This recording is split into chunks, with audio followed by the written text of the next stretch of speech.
Chapter 1962. Gu Fei used the Heaven Ascension secret technique, causing his battle prowess to increase by 10 times.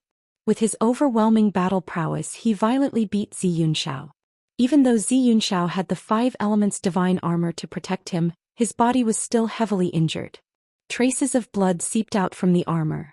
If it wasn't for the armor, his body would have been destroyed by Gu Fei. Even though you've broken through to the peak of the quasi-saint realm, you are still no match for me. Gu Fei's voice was incomparably calm, but when Xianxia heard it, he was both shocked and angered. Gu Fei's strength was simply unbelievable. Bang! Gu Fei threw another punch. Without any hesitation, Xianxia was once again blown away by Gu Fei's fist. The shield and spear of the 5 elements in his hands were blown away by Gu Fei. Wah! Xianxia flew for 3 kilometers and spat out a mouthful of blood. Within this mouthful of blood, there was a drop of blood that stood out from the rest. A vast aura that seemed to originate from ancient times spread out from the drop of blood. Although it was only a drop of blood, it gave off a great sense of oppression. This is... Far in the sky, the elder of the Ziyun clan saw the drop of blood that flew out from Xianxiao's mouth and couldn't help but lose his composure. Whoosh! The elder of the Ziyun clan leaped forward. He couldn't let anything happen to that drop of blood. Otherwise, the Ziyun clan would suffer a great loss. I didn't think that the Ziyun clan would have something like this. High up in the sky, inside the golden warship, the arrogant old man couldn't sit still anymore. That drop of blood was extraordinary. It was the blood of a supreme being. Although it was just a drop of blood, and it had already been refined by the supreme being, it still caused everyone's souls to tremble. The arrogant elder rushed out as well. There were many antiques who had the same thought as the arrogant elder. The moment the drop of blood was knocked out of Xianxiao's body by Gu Fei, at least 5 silhouettes rushed out. Powerful auras spread out in all directions. These were 5 existences that were much stronger than Xianxia. Their suppressive might spread out in all directions, causing the hearts of all the cultivators to tremble. The 5 antiques were no small matter. However, they were still half a step slower than Gu Fei. By the time the group arrived, the drop of blood had already been taken by Gu Fei. Gu Fei did not dare to directly grab that drop of Earth's sovereign celestial blood. Instead, a fist-sized ancient cauldron appeared in his hand and he used it to collect the Earth's sovereign celestial blood. In the end, he was still half a step too late. The elder from the Ziyun clan roared at the sky and directly attacked Gu Fei. A huge hand rushed out from the back of his head, enveloping the sky and grabbing at Gu Fei. This was the hand of a soul. No matter how powerful one was, there was no way they could escape from it. The transformation of a soul was just too fast. As soon as the hand appeared, Gu Fei immediately felt his body tighten. He had been bound by some sort of force which shocked him. Bang! Gu Fei's body shook and directly shook off the binding force. Then he rushed out from under the giant hand of the primordial spirit. What? The elder from the Ziyun clan was shocked. He didn't think that Gu Fei would be able to avoid his attack. This was far beyond his expectations. Keep my fist. After dodging the old man's grab, Gu Fei directly threw a punch at him. The violent force of the punch turned into a chaotic dragon, charging at the old man. True force could leave the body and transform into a form to kill. This was a battle technique of the martial way. Bang! Gu Fei's fist collided with the elder's soul. The elder was sent flying thousands of meters away by Gu Fei's punch, his blood and qi churning. How can this person be so powerful? The elder from the Ziyun clan was incomparably shocked. Xianxiao's loss wasn't unjust. This Gu Fei was strong enough to fight against super ancient existences. One had to know that Grand Completion quasi-saints weren't the strongest existences on Buzhou ancestral planet. The strongest existences were the super ancient existences that had lived for countless years. Whether it was in terms of battle experience or cultivation, Grand Completion quasi-saints couldn't compare to them. Although these people weren't saints yet, their battle prowess was comparable to saints. Just as Gu Fei forced the elder back, the other 4 super ancient existences rushed over. Tenfold Ascension. Without hesitation, Gu Fei unleashed his tenfold ascension, causing his battle prowess to skyrocket by tenfold as he punched out at each of the 4 super ancient existences. The 4 super ancient existences hurried to block Gu Fei's attack, but Gu Fei managed to stop them as well. This guy's heaven-defying. Both the arrogant old man and the other super-ancient existences were shocked beyond words. This Gu Fei was too terrifying. Could he really fight against existences that had lived for countless years? Swish. Gu Fei shot up into the sky wanting to leave. Now that he had obtained the supreme god blood, he wanted to find a place to refine it as soon as possible. Where do you think you're going? The elder from the Ziyun clan roared as he charged over. Cage drawing. The elder from the Ziyun clan immediately unleashed his strongest technique. With a wave of his hands, the void around Gu Fei seemed to have truly turned into a cage. The void around Gu Fei was sealed in an instant. Countless Dao runes could be vaguely seen in the void as a massive force surged towards him from all directions. This. Gu Fei tried throwing out a punch, but he could feel that his movements were being obstructed. His fist seemed to be moving in slow motion as though he was stuck in a swamp. Hand over the god blood and I'll spare your life. The elder from the Ziyun clan barked. That was the supreme god blood left behind by the Ziyun supreme. This time the Ziyun clan had arranged a battle with Gu Fei. In order to redeem their clan's reputation, they had requested for a drop of the supreme god blood. The supreme god blood was extremely precious. Even the Huangjing clan, which was also a descendant of a supreme, did not possess it. On Buzhou ancestral star it was definitely one of a kind. I don't need you to spare me. A cold smile appeared on Gu Fei's face. Then an even more powerful force erupted from his body. The space sealed by the elder from the Ziyun clan immediately loosened. What? The elder from the Ziyun clan was truly shocked. He had used his full strength, but he still could not suppress Gu Fei. 20 times the power of ascension. Gu Fei roared. His martial body trembled, and the powerful sealing force around him was immediately dispersed by the force of his martial path. Swish. Gu Fei took a step and instantly appeared before the elder from the Ziyun clan. He reached out, grabbed the elder by the neck and lifted him up. Do I spare you or do you have to spare me? Gu Fei's voice was extremely cold. He hated it when people threatened him. You. Only then did the elder realize that he had still underestimated Gu Fei. However, it was already too late. He was grabbed by Gu Fei, and his entire body was locked in place by the power that came from Gu Fei's hand. He could not even move a finger. How is this possible? Old Man Ao Chong and the others wanted to continue attacking, but they couldn't help but stop when they saw this scene. The power radiating from Gu Fei's body was too great. It was as if a primordial dragon had awakened, causing the entire world to tremble under the pressure of his might. Too powerful. That was the only thought in everyone's mind. Gu Fei was just too powerful right now. Even the elder from the Ziyun clan was subdued by him in a single move. The elder's cultivation and battle prowess were definitely not any weaker than the other supreme elders. Do you know what you're doing? Even though the elder from the Ziyun clan was subdued by Gu Fei, he was not someone who had experienced much. He remained calm. Of course I know what I'm doing. Gu Fei sneered. He had already thought of all the possibilities. If he were to take the drop of divine blood, he would become the enemy of the entire Ziyun clan.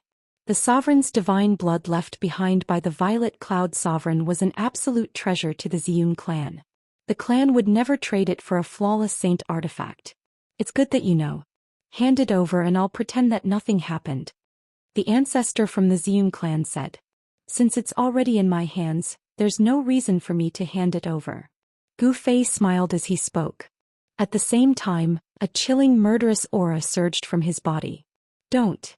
The ancestor from the Ziyun clan paled in fright when he sensed the murderous intent from Gu Fei. He knew that Gu Fei wanted to kill him. Spurt. Gu Fei exerted some force in his hand and the ancestor's head immediately exploded. It turned into a bloody mist. Even his soul did not manage to escape. Just as Gu Fei killed the ancestor from the Ziyun clan, a furious roar rang out from afar. Xianxia roared at the sky from a mountain peak. His 5 elements armor was already soaked in his own blood. Gu Fei, I'm going to kill you. Xianxia roared.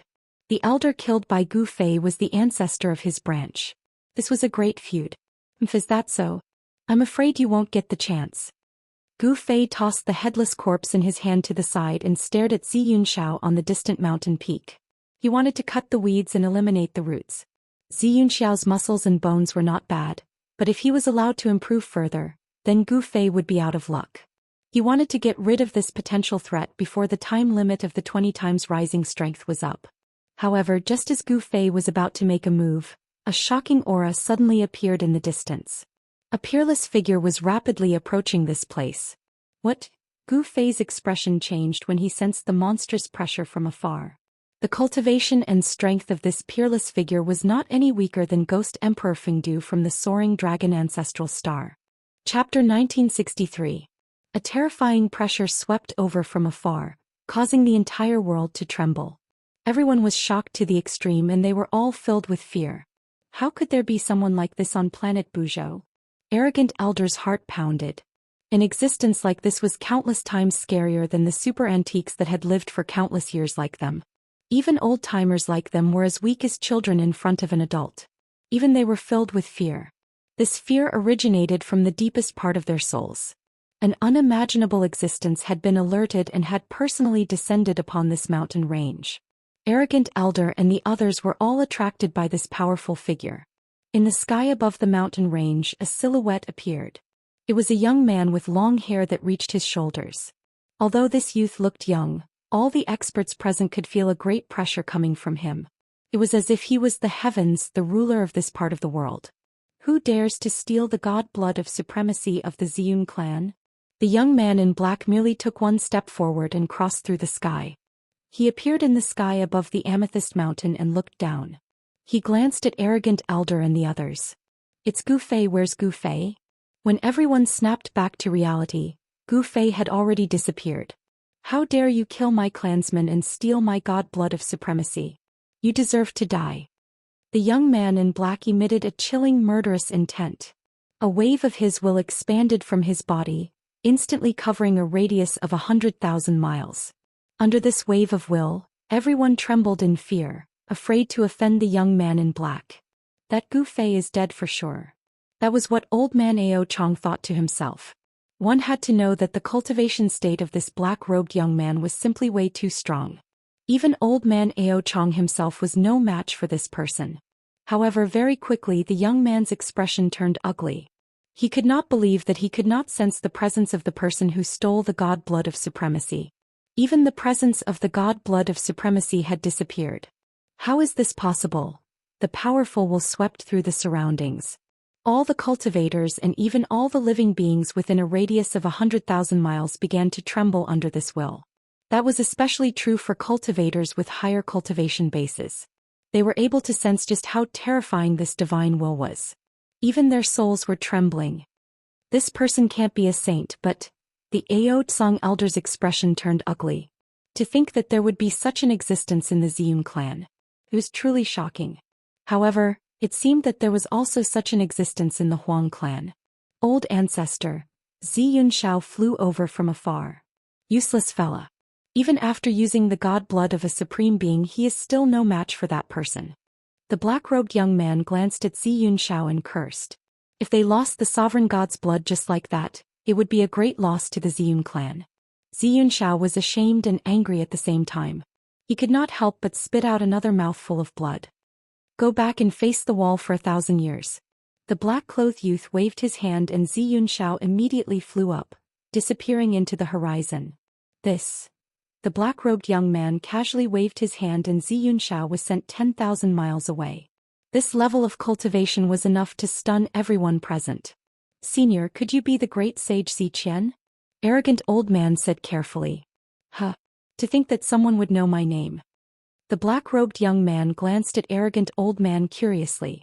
So it's someone from the Huang clan of the northern lands.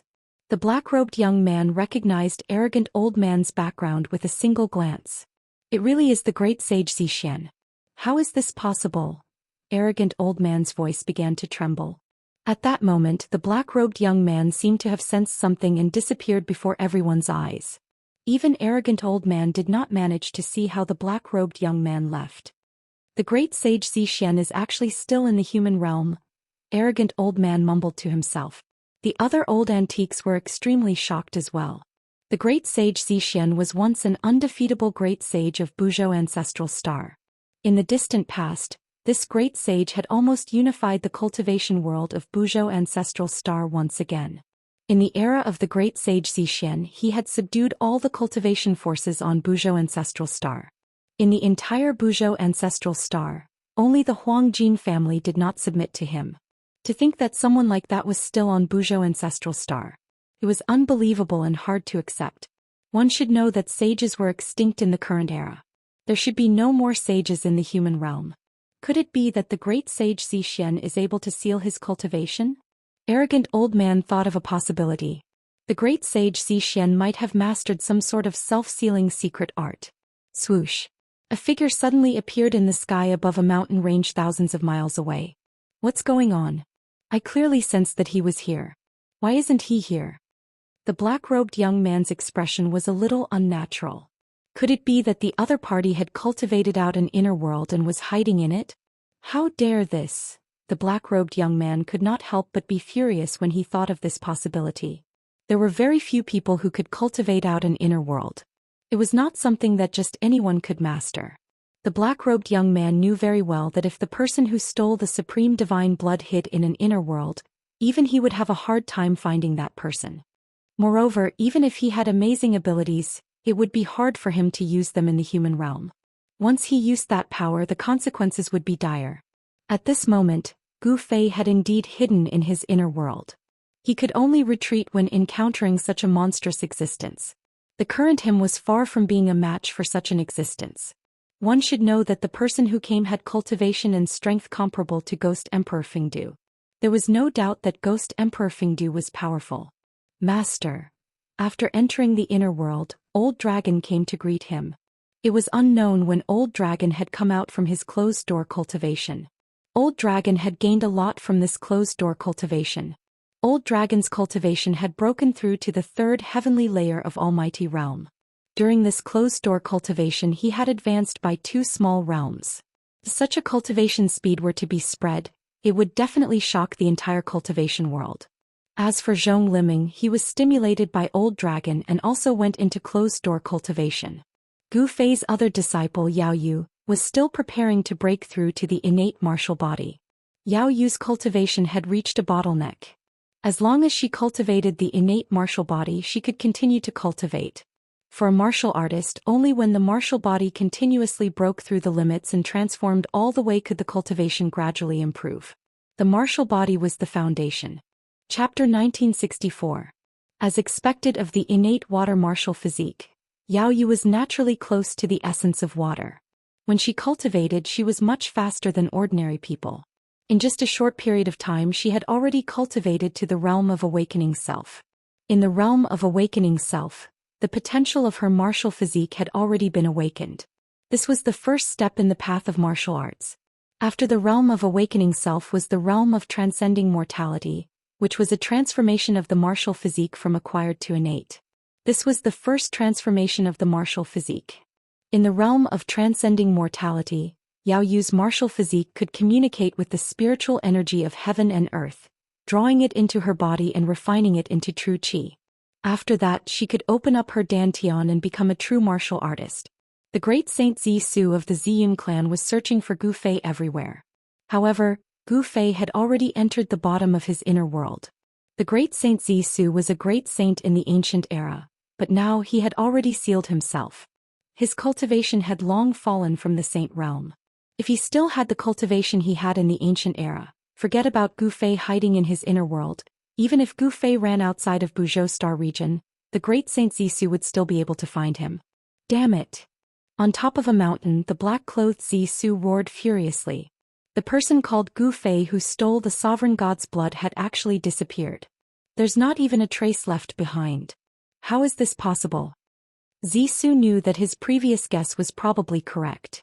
This little guy called Gu Fei should have already opened up his own inner world. Only by hiding in the inner world would he not be able to find him. Zisu was very confident. Although he had sealed himself, he still had the battle strength to look down on the world.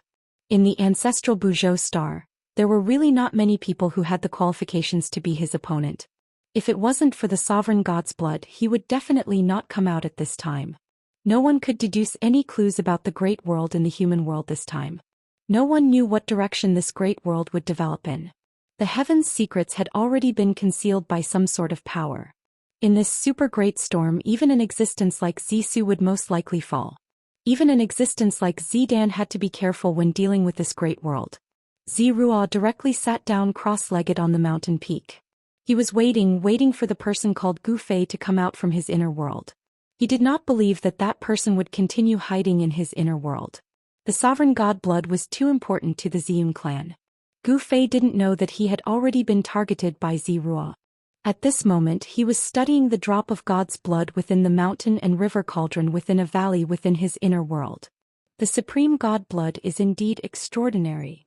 A scarlet drop of blood floated in the mountain and river cauldron, emitting a layer of bloody light. A supreme and sacred aura spread out from the drop of blood. Even Gu Fei had the urge to worship this aura. If I can comprehend one or two of them, I might be able to become a sage. Gu Fei continuously observed the drop of blood in the cauldron as he muttered to himself. It was no wonder that this drop of blood could attract those super ancient artifacts to make a move against him. The current world was already different from the primordial world. The world formed after the primordial world shattered, and only at certain times would the laws of the world change. This period was believed by the world of cultivation to be the most suitable time to become a sage. This period of time was the so-called Great World in the world of cultivation. Gu Fei directly transmitted his voice to old Jiao and Yao Yu, telling them that he was going into seclusion. Afterwards, Gu Fei walked into the depths of this world. After their master went into seclusion, old Jiao and Yao Yu also chose to continue cultivating. It must be known that their master's inner world was a divine land. Cultivating in this divine land would yield twice the results with half the effort. Gu Fei went into seclusion for 3 years. During these 3 years he did not take a single step out of the inner world. One evening after 3 years, a fluctuation suddenly came from the depths of the divine map. Although this fluctuation was not very strong, it made all living beings in this world feel a kind of fear that came from the depths of their souls. Master is finally coming out of seclusion. Old Jiao and Yao Yu woke up with a start. Whoosh!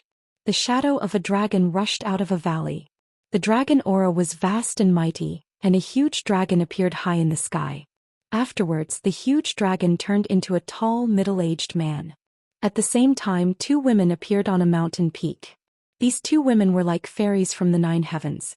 They did not have a trace of mortal aura and they both had peerless looks. These 2 women were Zhong Liming and Yao Yu. Roar! Roars came from another direction. There was a vast and mighty deathly aura there, and 3 powerful figures of death were faintly discernible in the towering deathly aura. Gu Fei is really abnormal, Zhong Liming muttered to herself on the mountain peak. On the mountain peak, Zhong Liming was muttering to herself. In the past 3 years her cultivation had improved by leaps and bounds. She had broken through several barriers and was now an expert at the 5th heavenly layer of Almighty Realm. Zhong Liming's cultivation level was higher than old flood dragons by a layer. And Yao Yu had also improved very quickly in these 3 years. She had a water martial body, so when she cultivated water-type battle techniques, she could get twice the results with half the effort. She had already successfully broken through and become a transcending mortality realm warrior. Yao Yu's cultivation speed was absolutely unimaginable a few hundred years ago. It should be known that Gu Fei's master had cultivated martial arts all his life, but it was difficult for him to break through to the transcending mortality realm. In the end he had died of old age. In the Taishan sect, Gu Fei's line of disciples was thin, and this was also the reason why. Rumble. At this time the entire inner world began to shake. In the depths of the inner world, there was a wave of the great path as if someone was about to become a saint.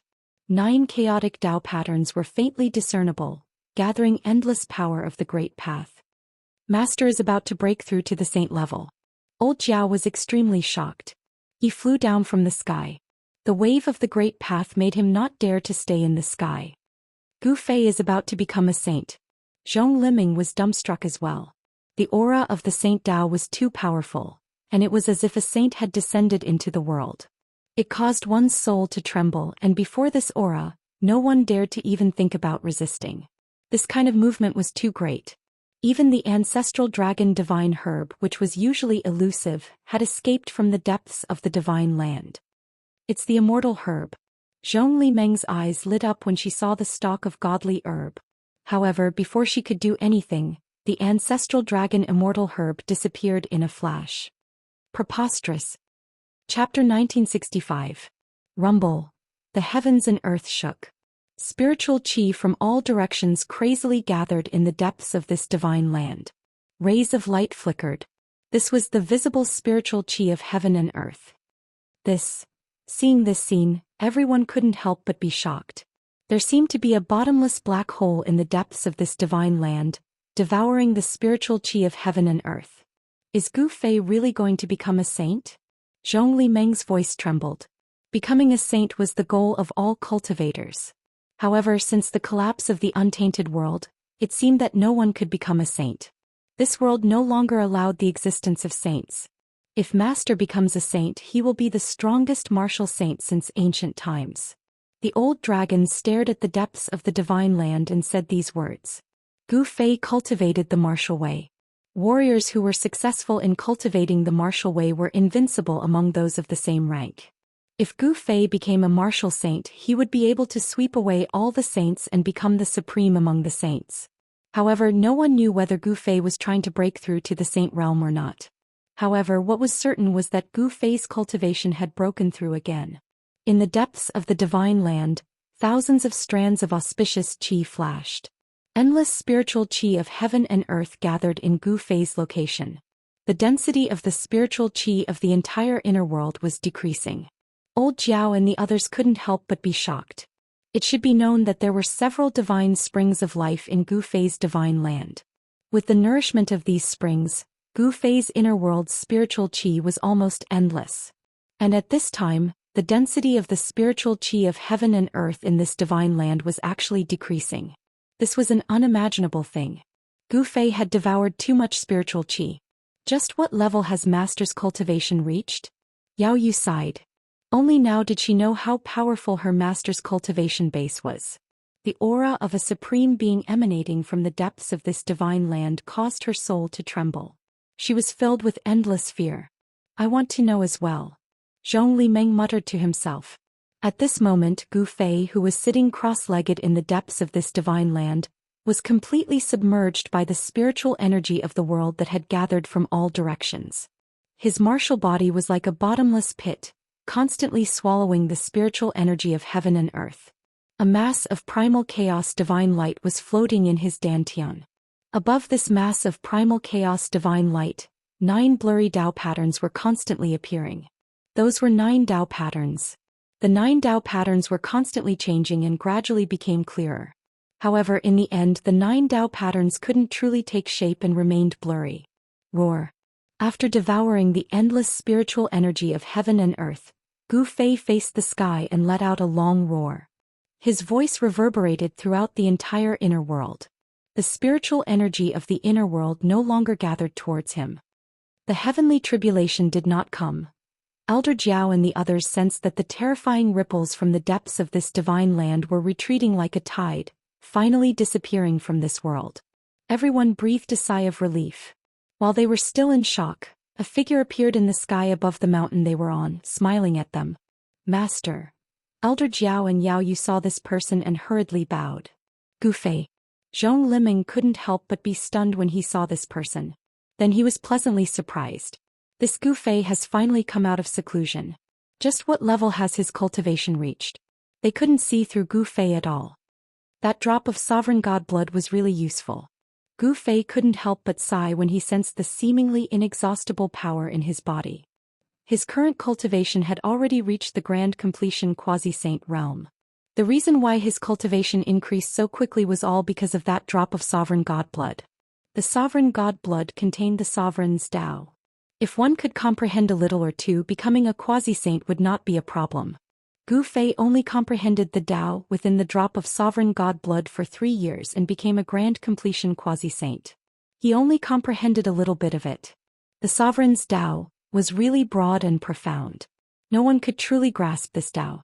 No wonder the people of the Xian clan were so nervous after losing that drop of sovereign god blood. Now Gu Fei was not afraid of anyone. With his grand completion quasi-saint cultivation, he was confident that he could even fight against the terrifying existence of the Xian clan.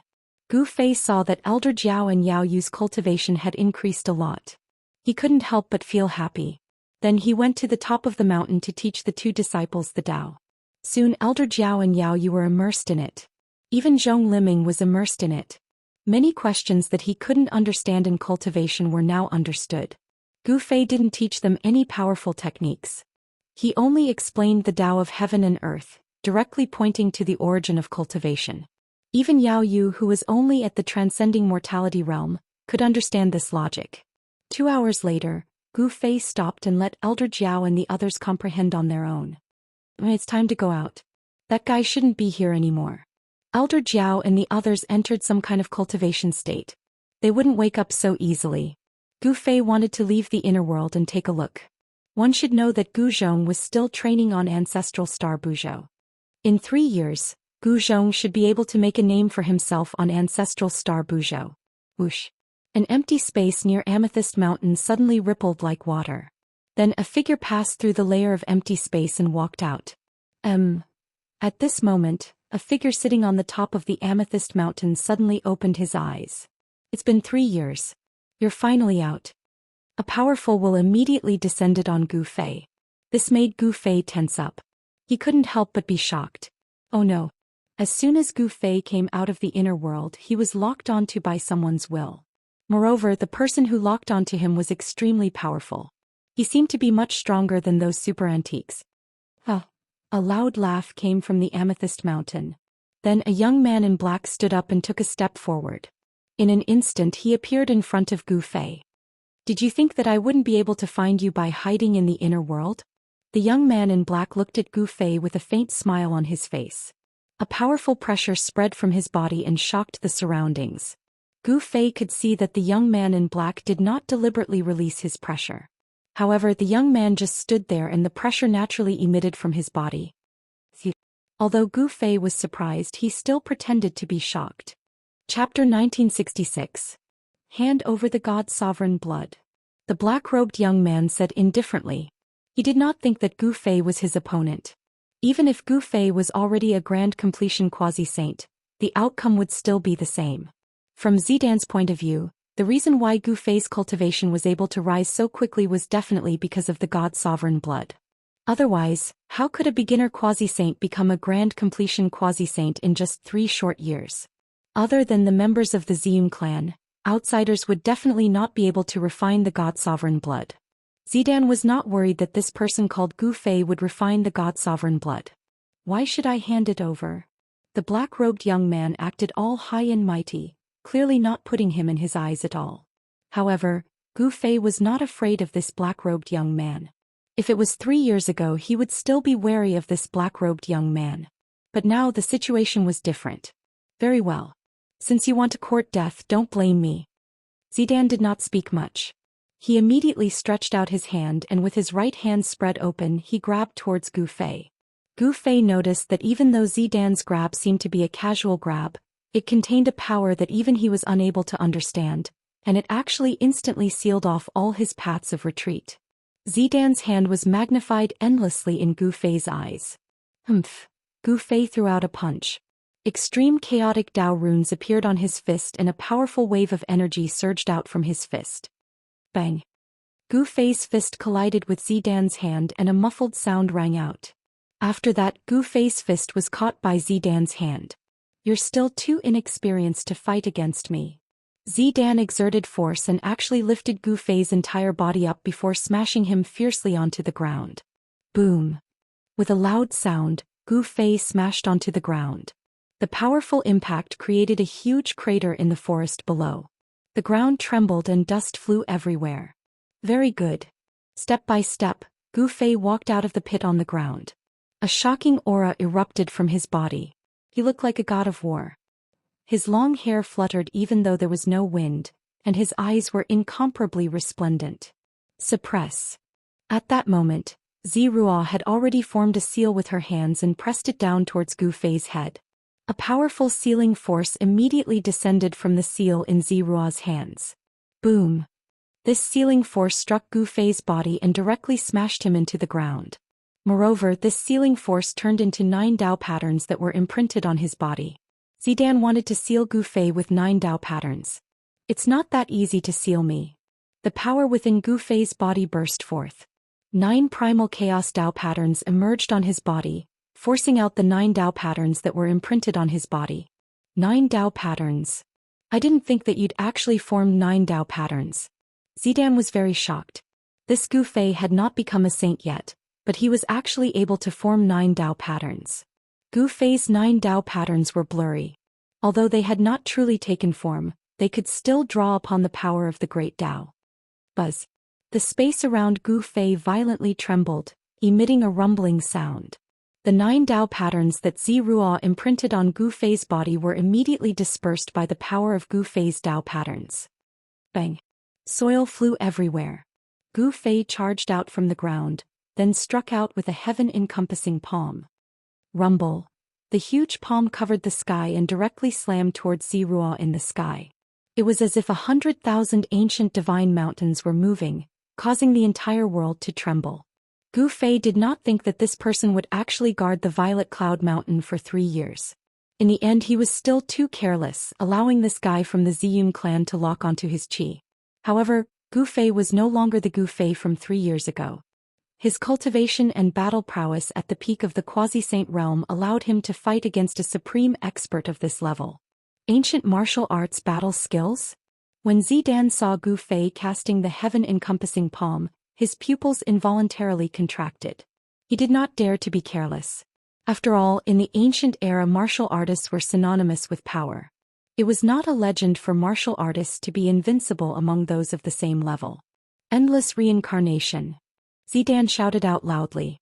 He unleashed the great technique he had created. In an instant, countless vortexes appeared around his body, and behind every single vortex was a reincarnation. The heaven-encompassing palm was devoured by the countless whirlpools. Then even Gu Fei was devoured by these whirlpools. What? Gu Fei was taken aback, but he did not panic. Instead, his divine soul fell into a coma, and he almost fell into eternal darkness. What a powerful great technique. Whoosh. At this crucial moment, a ray of violet light shot out from the center of Gu Fei's brows. His slumbering primordial spirit actually showed signs of awakening. However, one of the embryos in his Naiwan palace merely trembled. The primordial spirit that was being nurtured in the embryos did not truly awaken. The primordial spirit transforming into the embryos of the Tao was to nurture a new life. This process might be very long. After all, the process of nurturing a new life was very complicated. Gu Fei's soul instantly woke up from that drowsy state. He felt a lingering fear. He had truly fallen into the endless reincarnation. If that was really the case, then he would be doomed eternally and would be obliterated within the endless reincarnation. What? Ziruo, who controlled the endless reincarnation, sensed that Gu Fei had not fallen into the reincarnation at all. He couldn't help being incomparably shocked. The technique he had created had already annihilated countless powerful opponents. There were only a few people who could be trapped by his technique and escape from it. Primal Chaos Sword split the heavens and earth. Gu Fei's body was filled with Primal Chaos True Force. A Primal Chaos Divine Sword condensed in front of him, emitting a terrifying sword chi. Buzz. The Primal Chaos Sword hummed. The Primal Chaos Divine Sword soared into the sky, displaying great might. In an instant, it soared into the sky and tore a hole in Zidan's endless reincarnation. This time Zidan was truly shocked. He realized that he had underestimated this opponent. He was truly invincible amongst those in the same realm. He was unconvinced. One must know that he was not an ordinary Grand Completion Quasi-Saint. The so-called Grand Completion Quasi-Saint was a joke in front of him. With his battle prowess, he could easily annihilate a large group of Grand Completion Quasi-Saints. This is preposterous. Zidan was slightly angered. A strange sound suddenly came from his body. Then a sealing force rushed out from his body. He had undone the seal that was suppressing his body. After the seal was broken, a powerful force in his body was instantly awakened. A saint aura spread out from Zidan's body, causing the world to lose its color and the sun and moon to lose their luster. This was actually the true aura of a saint, shocking the heavens. Rumble. Chapter 1967. Gu Fei's strength had far surpassed Zidan's imagination. He had no choice but to undo the first seal on his body. Rumble. When the first seal was undone, the entire world began to tremble. The initially clear sky actually quickly darkened, and a terrifying power of the world began to gather. Heavenly tribulation. Gu Fei could not be more familiar with this ripple of power. This was the sign of a heavenly tribulation. This guy actually attracted a heavenly tribulation. This caused Gu Fei to feel incomparably shocked. How many years has it been? You are the first person who forced me to undo the first seal. Zidan let out a long sigh. After that, a terrifying pressure that seemed to look down on the world spread out from his body, shocking the heavens. It was as if a true invincible saint had descended. Self-seal. Gu Fei was shocked once again. He did not think that there would truly be such an existence in this world. Self-seal and then exist in this world for an eternity. This method was simply too heaven-defying. If you don't dare to completely undo the seal. Gu Fei knew that it was impossible for a saint-tier existence to be allowed in this world. The moment this guy completely undid the seal, the consequences would be very severe. The black-clothed man had only undone the first seal on his body, yet the weather had already changed. The power of the heavenly tribulation was gathering, and if he were to continue undoing the seal, the reaction of the world would become even more intense. I do not dare to completely undo the seal, but if I only undo one seal I will be able to kill you. Zidan's face revealed a hint of an evil smile. His eyes became brighter and brighter, and in the end, they seemed to have transformed into two dazzling stars. Is that so? Then let's see who kills who. Gu Fei's battle intent surged. The powerful power on his opponent's body caused the blood in his entire body to boil. The stronger his opponent was, the more potential he would be able to bring out. I am Zidan. A person like you should have the qualifications to know who killed you. Zidan looked at Gu Fei coldly, and the saintly aura on his body became even stronger. He seemed to truly be able to step into that invincible realm once again, and restore the invincible demeanor he had in the primordial era. Boom. Just at this moment, a thunderclap exploded above the two of them. The earth-shattering sound of thunder caused everything in the world to tremble. Under this heavenly might, all the living beings in the mountain trembled with fear and trepidation. A dazzling bolt of lightning struck down from the sky, directly striking towards Zidan. This doesn't seem to be a heavenly tribulation. Gu Fei was quite shocked. This kind of power did not seem to be a heavenly tribulation, but a reaction from the heaven and earth's power. The heaven and earth did not allow the existence of divine bloodline power. What the hell is going on? In Gu Fei's mind, thoughts were constantly spinning. He seemed to feel that he had grasped something, but he didn't know what it was. He couldn't explain it clearly. Damned heavens, so annoying. Zidan raised his head to look. A bright light flickered in his eyes. When that bolt of lightning struck a few dozen feet above his head, it exploded, transforming into countless electric currents. Those electric currents were like silver snakes, coiling towards Zirua. However, there seemed to be an invisible wall surrounding Zirua's body, blocking all of the electric currents outside. Rumble. Thunder rumbled endlessly in the sky, and bolts of lightning struck down towards Zidan. However, the might of the heaven and earth was unable to harm Zidan in the slightest. Gu Fei's aura had already risen to a certain point, and he had a feeling that he would not be satisfied if he did not vent it out. The power that had gathered in his body was about to be vented out. Streams of primal chi coiled around his body. The space around him trembled, and the power of an advanced stage quasi-saint was completely displayed on his body. Humph. Zidan snorted coldly and suddenly disappeared from where he stood. Gu Fei's pupils couldn't help but contract, and then he soared into the sky. With a single step, Dao markings appeared beneath his feet, and in an instant he soared tens of thousands of feet into the sky. His extreme speed of 8 steps was displayed to the fullest. Bang! Right at the moment when Gu Fei soared into the sky, the place he was originally at suddenly exploded, transforming into primal chaos. A figure appeared where Gu Fei originally stood. So fast. When Gu Fei saw that, his heart couldn't help but tremble. Zidan's movement speed seemed to be able to catch up to his extreme speed of 8 steps. When Zidan saw that Gu Fei was actually able to dodge his attack, he was a little astonished. Gu Fei's movement speed was not to be underestimated. It was a profound and unfathomable footwork. Primal Chaos Fist. Gu Fei immediately retaliated. His right fist directly punched out towards Zidan. On his fist, 9 blurry Dao markings faintly appeared.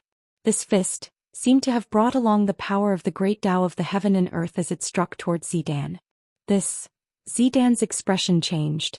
This fist of Gu Fei's was incredible.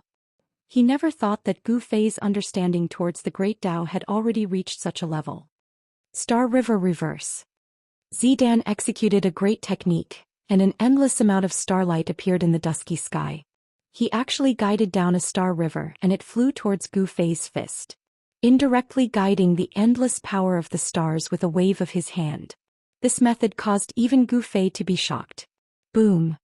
Gu Fei's fist smashed onto the star river that was charging towards him. The might of his fist exploded and the star river collapsed. The endless starlight dissipated within the void. Although he managed to disperse the star river, he himself was also sent flying several hundred meters away. So powerful. Gu Fei felt a slight pain coming from his right fist, as though his skin and flesh were being torn apart. This caused him to be incomparably shocked. One must know that he was a full-tier quasi-saint martial artist. Other than battle prowess, a powerful martial body was also a form of capital for a martial artist. Zidan, who had undone the first seal on his body, was truly powerful. At the very least he was more than 10 times stronger than before. The surge of power on Zidan's body caused Gu Fei to feel an immense pressure. Roar! Gu Fei roared out furiously. In the next moment he directly charged towards Zidan. Swish! In the process of charging towards Zidan, Gu Fei's body suddenly became blurry and actually split into two. One Gu Fei turned into two Gu Feis. Then the two Gu Feis turned into three Gu Feis. Three powerful figures charged towards Zidan at the same time. The three figures' power and speed were all the same. No one knew which one was Gu Fei's real body. What? This is... When Zidan saw this scene he was truly shocked. He had already recognized this secret technique. This was one of the 9 secret techniques created by the Daoist ancestor. Chapter 1968.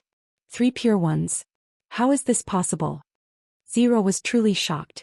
He was an existence that was even more ancient than a super antique.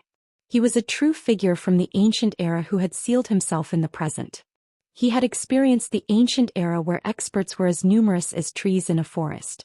The 9 secrets of immortal Tao created by the Wuxian Tao ancestor were supreme divine arts that shook the heavens during the ancient era. Of course, the 9 secrets of immortal Tao were already incomplete during the ancient era. However, some of the successors of the Wuxian Tao ancestor still managed to cultivate some of the secret arts within the 9 secrets. The Wuxian Tao ancestor passed down the secret art of 3 Pure Ones to one of his 9 great disciples, the 3 Pure Ones. The reason why the 3 Pure Ones were called the 3 Pure Ones was because they cultivated the secret art of 3 Pure Ones. During the ancient era, the 3 Pure Ones' fame shook the entire ancient era.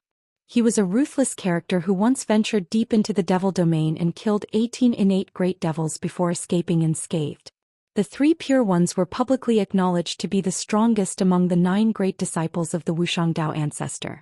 The moment the secret art of 3 Pure Ones was unleashed, it was equivalent to 3 Pure Ones attacking at the same time. The 3 Pure Ones were existences at the quasi-sovereign level. Who could withstand 3 Pure Ones attacking at the same time? At this moment the 3 Gu Feis attacked Zirua at the same time. This caused Zirua to be incomparably shocked and fearful at the same time. The might of this secret art was truly terrifying. Boom! A huge primal hand rushed out from one of the Gu Feis' hands and slapped towards Zirua. A powerful ripple shook the heavens and earth. This was the heaven-covering hand. This was how terrifying the 3 Pure Ones were.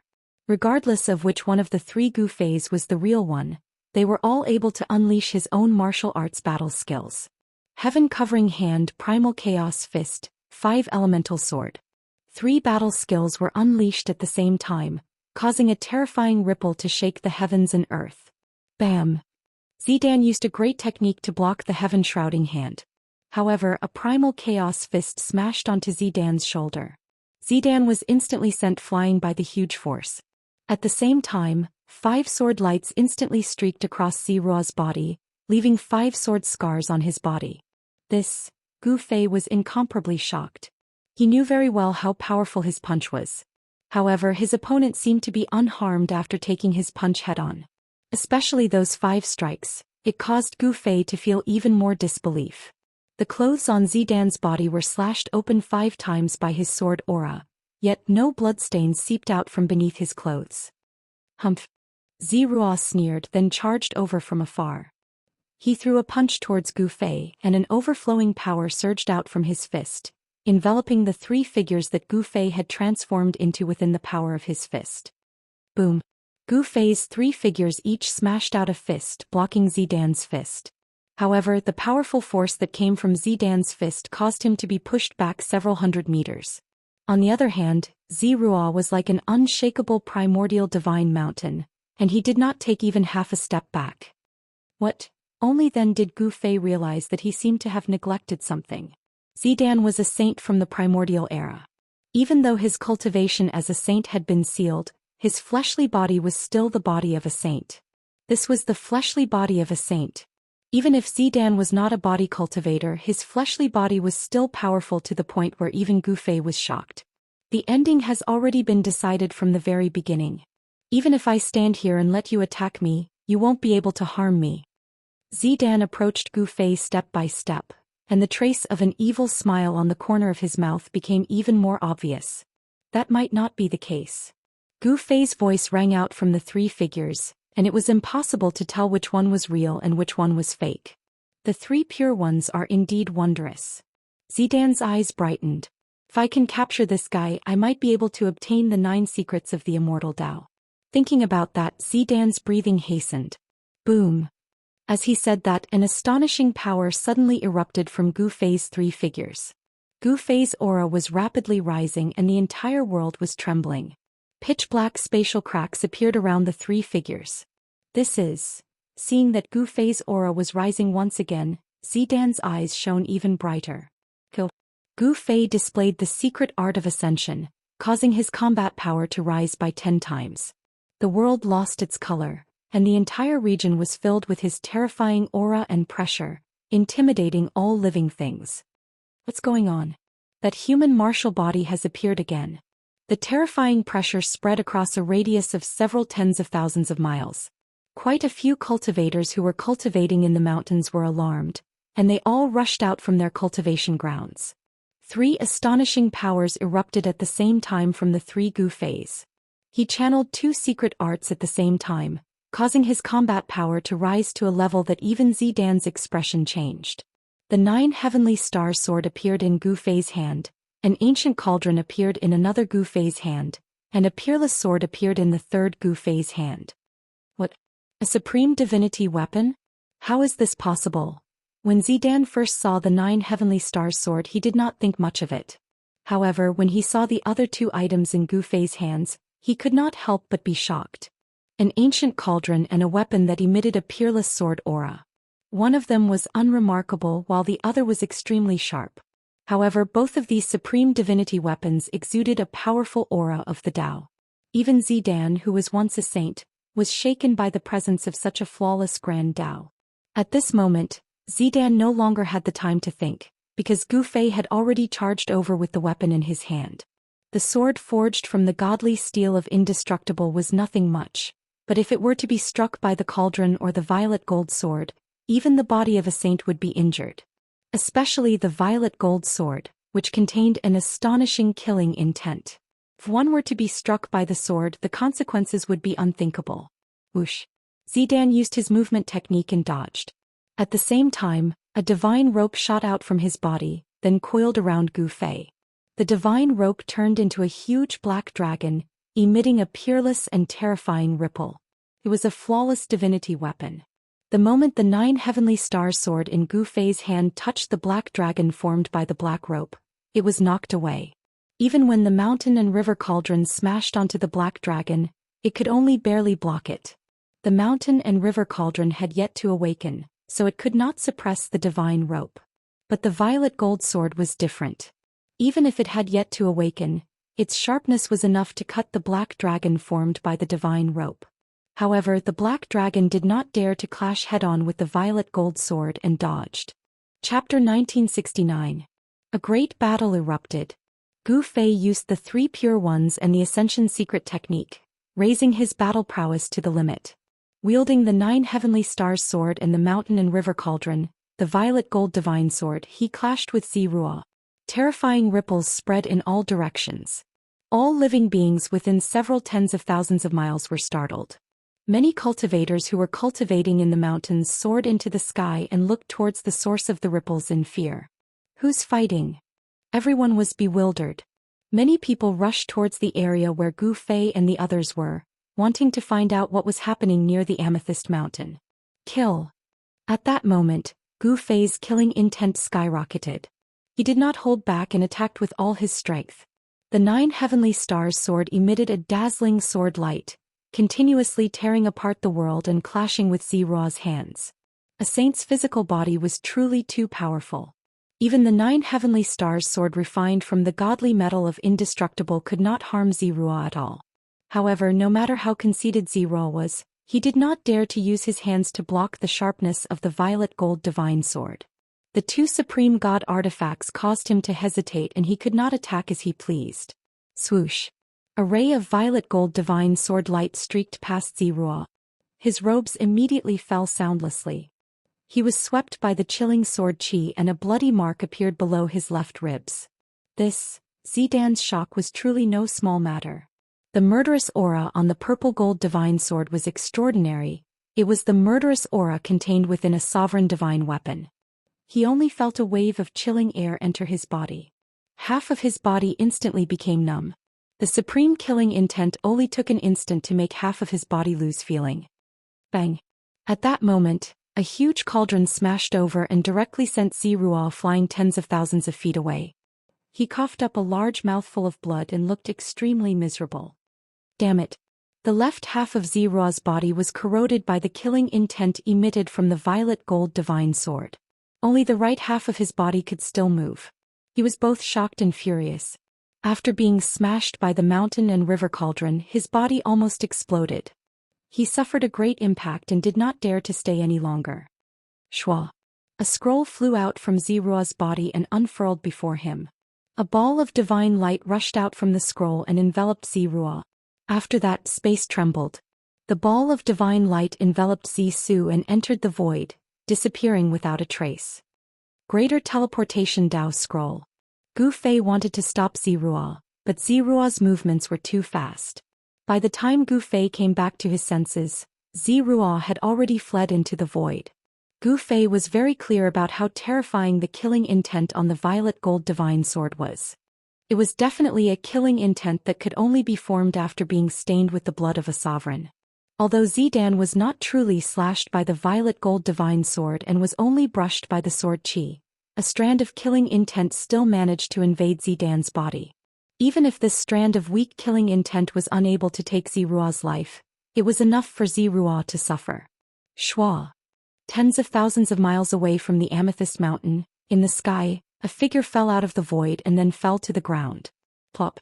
That person directly fell into a large lake below. Very quickly, countless fishes floated up from the surface of the lake. These fishes immediately flipped over. They were all dead. What is that? What's going on? Many people rushed out from all directions and pointed at the shore of the lake. This was the location of one of the 10 great sects in the southern region of Buzhou, the Qingyang Temple.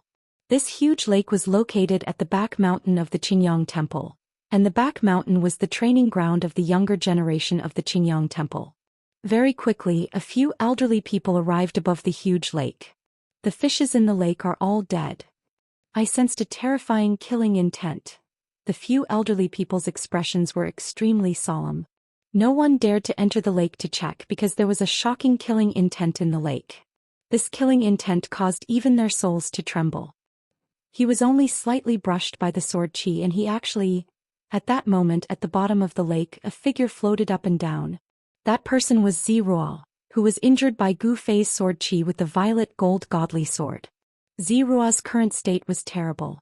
That wisp of sovereign's killing intent was still gradually spreading towards the right side of his body, and the life force in his body was constantly being devoured by the killing intent. As long as the killing intent was allowed to spread throughout his entire body at that time, he would also die. Ziruo was, after all, a saint who had sealed himself. Although his cultivation and realm were sealed, his physical body was a true saint's physical body.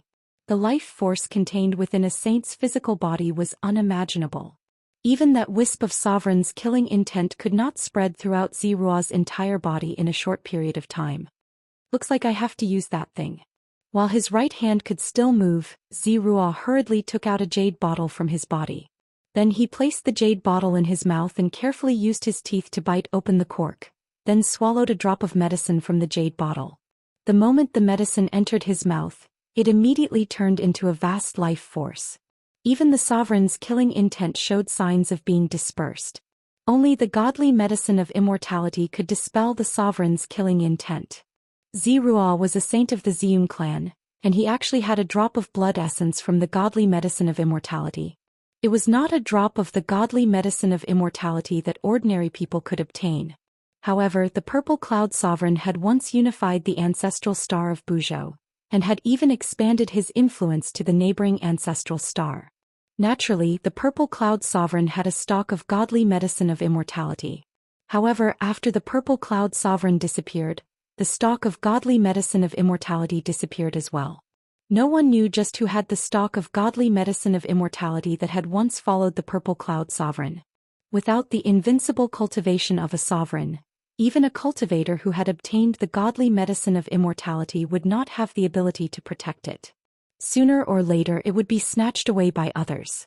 For the sake of the clan, the Purple Cloud Sovereign had not only left behind his own blood essence, he had also left behind dozens of blood essences from the godly medicine of immortality. Zirua had a drop of blood essence from the godly medicine of immortality with him. The blood essence from the godly medicine of immortality was a priceless treasure that could protect one's life.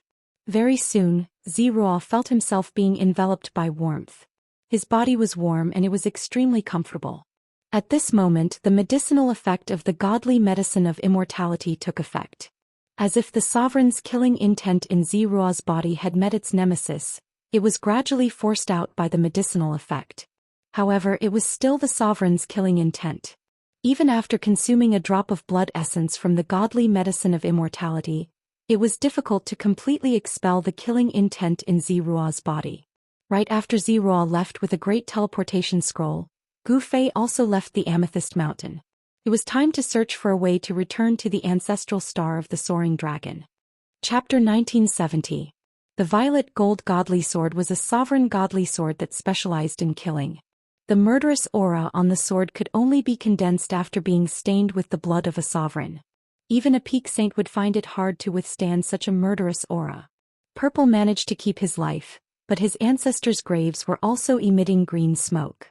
If he had been struck by the Violet Gold Godly Sword, he would have died even if he was a self-proclaimed saint. Fortunately, he was struck by a strand of sword aura and carried the blood essence of the Immortal Herb. The Immortal Herb was a spiritual item that could exist for a long time. However, the price of longevity was that it was difficult for the Immortal Herb to grow stronger. Since ancient times, immortal herbs would always follow some powerhouses and seek protection from them. The Violet Cloud Sovereign had an Immortal Herb, but after the Violet Cloud Sovereign disappeared, this Immortal Herb disappeared along with him. Having the Immortal Herb was equivalent to having an extra life. Even if a sovereign was fatally injured, he could use the Immortal Herb to prolong his life. At the bottom of the lake at the back mountain of the Qingyang Pavilion, Purple was circulating the mystical art in his body to dissolve the blood essence of the Immortal Herb. The murderous aura that had infiltrated his body was gradually expelled, and he could feel the vitality on the left side of his body gradually recovering. Soon, experts from the Ziyun clan arrived at the Qingyang Pavilion, causing the people of the Qingyang Pavilion to panic. They did not know what had happened. After all, the true ruler of the southern region of Buzhou was the Ziyun clan.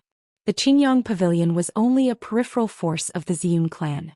The lake at the back mountain of the Qingyang Pavilion was quickly sealed off by the experts of the Ziyun clan. No one was allowed to approach it. Just as the experts of the Ziyun clan arrived at the Qingyang Pavilion, Gu Fei had left the Violet Cloud Mountains. He wanted to find a way to leave the ancestral star of Buzhou.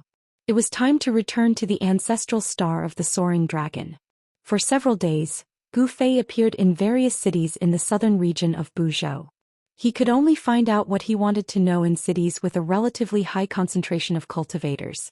Of course, the truly powerful cultivators would not be willing to live in cities, but the city lords of these cities were not weak. Cities needed experts to guard them. The forces on Zhou ancestral star were different from the soaring dragon ancestral star. There were no countries on Zhou ancestral star. Instead, it was dominated by cultivation forces. The entire southern region of Zhou was the territory of the Ziyun clan. Under the Ziyun clan there were 10 great sections.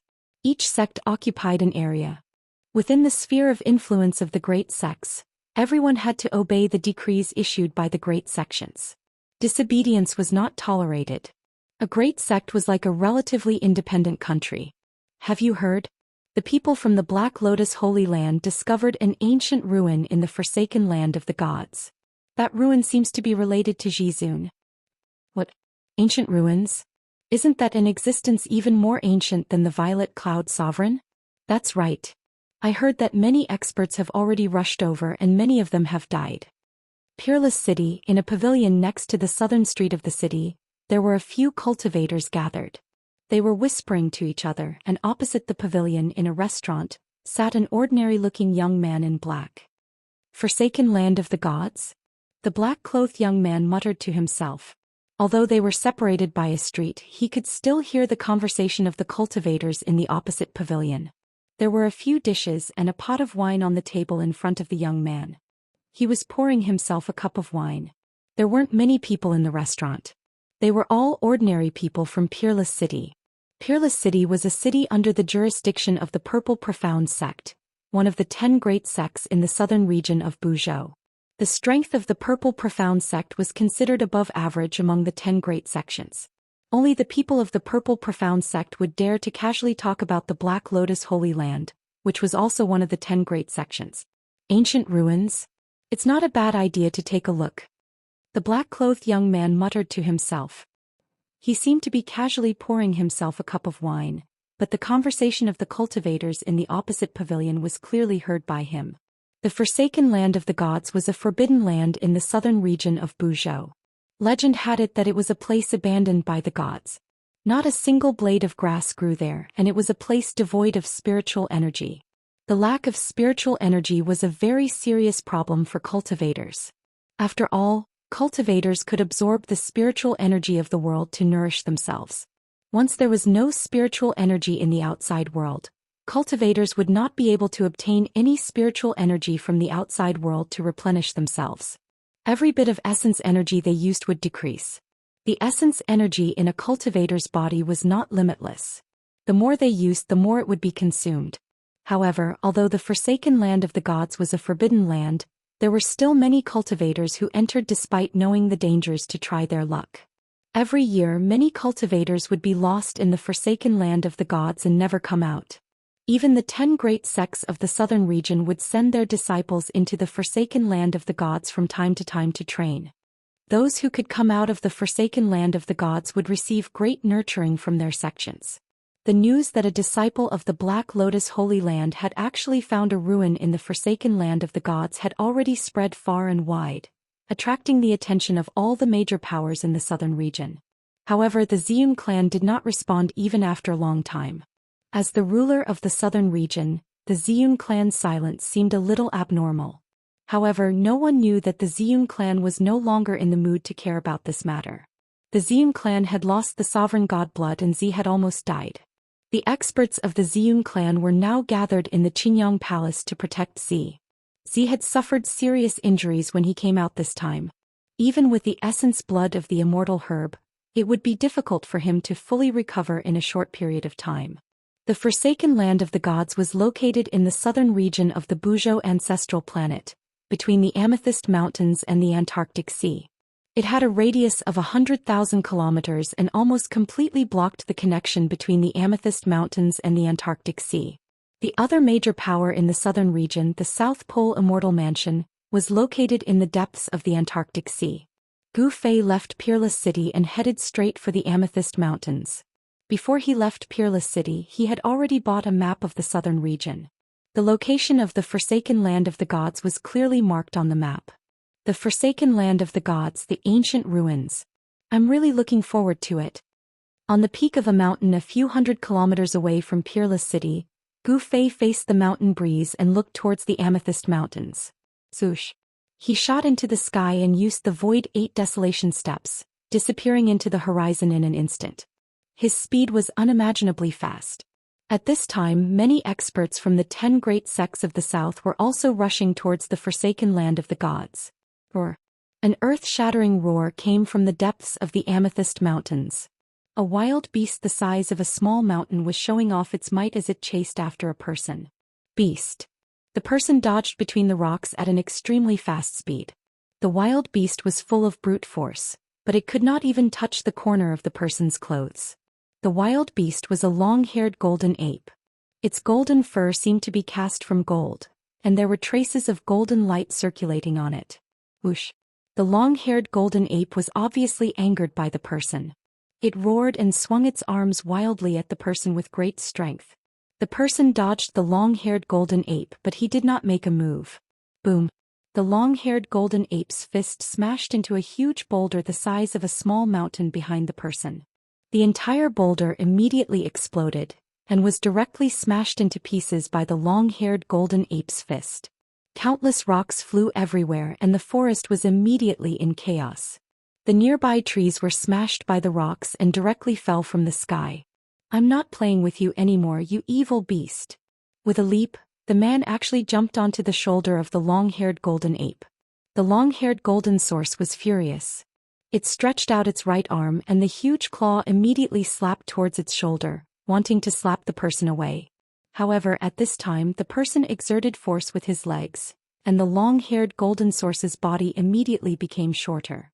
It knelt on the ground with a loud bang. At this time the golden ape could no longer care about reaching out to hit the person. It hurriedly used its arms to support itself on the ground, stabilizing its body and not falling down. The long-haired golden ape struggled to stand up, but it felt as if there was a huge mountain on its shoulder. No matter how hard it tried, it could not stand up. This was a shocking scene. A person who wasn't that tall actually pressed down on a golden ape that was as huge as a small mountain until it couldn't even straighten its back. I'm in a good mood today, so I'll let you go." With that, the man soared into the sky. The long-haired golden ape roared unwillingly and stood up from the ground. It then looked at the figure in the sky in awe and did not dare to attack again. The forsaken land of the gods. The appearance of the ancient ruins. "I think Master will also go there when he hears this news." The person muttered to himself. There had been no news of Master for 3 years, and his cultivation had also broken through to the 4th heaven of Almighty. Even on Buzhou ancestral star, it was enough for him to be independent. Gu Zhong stood in the sky and looked towards the depths of the purple cloud mountains. His eyes were extremely deep and his experiences in the past 3 years appeared in his mind. There were a few times when he encountered half-saints and he almost died at their hands. He knew that as long as his cultivation improved, he would have the strength to take revenge. He would not let go of those half-saints who dared to attack him. As long as he became the ruler of the Almighty, he would pay a visit to these people and settle the score with them. "I should meet up with Master first." Gu Zhong strode towards the depths of the purple cloud mountains. To enter the forsaken land of the gods, he had to pass through the purple cloud mountains. If he took a detour, it would be very far. Just as Gu Zhong entered the depths of the purple cloud mountains, Gu Fei also arrived outside the purple cloud mountains. The ancestral court of the Ziyun clan is in the depths of this mountain range. Chapter 1971. The Violet Cloud Mountain Range was vast and boundless. The forsaken land of the gods only occupied a small portion of the Violet Cloud Mountain Range. However, the location of the forsaken land of the gods just happened to be between the Violet Cloud Mountain Range and the Antarctic Sea. If the cultivators from the Amethyst Mountain Range wanted to go out to sea, they would have to pass through the forsaken land of the gods. Otherwise, they would have to take a detour. This detour would take a long time. However, they had no choice but to take a detour because no one had ever crossed the entire forsaken land of the gods. Those who had attempted to do so had all died. On this day, there were many cultivators outside the forsaken land of the gods. Rumble. A war chariot charged over from the direction of the Violet Cloud Mountain Range, crushing down from high up in the sky, causing the heavens and earth to tremble. A powerful aura emanated from the war chariot. That's the chariot of the Purple Profound sect. The experts of the Purple Profound sect are here. In the mountains, someone recognized the war chariot that had charged directly into the forsaken land of the gods. The Purple Profound sect was one of the top 10 sects in the south. There were many experts in the sect. There were rumors that the founding ancestor of the Purple Profound sect was still alive, but he had sealed himself. Whether this news was true or false, it was enough to shock everyone. One had to know that the founding masters of the 10 great sects had once followed the Violet Cloud Sovereign's 10 tribes. The 10 tribes' war gods were great saints who had once fought for the Violet Cloud Sovereign and made great achievements in battle. Who is it that came? In the forest, many cultivators were guessing that the powerful aura coming from the chariot was definitely a powerful half-step sage. There were 13 half-step sages in the Profound Purple sect. The Purple Profound sect's sect master was a Great Perfection quasi-sage. In the current cultivation world, Great Perfection quasi-sages were publicly acknowledged to stand at the pinnacle of experts. Unless a sage appeared, Great Perfection quasi-sages were invincible.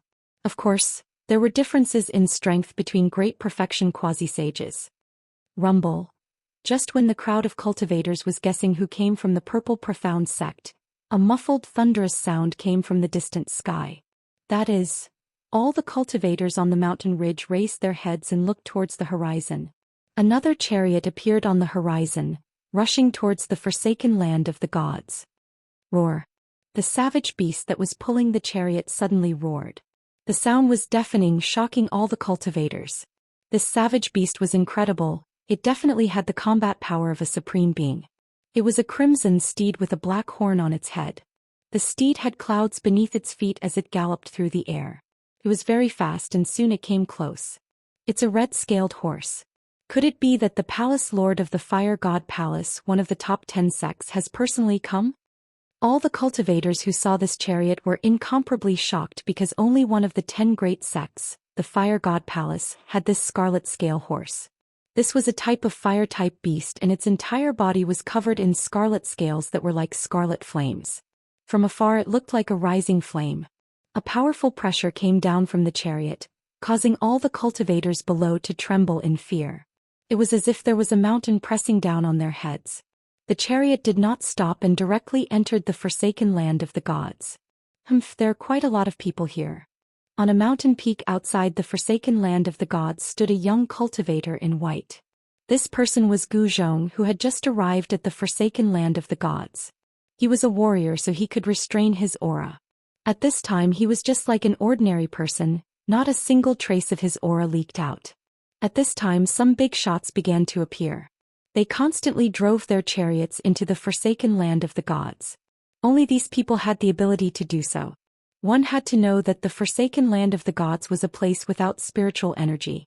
These big shots carried a lot of things that could replenish their vitality, which was why they dared to drive their chariots into the forsaken land of the gods. If it was anyone else, they would not be able to withstand such consumption. This forsaken land of the gods is very strange. Gu Zhong muttered to himself. He looked at the barren land in front of him and suddenly felt a trace of uneasiness, which woke him up. Could it be that something ominous was about to happen? The cultivation of a fourth layer Almighty was enough for Gu Zhong to protect himself. Even if he encountered a few half-step saints, he would still be able to escape even if he was not a match for them. Gu Zhong did not think too much about it. He directly walked down the mountain and headed towards the barren land that stretched as far as the eye could see. The forsaken land of the gods was a place that had been abandoned by the gods. There was no spiritual energy in it, so it was not suitable for any living thing to grow. There was only sand and stones and no vegetation could be seen on the ground. The sudden appearance of such a place in the middle of a mountain that was full of vitality was very unexpected. All the vegetation in front of him suddenly disappeared. No one knew how this place was formed because the forsaken land of the gods had existed since ancient times. No one was like Gu Zhong who dared to enter the forsaken land of the gods alone. Only those powerful half-step saints dared to wander in the forsaken land of the gods alone. Even Almighties had to team up with others before they dared to enter the forsaken land of the gods. At this time, there were already many teams that had entered the forsaken land of the gods. In a hilly area, a team of people was carefully advancing. Although there was no spiritual energy in the forsaken land of the gods, there were still dangers. There were all kinds of barriers here and there were even all kinds of remnant laws of the world. These were the immortal marks left behind by those peerless existences in the distant past. Old Ming, this path can really lead to the ancient ruins, Chen Feng said with a smile. There were only 5 people in this team, but each of them had the cultivation of an almighty. The person walking in front of this team was a thin, dark-skinned old man in black clothes. At this time a young cultivator in the team spoke. The old man was called Mingmia and he was a loose cultivator. He was good at observing the surroundings so he could determine if there were any dangerous factors in the nearby area based on the terrain and the distribution of the spiritual energy in the surroundings. If you don't believe me then scram. Old man Mingmia couldn't help but roll his eyes when he saw that the young cultivator actually dared to question him. Daoist Tianzong, you should speak less. We trust Daoist Mingmia. A dark-skinned middle-aged man unhappily looked at the young cultivator and said. The young cultivator saw that the dark-skinned man had spoken, so he didn't say anything else. He couldn't just scram like this. He had already come all the way here. If he were to leave just because of old man Mingmia's words, then that would be too much of a loss. Who is that person? At this time the young man called Tian Tsong suddenly noticed a white-clothed person standing on a hill in front of them. Everyone be careful. Old man Mingmia lowered his voice and said to the people behind him. They had to be careful if they met anyone in this place. It should be known that this was not a good place.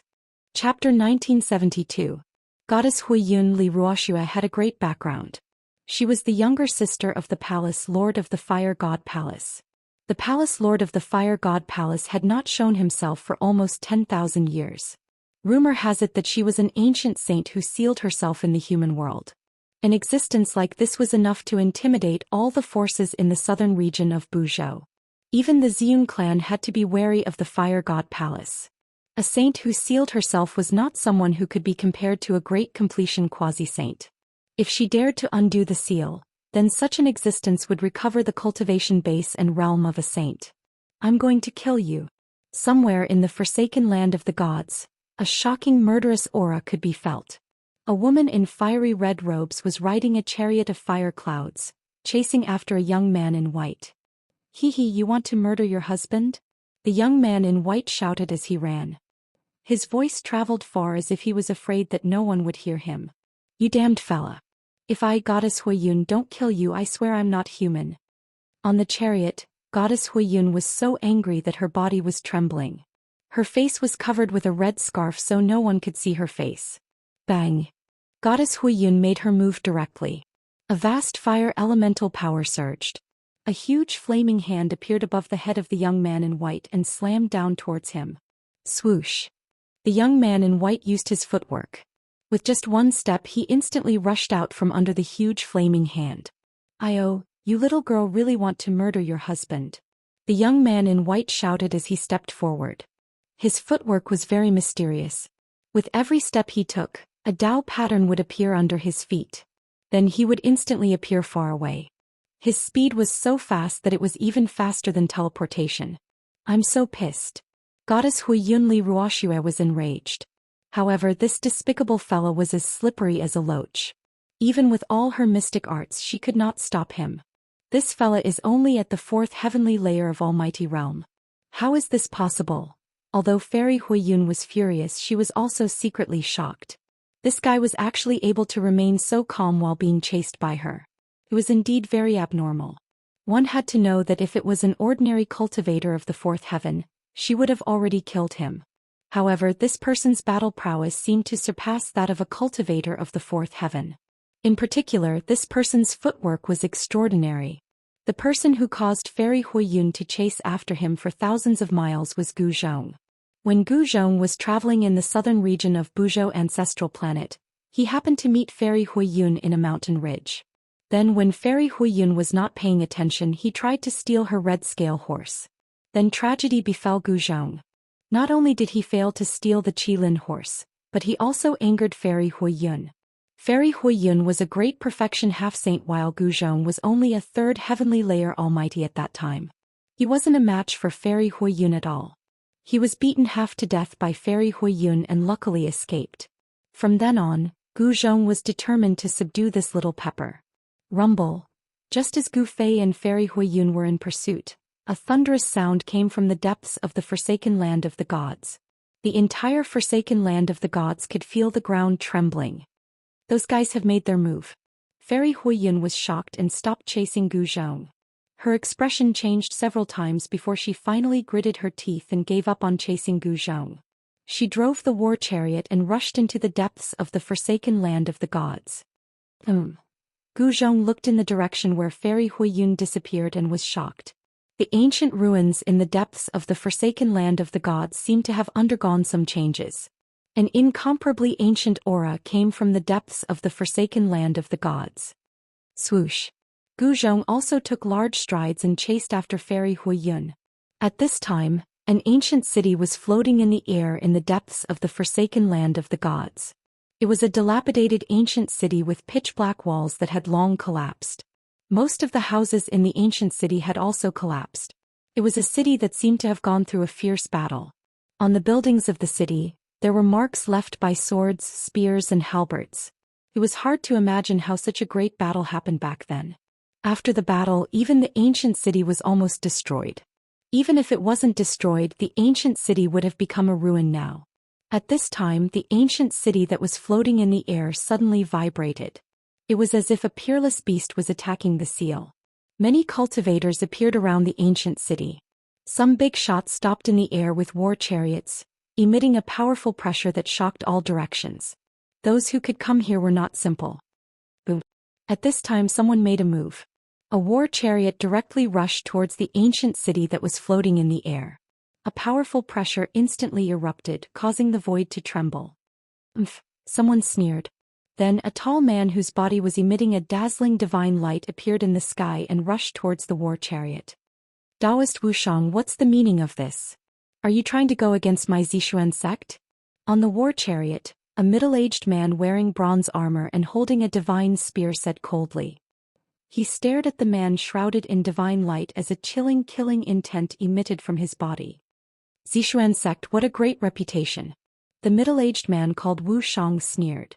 Clearly he did not place the Zixuan sect in his eyes at all. Are you vagrant cultivators tired of living? At this moment, a melodious voice suddenly rang out. A masked woman dressed in black walked over from afar with a black lotus in her hand, pressing towards Daoist Wu Shang. Black Lotus Holy Maiden. When Daoist Wu Shang saw the black-robed woman, his eyes couldn't help but narrow. Could it be that you 10 great sects want to monopolize the divine stash? Just as the Black Lotus Holy Maiden walked out, a shocking demonic chi suddenly rushed out from the nearby mountains. A great demon brought with it a torrential demonic chi and rushed over. Demonic chi surged into the sky near the ancient city as a murderous aura enveloped the entire world. Demon race. The Black Lotus Saintess and the Purple Profound Sect's divine general were both shocked. Even the demon clan had come, which made them feel a lot of pressure. It must be known that in the southern region of Buzhou, there were still quite a few powerful great demons. That's right, it's impossible for the 10 great sects to monopolize the divine stash. Just as the great demon arrived, an eerie voice rang out. A ball of ghostly chi wrapped around an illusory figure. It flew over from the sky and landed in front of the ancient city.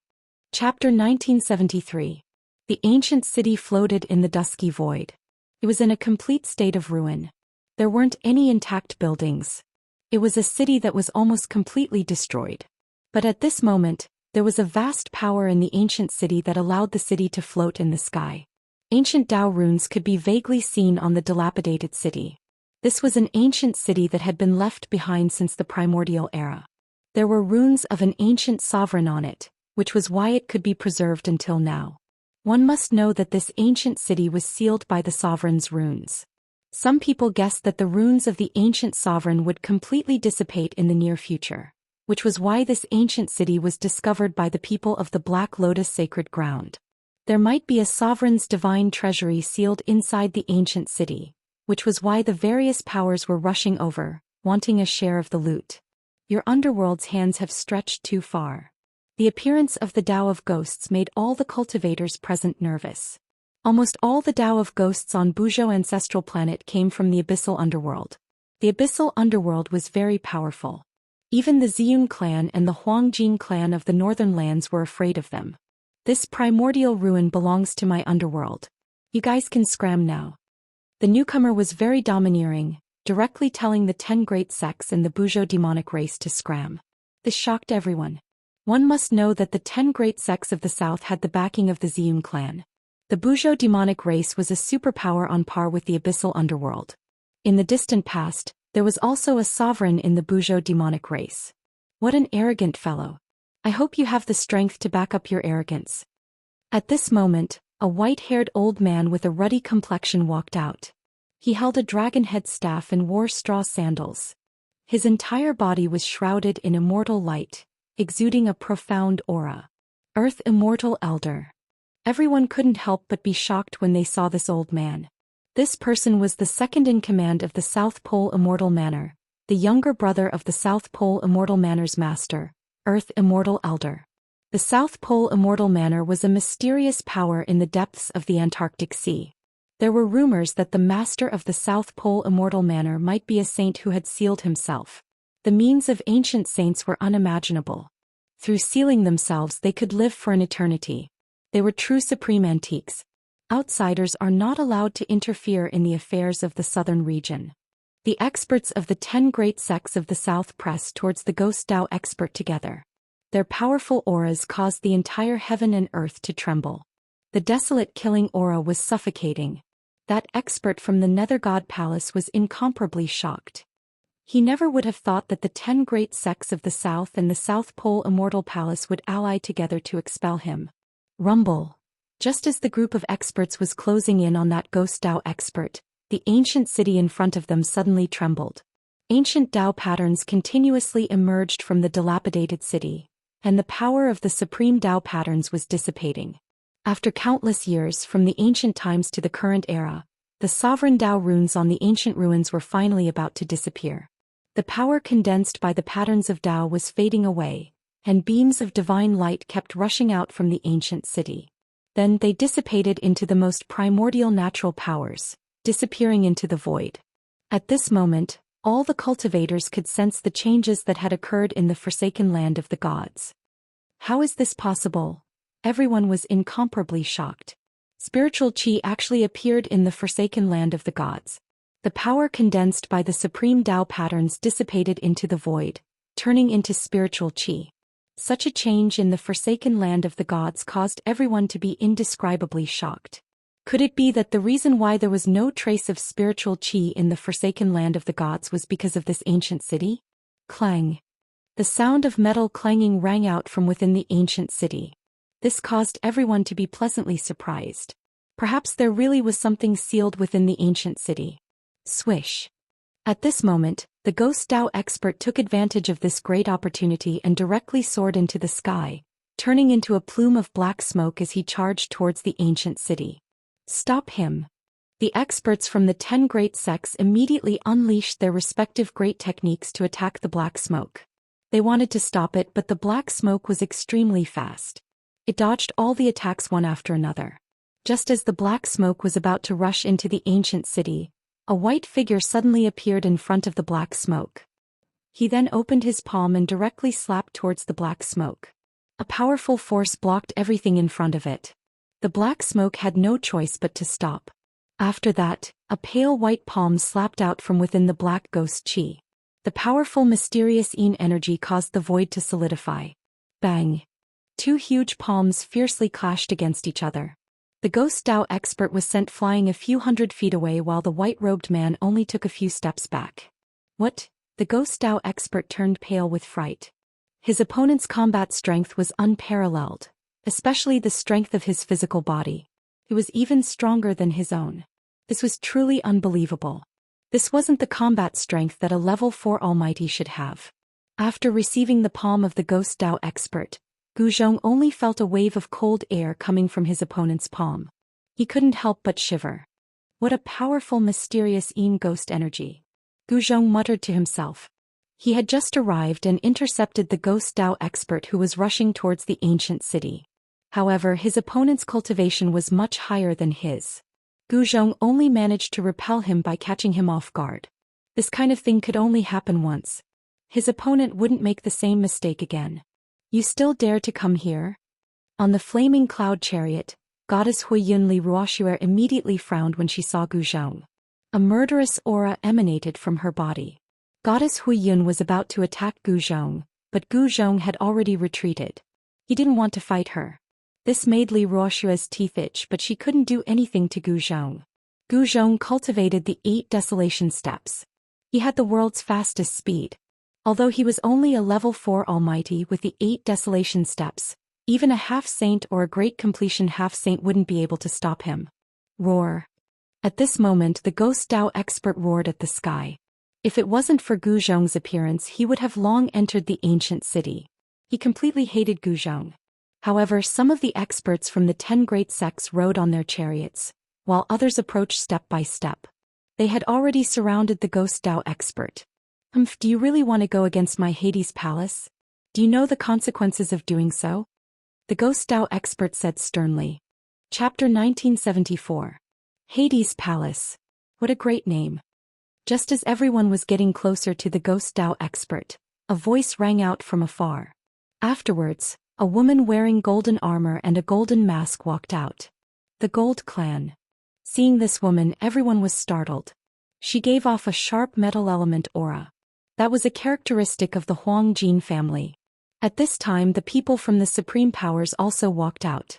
Just like that, the 10 great sects of the south seemed to be at a disadvantage.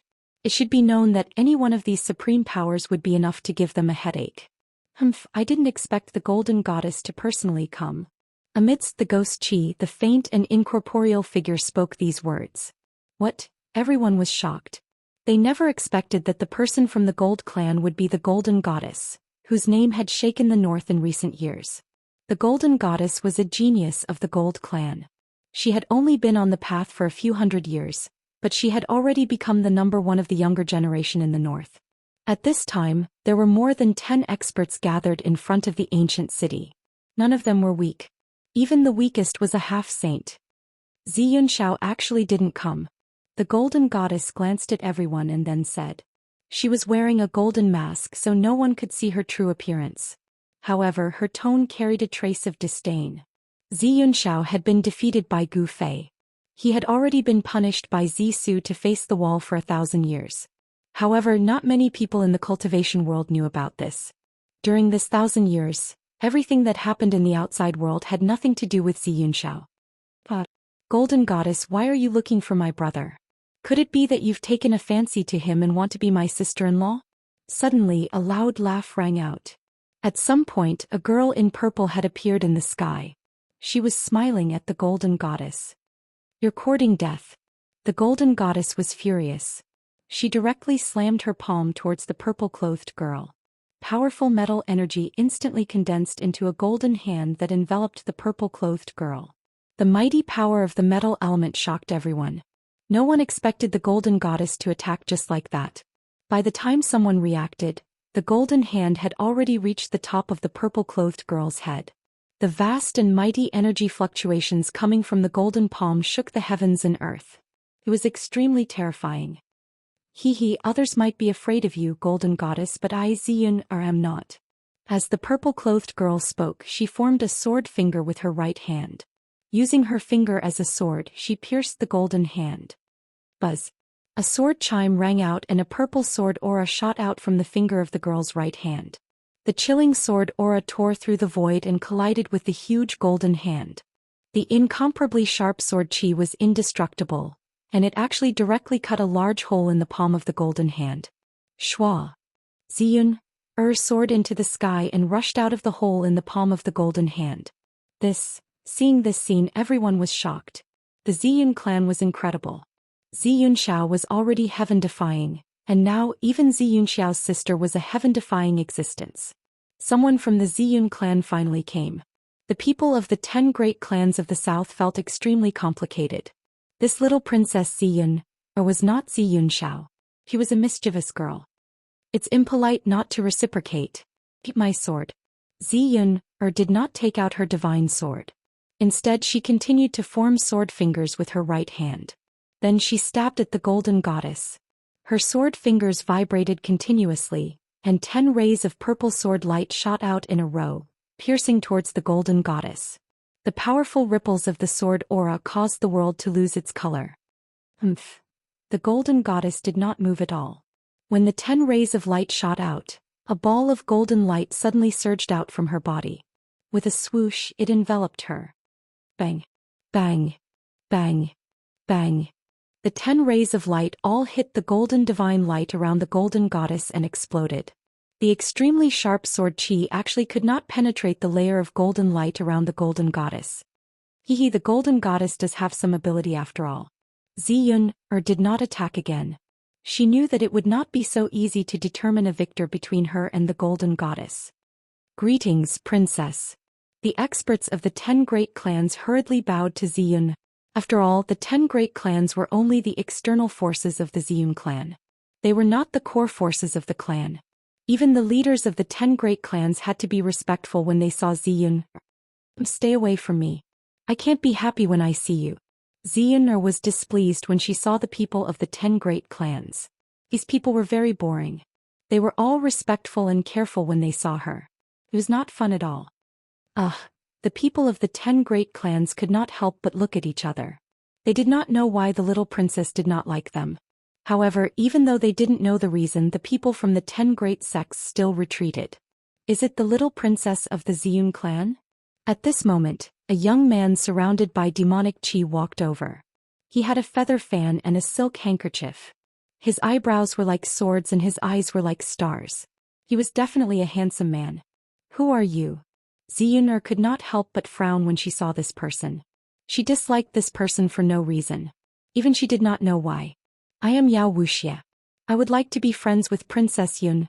What do you think, Master Yun? Yao Wuxia waved his fan and said with a smile. He was very confident in his appearance.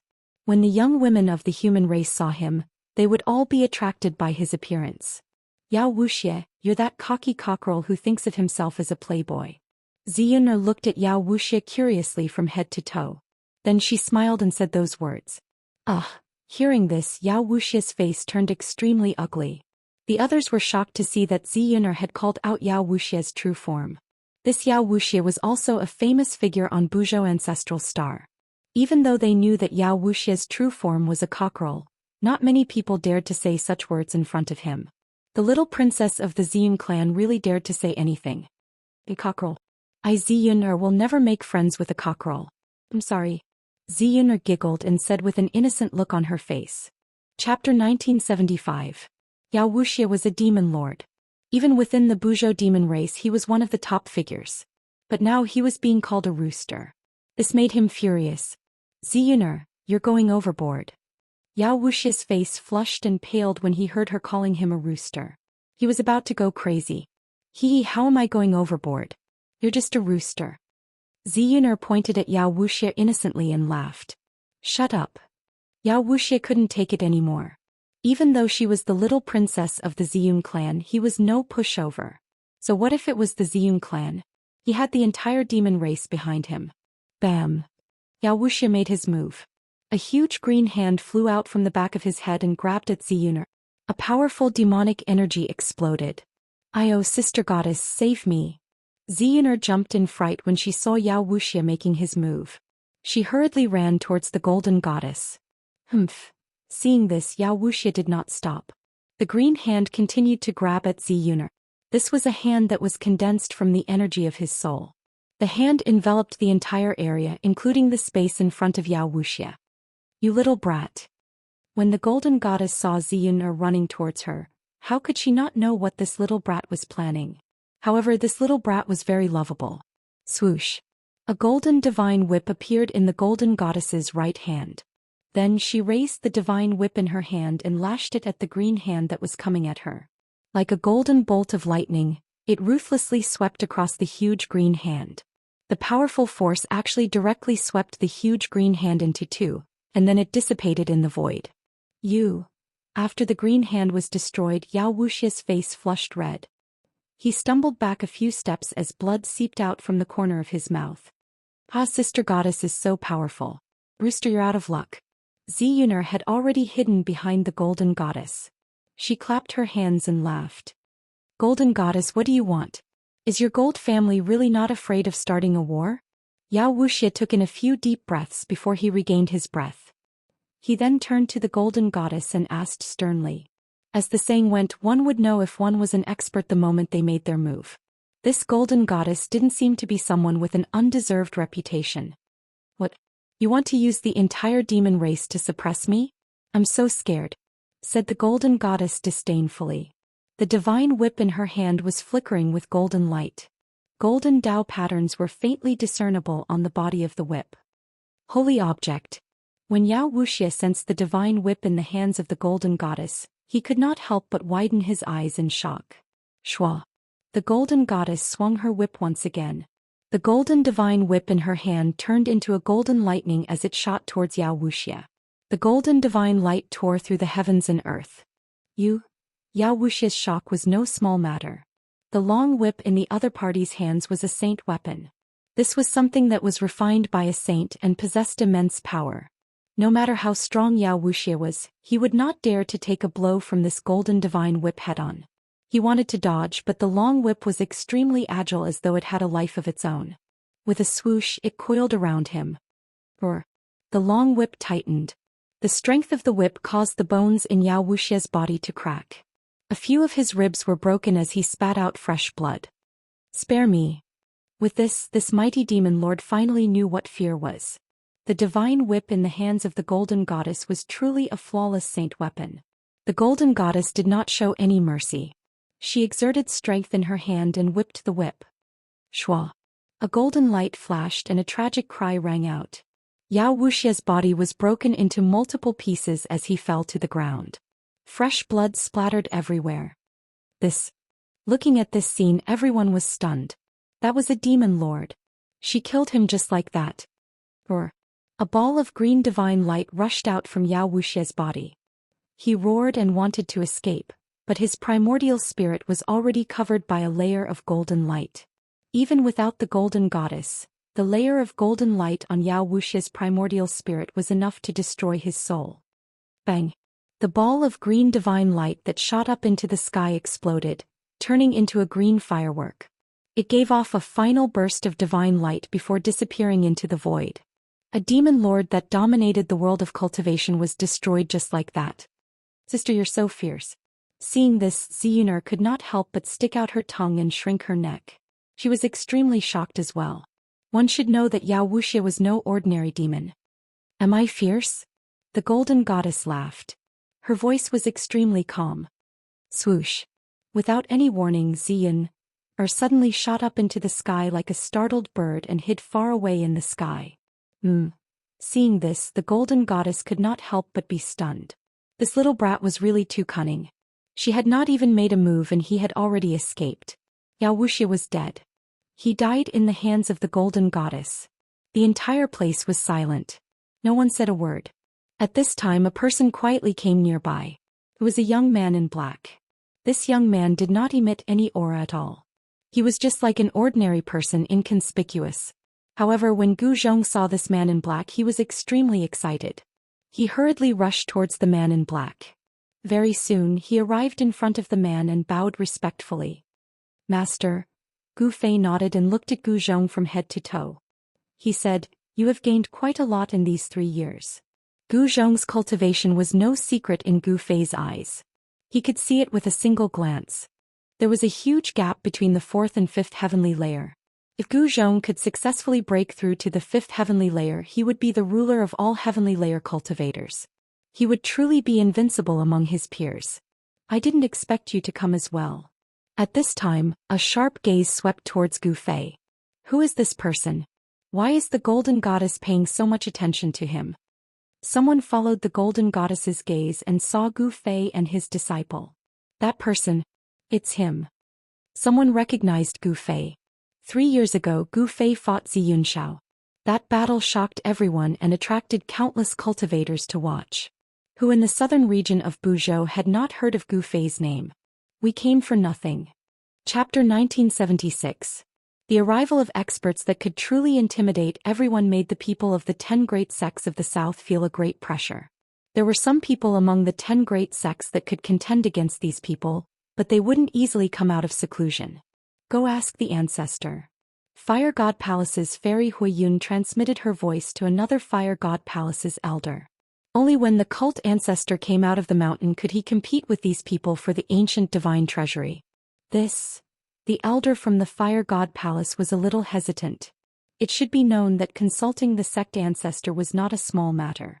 Waking up the sleeping sect ancestor was a big risk. Once the ancestor was enraged, everyone would suffer. Go if I tell you to. Goddess Huiyun was displeased at the elder's hesitation. Yes. The elder could only accept the order and quickly leave. Let's see how arrogant you people can be when the ancestor comes. Goddess Huiyun was very calm. She didn't look for Gu Zhong because he was the disciple of the god of slaughter. No wonder he dared to provoke the 10 great sections. The chariot retreated into the distance. Many people noticed the chariot's movements. The 10 great sects thought of the goddess's intentions and quietly retreated as well. Some of them sent people to ask for help from their sections. However, not all of the 10 great sects had super old-timers. For example, the Heavenless sect was relatively weak. After Gu Fei's battle, the Skyless sect declined even more. Its territory had been reduced by a third. Out of the 11 cities, 3 had been occupied by other sections. With the Skyless sect's current strength, it would be extremely difficult to take back the 3 cities unless they asked the Ziyun clan for help. However, the Ziyun clan rarely paid attention to the enmity between the 10 great sections. The Skyless sect also sent people over, but they retreated even further. They were here to try their luck and didn't dare to get involved. Master, this woman seems to have her eyes on you. At this moment, Gu Zhong, who was standing next to Gu Fei, could clearly sense the powerful battle intent coming from the Golden Goddess. This woman from the Golden family seemed to really want to fight his master. Ignore them. Our goal is only the ancient god treasury. Gu Fei didn't respond to the Golden Goddess. He still didn't release any powerful aura. He was just like an ordinary mortal. Return to the natural state. Everyone naturally knew that this Gu Fei was not an ordinary person who knew nothing. On the contrary, he was a famous god of slaughter. This guy's fame was earned through killing. Even Xianxia was defeated by him. It should be noted that Xianxia was publicly acknowledged as the strongest among the younger generation in the southern region of the ancestral star of Buzhou, but he was defeated by Gu Fei. Currently, there were only a few young experts in the entire cultivation world of Buzhou ancestral star who could compete with a heaven-defying figure like Gu Fei. The Golden Goddess was one of them. Since when did the god of slaughter, Gu Fei, become a coward? The Golden Goddess stood on top of a barren mountain and glanced at Gu Fei with her golden eyes. Although they were a dozen miles apart, her gaze seemed to be able to see through Gu Fei. If you want to court death, I'll grant your wish. Gu Fei didn't have any protective feelings for the fairer sex. If the Golden Goddess continued to provoke him, he wouldn't mind teaching this descendant of a supreme a lesson. The Golden Goddess was infuriated when she heard this. However, this wasn't the time to fight with Gu Fei because the ancient god treasury was about to appear. What a pity. I really wanted to see these two fight. Up in the sky, the naive Ziyun had a look of disappointment in her eyes. Gu Fei had actually defeated her big brother. He found it hard to believe. Her elder brother Xianxia was the strongest among the younger generation in the southern region of Buzhou. Is this fellow really that strong? Ziyun stared at Gu Fei and narrowed her spirited eyes. Rumble. At that moment, the ancient city in front of them started to collapse. Countless supreme Dao patterns gradually dissipated and the power condensed by the Dao patterns returned to heaven and earth. The spiritual energy in the entire forsaken land of the gods started to recover.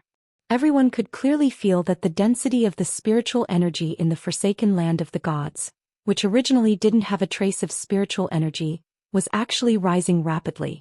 As long as the spiritual energy of heaven and earth existed in the forsaken land of the gods, it wouldn't be a barren land. The ancient city had existed for an unknown number of years. The city was collapsing from the outside. Pieces of soil fell from the sky and turned into dust before dissipating into the void. After losing the support of the supreme Dao patterns, the ancient city was completely collapsing. It turned into dust and completely disappeared from this world, leaving not a single trace behind. As the ancient city continued to collapse, the fluctuations in the center of the ancient city became stronger and stronger. From time to time, rays of divine light would rush out from the center of the ancient city. The aura of life, how is this possible? At this moment, everyone was indescribably shocked. They could sense a weak ripple of life coming from the depths of the ancient city. The aura of life had actually appeared in the ancient ruins. This caused everyone to feel incredulous. One must know that this ancient ruins had existed for countless years. What kind of life could live for so many eras? Even honorable beings and saints disappeared in the end. Even existences that were said to be eternal were annihilated in the endless passage of time. Rumble. As the ancient city continued to disintegrate, the aura of life grew stronger and stronger. It was as if something alive was about to be born from the ancient city. Everyone was incomparably nervous. No one knew what kind of creature would appear. One must know that this was an ancient creature that was incomparably ancient.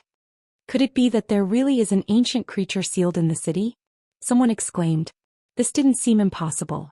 However, when they remembered that this was a creature sealed by an honorable being from the ancient past, everyone couldn't help but be shocked. An existence that required an honorable being to personally seal was at least a terrifying existence that could contend against an honorable being. A rebirth that defies the heavens. The ghost Dao expert was incomparably excited. He seemed to know something about this ancient city. This ancient ruins was a sealed land. An honorable being from the ancient past had sealed the entire ancient city. An honorable being was an invincible existence in the 9 heavens and 10 earths. Since honorable being personally took action, the sealed existence couldn't possibly still be alive.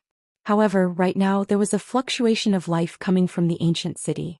Chapter 1977. The ancient city was still collapsing. The power of the sovereign's Dao pattern had completely collapsed and was gradually dissipating. Rumble. The entire ancient city had shrunk to 2/3 of its original size. In the depths of the ancient city, the aura of life gradually became stronger as rays of divine light rushed out. Everyone watched this scene anxiously. Is this a creature from the ancient era? Gu Fei muttered to himself. He couldn't help but think of the bone egg he obtained in the depths of the soaring dragon ancestral star's 100,000 mountain range. That was an egg formed after the primordial divine turtle underwent nirvana. That turtle egg was kept in Gu Fei's inner world and nurtured with the life essence of the divine spring of life. One should know that the primordial divine turtle's life force was very strong, let alone the primordial divine turtle. But even so, the turtle egg formed after the primordial divine turtle underwent nirvana still had extremely weak life force after so many years. This in itself was a miracle. However, it was different now. In the constantly collapsing ancient city, there was actually a life from the ancient era that was about to break the seal and come into the world. This was different from the primordial divine turtle undergoing nirvana. This was a real life from the ancient era that was about to come into the world. Master, this. Gu Zhong was extremely shocked. As the ancient city continued to collapse, the terrifying existence in the city emitted waves of energy. A terrifying murderous aura shrouded the sky above the ancient city. Rays of divine light soared into the sky and dissipated in the void. This was the dissipation of the sovereign's sealing power. Within the divine light there was a chilling aura. It was as though a peerless demon was lurking there and could jump out at any time. How is this the primordial divine treasury? Someone discovered that something was wrong. There was indeed something sealed in the ancient city, but it wasn't the legendary primordial divine treasury. Instead, there was a terrifying existence sealed within. Roar. A deep roar came from the depths of the ancient city. It wasn't loud, but the penetrating power was very strong. All the cultivators present could hear it clearly. Someone was dumbfounded. There was really a terrifying existence sealed within the ancient city. What is that? The ancient city continued to shrink. The city was collapsing, falling off and turning into dust before returning to the world. At this moment, a figure appeared at the center of the ancient city. Although it was just an illusory figure, it gave off an extremely savage feeling. An ancient creature? All the cultivators stared at the silhouette. They soon realized that the silhouette was not a human, but a member of a different race. It was a minotaur with a human body. Roar. The ancient creature with the head of a bull and the body of a human roared at the sky. Terrifying sound waves spread out, and countless cracks appeared on the city that was already on the verge of collapse. Clang. The sound of metal chains clashing against each other rang out. The ox-headed celestial being that was sealed here was struggling. His body was coiled by numerous black chains. It was these unassuming black chains that bound the Minotaur to the inside of the ancient city. Humans. A powerful divine will rippled out from the Minotaur's body as a voice rang out in everyone's hearts. This voice was filled with killing intent. Rumble. The Minotaur struggled violently, causing the entire world to shake. It was as terrifying as an ancient god. Open for me. The Minotaur roared furiously, using all the energy in his body. A terrifying pressure that looked down on the world appeared in the sky. The Minotaur's energy exploded without holding anything back. Boom. After an earth-shattering explosion, the rest of the city instantly exploded. The Minotaur's body was devoured by this energy. Terrifying energy swept out in all directions. The energy rippled down to the ground, causing sand and stones to fly everywhere. The sun and moon lost their radiance. Is it going to be born? Upon seeing this, Gu Fei's eyes could not help but narrow as his expression became extremely solemn. The strength of the Minotaur was not to be underestimated. It was impossible for him to die in the explosion just now. At this moment, a figure rushed out from the billowing dust. Let's go. When the people from the 10 great sects saw that there were no ancient treasures in the ancient city, they were extremely disappointed and immediately retreated. This Minotaur was not someone they could deal with. Puff. The Minotaur fiercely exhaled. 2 puffs of white smoke came out from his nose. Whoosh. After the Minotaur panted a few times, he suddenly stretched out his hand and grabbed a chariot nearby. After that he punched the chariot and shattered it. Flesh and blood mixed with the fragments of the chariot, splattering everywhere. An incomparably powerful existence was directly destroyed by the Minotaur's punch. What? Everyone was extremely shocked when they saw this. This Minotaur was too powerful. After all, those who could drive chariots here were all important figures in the great sections. What did I just see? An elder of the Zixuan sect died just like that. Everything seemed a bit illusory, giving people a feeling that it was unreal. Whoosh. At this moment, a golden lightning suddenly appeared and entangled the Minotaur. It was extremely sharp. Especially on the whip, there was a saint's power faintly appearing. The golden goddess made her move. The Minotaur's body was entangled by several black chains. He grabbed the chains on his body and waved them. The chains immediately turned into 2 rays of black light and went towards the golden goddess whip. Clang. The sound of the chains colliding resounded continuously. The golden divine whip lashed at the chains and the powerful force sent them flying. Whoosh. The golden whip immediately entangled the Minotaur's body. Die. The golden goddess pulled her right hand. She wanted to kill this Minotaur the same way she killed Wuxia. However, this time she was wrong. She only felt that her hand was heavy, and she couldn't move the divine whip in her hand. She was truly shocked. Then the golden goddess felt her hand shake. The whip in her hand was actually knocked out of her hand and fell into the Minotaur's hand. What? The golden goddess never thought that someone would actually grab her whip with their bare hands and snatch it away. This is an ancient Minotaur. Chapter 1978. An ox head in a human body. This was the legendary ancient ox demon clan. This ox demon had been sealed in the ancient city by a supreme. Even though it was extremely weak, it was still extremely terrifying. It could easily kill peak experts. One of the pinnacle experts of the Purple Profound sect was killed by the ox demon's fist. Swish. With a flash of golden light, the golden whip in the golden goddess hand flew out. It was actually snatched away by the ox demon as if it didn't require any effort at all. The golden goddess was extremely shocked. She hurriedly retreated. Everyone couldn't help but be astonished. After all, the divine whip in the golden goddess's hand was a flawless saint artifact. It was extremely powerful. Previously, the golden goddess had used this divine whip to annihilate the demon lord Wuxia. Wuxia was a demon lord and his cultivation base had already reached the sage to be realm. An artifact refined by a saint. The ox demon looked at the golden divine whip in his hand. His eyes immediately lit up. He was lacking a weapon, so this divine whip was perfect for him. However, the golden divine whip was imprinted by an ancestor of the Huang family. Outsiders couldn't use it. However, this ox demon was indeed extraordinary. Dao seals rushed out of his glabella and directly imprinted themselves on the golden divine whip. He wanted to use his own Dao seal to erase the Dao seal of the golden divine whip's original owner. What? The golden goddess couldn't help but be shocked when she saw that the ox demon wanted to erase the imprints of the original owner of the golden divine whip.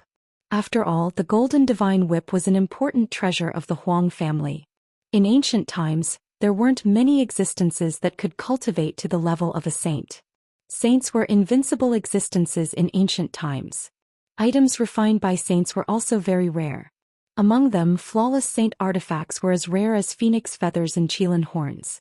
If the ox demon really erased the imprints on the divine whip, then the divine whip would be refined by him. The golden goddess absolutely wouldn't allow such a thing to happen. Die! The golden goddess roared and directly attacked.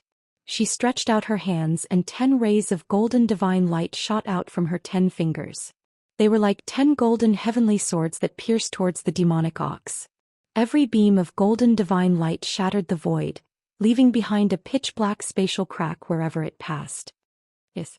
The ox demon raised his head fiercely. His eyes shone with a dazzling light. He was clearly enraged. This little girl actually dared to disturb him. The seal on the golden divine whip was left behind by a saint. The bull demon had been sealed for countless years and was extremely weak. He could not erase the seal on the divine whip in a short time. I'll refine this whip after I kill you. The ox demon extended his hand and grabbed at the 10 beams of golden divine light that had pierced through the void. This grab enveloped the space in front of him. The 10 beams of golden divine light were actually shattered by the ox demon's huge hand. Then the huge hand continued to grab at the golden goddess. At this moment, a black vortex appeared in the center of the huge hand. A heaven-devouring power surged out of the vortex. The golden goddess felt her body tighten. The heaven-devouring power had already enveloped her and pulled her towards the ox demon's huge hand. Everyone was stunned by the scene in front of them. This fellow who had broken out of the ancient city seemed to be abnormally powerful. Even the golden goddess seemed to be at a disadvantage. This was not a good thing. It should be known that the ox demon clan was rumored to be a ferocious demon. Preposterous. The golden goddess was both shocked and furious. The strength of the ox demon had already exceeded her expectations. How could such an existence be allowed to exist in this world? Clanging sounds rang out from the golden goddess. Rays of golden light rushed out from her body and turned into peerless weapons. Wherever they slashed, they tore apart the sky and earth. They also slashed apart the sky-devouring power from the ox demon's hand. The golden goddess felt her body loosen up. Then she directly soared into the sky and dodged the ox demon's claw. Boom! The void shook. The space where the golden goddess was originally at was directly shattered by the ox demon's claw. It turned into a piece of chaos. Even the chaotic chi came out. The golden goddess was shocked when she saw this. The ox demon's seemingly casual claw actually had such power. It was really shocking. The other cultivators who were watching the battle were also extremely shocked. At this moment, Xianxia looked at the ox demon and then at Gu Fei. Who was stronger? When was Gu Fei going to make a move? Who would have thought that a creature that shouldn't have existed would jump out when the primordial relic appeared? The primordial ox demon was indeed impressive. He was personally sealed by a supremacy. Even though he had fallen, he could still go against the heavens and reappear in the world. The ox demon's methods had undoubtedly stunned everyone present. However, the ox demon's ferocious nature hadn't changed even after countless years had passed. Devouring the heavens. The ox demon opened its mouth and sucked in the golden goddess in the sky. The golden goddess only felt the void around her suddenly tremble violently. Then it instantly collapsed. The shattered void wrapped around her and flew towards the ox demon's mouth. Oh no! The golden goddess was extremely shocked. This ox demon was much more powerful and terrifying than she had imagined. The power that the ox demon had displayed was too powerful. Could it be that this ox demon still had the cultivation and combat strength of a saint? That was impossible. If this ox demon had the cultivation of a saint, the world would have reacted long ago. At this moment, there was no time for the golden goddess to think too much. She opened her mouth and a divine pearl flew out. Then it rapidly enlarged. Rumble. A golden sun appeared between the heavens and the earth. It emitted boundless metal elemental power and smashed towards the ox demon that had opened its mouth to suck in the pearl. The great power that emanated from the golden sun caused the entire world to tremble. This is Pure metal elemental power radiated from the golden sun, intimidating the surroundings. There was a trace of saintly aura lingering on the sun. Another perfect saint artifact. The cultivators who were watching the battle were shocked. The golden goddess actually had 2 perfect saint artifacts on her. It was truly shocking. However, when they remembered that the Gold clan was the descendant of the Golden Supremacy, they understood. After all, the Golden Supremacy was an extreme saint. At this moment, the ox demon was finally moved. The dazzling golden sun smashed towards it. It was as if there was really a sun falling from the sky. Chapter 1979. Boom. The golden sun fell from the sky, destroying everything in every direction. It directly smashed the primordial Devilox into the shattered void. With the sun as the center, everything within a 10-mile radius was destroyed. The earth was sinking and the void was being destroyed. This was practically the end of the world. Everyone was dumbfounded by the scene before them. Damn. Gu Fei couldn't help but be moved when he saw this scene from a distant peak. He could see that the power of the golden goddess attack had been limited to a certain range. Otherwise, let alone a 10-mile radius, even 100 miles of land would have been destroyed. The power of a perfect saint artifact was comparable to a saint's attack. If she couldn't control this power, it would be a disaster. Fortunately, this was the forsaken land of the gods. If this had happened outside, who knew how many lives the golden goddess attack would have taken? That primordial Devilox should be dead now. What a pity for my divine whip. The golden goddess couldn't be happy because she had lost a perfect saint artifact. However, even if it was lost, it could still be found. Even if a perfect saint artifact was lost, a few of the super antiques of the Gold clan could still use secret arts to summon it back. A perfect saint artifact was too precious and important. They couldn't afford to lose it. Thinking of this, the golden goddess was no longer as worried. As long as she returned to the clan and asked the ancestors for help, they could still summon the divine whip back. The Gold clan was the descendant of a supreme. Their foundation was unimaginably deep. Rumble. The light emitted by the sun gradually weakened as the metal element divine energy converged. In the end, the sun turned into a dazzling golden pearl the size of a thumb and flew back to the golden goddess. The golden goddess swallowed the pearl in one gulp. She's using her own essence to nourish the saint artifact. When Gu Fei saw this, he immediately thought of this situation. The golden goddess wanted to use her own essence to nourish the orb day and night, using this kind of painstaking effort to refine the orb. It had to be said that although this method was a bit stupid, there didn't seem to be any better way to refine this saint artifact. The shattered void was rapidly repairing itself. The power of heaven and earth was very mysterious. As long as the balance of heaven and earth was not broken, the power of heaven and earth would repair the shattered void. Of course, once the balance of the world was broken, the power of the world would become chaotic. Moreover, the broken void would not automatically repair itself. Once the balance of the world was broken, it meant that the world was about to collapse. The shattered void was constantly reforming, but the primordial ox demon did not appear. Even the aura of the primordial ox demon had disappeared completely. Everyone heaved a sigh of relief when they saw that the shattered void was about to be completely repaired by the power of heaven and earth. That terrifying primordial ox demon might have really been killed by the golden goddess. However, just as the shattered void was about 100 feet away from being completely restored, a powerful and terrifying wave of energy surged out from the shattered void. What? When everyone sensed this fluctuation, they were all moved. How is this possible? How could he still be alive?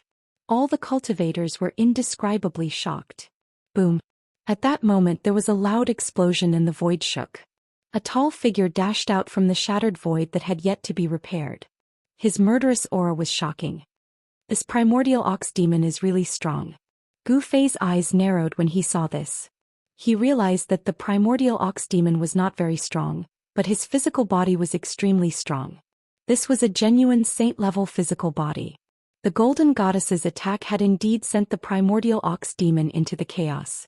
However, no one had expected that the primordial ox demon would still be able to rush out from the chaos. Only a saint of the human race can kill me. At this moment, the primordial ox demon was in a sorry state. One of the horns on his head had already been blown off, leaving only the other horn. Blood was seeping out from the corner of his mouth. The the golden goddess was extremely shocked. She knew very well the power of her golden soul pearl. Even a peak quasi-saint would not be able to withstand an attack from this saint artifact. You have successfully angered me. The primordial ox demon's voice rang in the golden goddess's mind. Die. Without saying anything else, the primordial ox demon made his move. His huge hand covered the entire sky as it slammed down on the golden goddess. A terrifying destructive force descended from the huge hand. The great power that erupted from the hand caused pitch-black spatial cracks to appear in the void of the entire world. These spatial cracks were of different sizes. Some were as small as a strand of hair and were almost invisible to the naked eye, while some were as huge as a mountain. They extended far into the sky and were extremely terrifying. The spectators were extremely nervous. Buzz. Just as the huge hand formed by the primordial ox demon was about to slam down, the golden goddess's body suddenly vibrated. Then rays of sword radiance shot out from the golden goddess's body. Then a scene that left everyone dumbfounded appeared.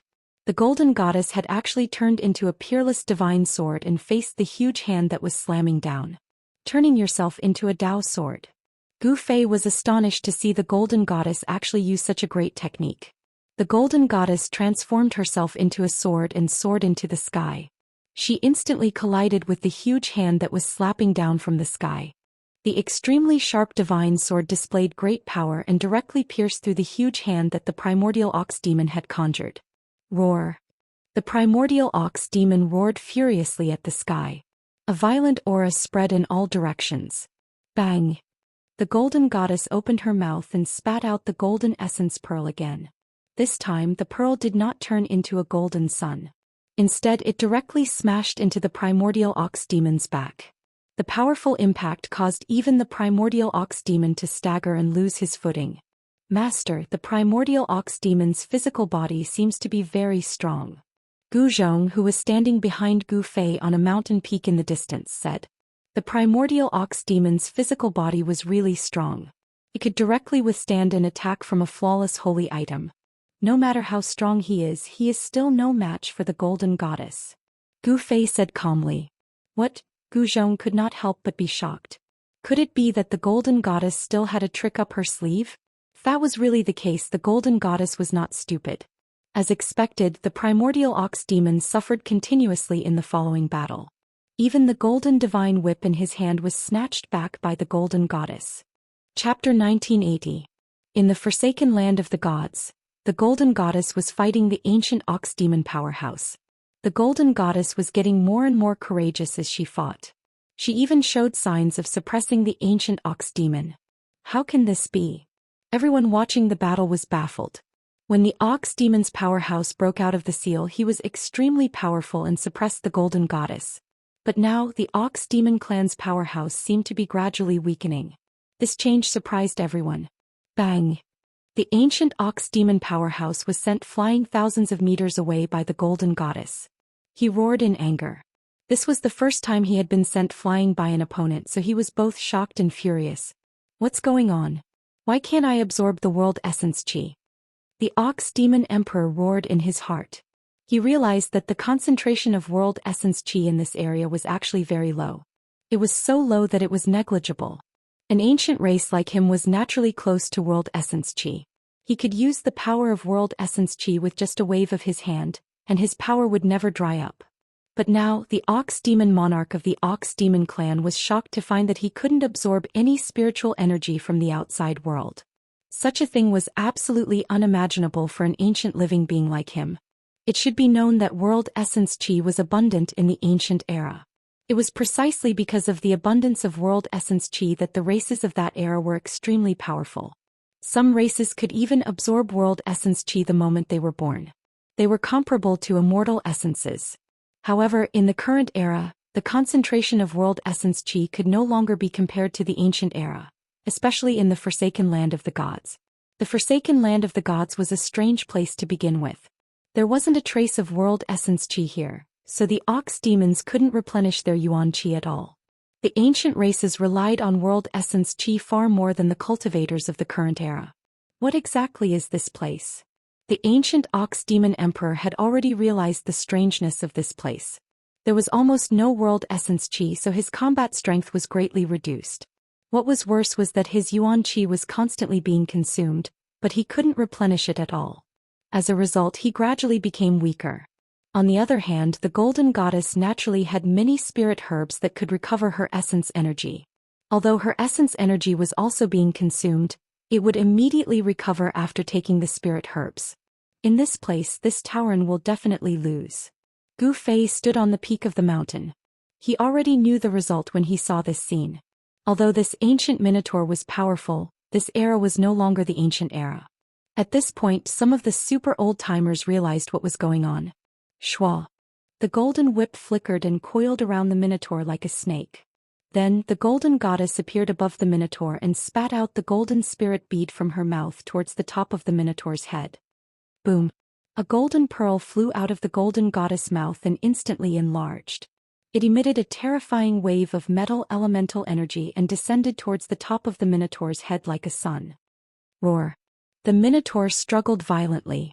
He wanted to dodge, but his hands were already entangled by the divine whip. He could only watch as the ball of golden light smashed towards his head. The golden spirit bead was as heavy as a primordial divine mountain. It was a magic treasure refined from the essence of heaven and earth. The power of the golden spirit bead was unbelievably strong.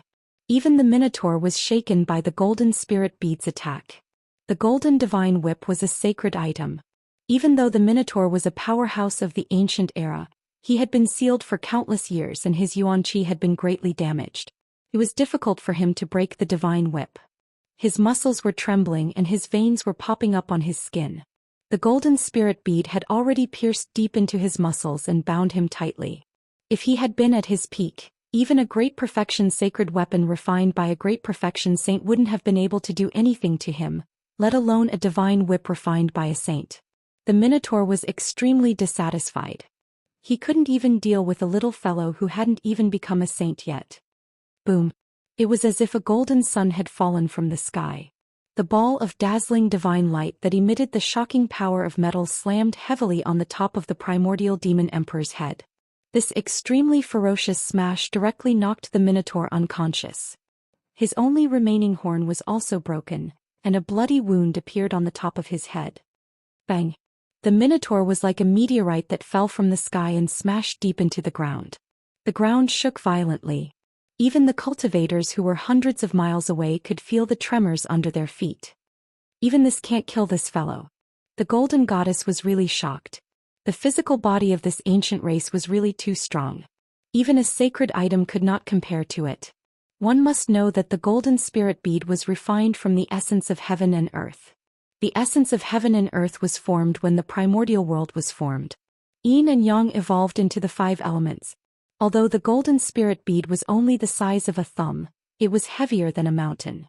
Contained an endless amount of 5 elements golden essence chi. This was an immortal material. The golden spirit bead's grade was very high. After being refined by countless experts of the gold family, this divine bead already possessed the grade of a sacred item. Moreover, this divine bead still had the possibility of evolving endlessly. In other words, as long as the golden goddess's cultivation was high enough, it wasn't impossible for her to refine this divine bead into an extreme sacred item. The golden goddess descended from the sky. What? Suddenly her expression changed drastically. The aura of the minotaur that she had smashed into the ground with the golden spirit bead had completely disappeared. This made her extremely shocked. For an existence like the minotaur, even if he was killed, his corpse would still emit a powerful aura. It wouldn't disappear. This situation could only mean that the minotaur had escaped through the ground. This is bad. The golden goddess's heart trembled. She knew that this ancient race was extremely powerful. Once it recovered, it would be a disaster for anyone. Even the gold family wouldn't be willing to provoke such an existence. At this moment, in a hilly area 1,000 miles away from the forsaken land of the gods, a tall figure broke through the ground. This wasn't a human but a minotaur with the head of a bull and the body of a human. Wait until I recover. I'll teach you a lesson. The minotaur's anger reached the 9 heavens. He was in an extremely sorry state. 2 of his horns were broken, his head was covered in blood, and the top of his head had caved in. Chapter 1981. The primordial ox demon clan had once ruled a region in the primordial era. They were extremely powerful and were one of the largest clans in the primordial era. This minotaur was definitely not simple for a supremacy to personally seal him. A supreme existence that had fallen long ago had come back to life. This was a different kind of rebirth. Moreover, this minotaur seemed to have a secret technique that could restore his memories from his previous life. When the minotaur was fighting the golden goddess, he used the ox demon clan's secret technique to escape thousands of miles away. He needed to recuperate and recover his vitality before he could settle the score with these people. Swoosh. The minotaur burrowed into the ground again. He needed to leave this place as soon as possible. When he was fighting the golden goddess just now, he sensed a few auras that were no weaker than the golden goddess. He was no match for these people now. The minotaur was indeed a big shot from the primordial era. He retreated decisively so that he could make a comeback in the future and kill everyone who dared to attack him. A day later, a tall figure sat cross-legged in a valley in the mountains outside the forsaken land of the gods. There were specks of spiritual light in the valley. They were the visible spirit chi of heaven and earth. The spirit chi from all directions was gathering in the valley and entering the figure inside. It was a minotaur wearing broken armor and covered in blood. The minotaur was breathing in and out the spirit chi of heaven and earth. After he left the forsaken land of the gods, he found a place to recover his vitality. An obscure yet powerful aura lingered in the valley. It wasn't just the spirit chi of heaven and earth. Even the flowers and trees in the valley were overflowing with life essence and gathering towards the minotaur. The minotaur's wounds were healing rapidly. The primordial era's affinity with the spirit chi of heaven and earth was unmatched by any other race in the current world. They could directly convert the spirit chi of heaven and earth into their own vitality. This was what the minotaur relied on. If they were outside the forsaken land of the gods, the golden goddess might not be his match. Just as the minotaur was breathing in and out the spirit chi of heaven and earth, two figures appeared silently outside the valley. They were two young cultivators. "Master, the minotaur is inside." One of the young cultivators glanced into the valley and said, "You stinking brat, how dare you doubt my tracking technique?" A cultivator who appeared even younger than the one who spoke up earlier spoke up. These two young cultivators who appeared outside the valley were none other than Gu Fei and his disciple. Gu Fei's tracking technique was quite good. He actually managed to chase them all the way here. "Master, should I go in and take a look?" Gu Zhong rubbed his head and said in an embarrassed tone. The spiritual energy in the valley seemed to be converging, but the spiritual energy fluctuations weren't very strong. "You're courting death if you go in," Gu Fei said to Gu Zhong with a grave expression. In just one day, the ox head in the valley had become so powerful that even he was moved. The more obscure a true expert's aura was, the more powerful they were. Although the ox-headed man was no longer who he was in the past in a sense, this did not hinder him from using the various techniques of the ox demon race. There's actually such an existence in this world. Gu Zhong was well aware of his own strength. With his cultivation of the fourth heavenly layer, it would be difficult for him to fight against a half-sage, let alone the demonic ox emperor in the valley. "Wait for me outside." After Gu Fei instructed Gu Zhong, he directly walked into the valley. That ox-head man really knows how to find a place. Flowers bloomed in the valley and towering trees stood on the ground. Their huge canopies covered a large area. Who knew how many years these vines had been growing for? Each one of them was very long and some were even thousands of meters long. They were lying between two trees. Surprisingly, after walking into the valley, Gu Fei couldn't hear any sounds of animals. The valley was terrifyingly silent. Only the rustling of the leaves could be heard when the mountain breeze blew. After passing through the forest, Gu Fei realized that the view in front of him had suddenly widened. And just as Gu Fei walked out of the forest, the ox-head man sitting on a huge rock suddenly sensed something and opened his eyes. Two rays of light shot out from the ox-head man's eyes, filled with killing intent. Swoosh! Just as the ox-head man stood up from the rock, the space in front of the rock suddenly shook. Then a figure appeared there. Seeing this, the ox-head man couldn't help but be shocked. The other party seemed to be very strong and there seemed to be a special aura around the other party. "Who are you?" The ox-head man stood on the rock and looked coldly at Gu Fei below. At this moment, the heaven and earth spiritual chi in the valley was still gathering towards him. The ox-head man's body automatically absorbed the surrounding heaven and earth's spiritual qi without stopping. The person who will kill you.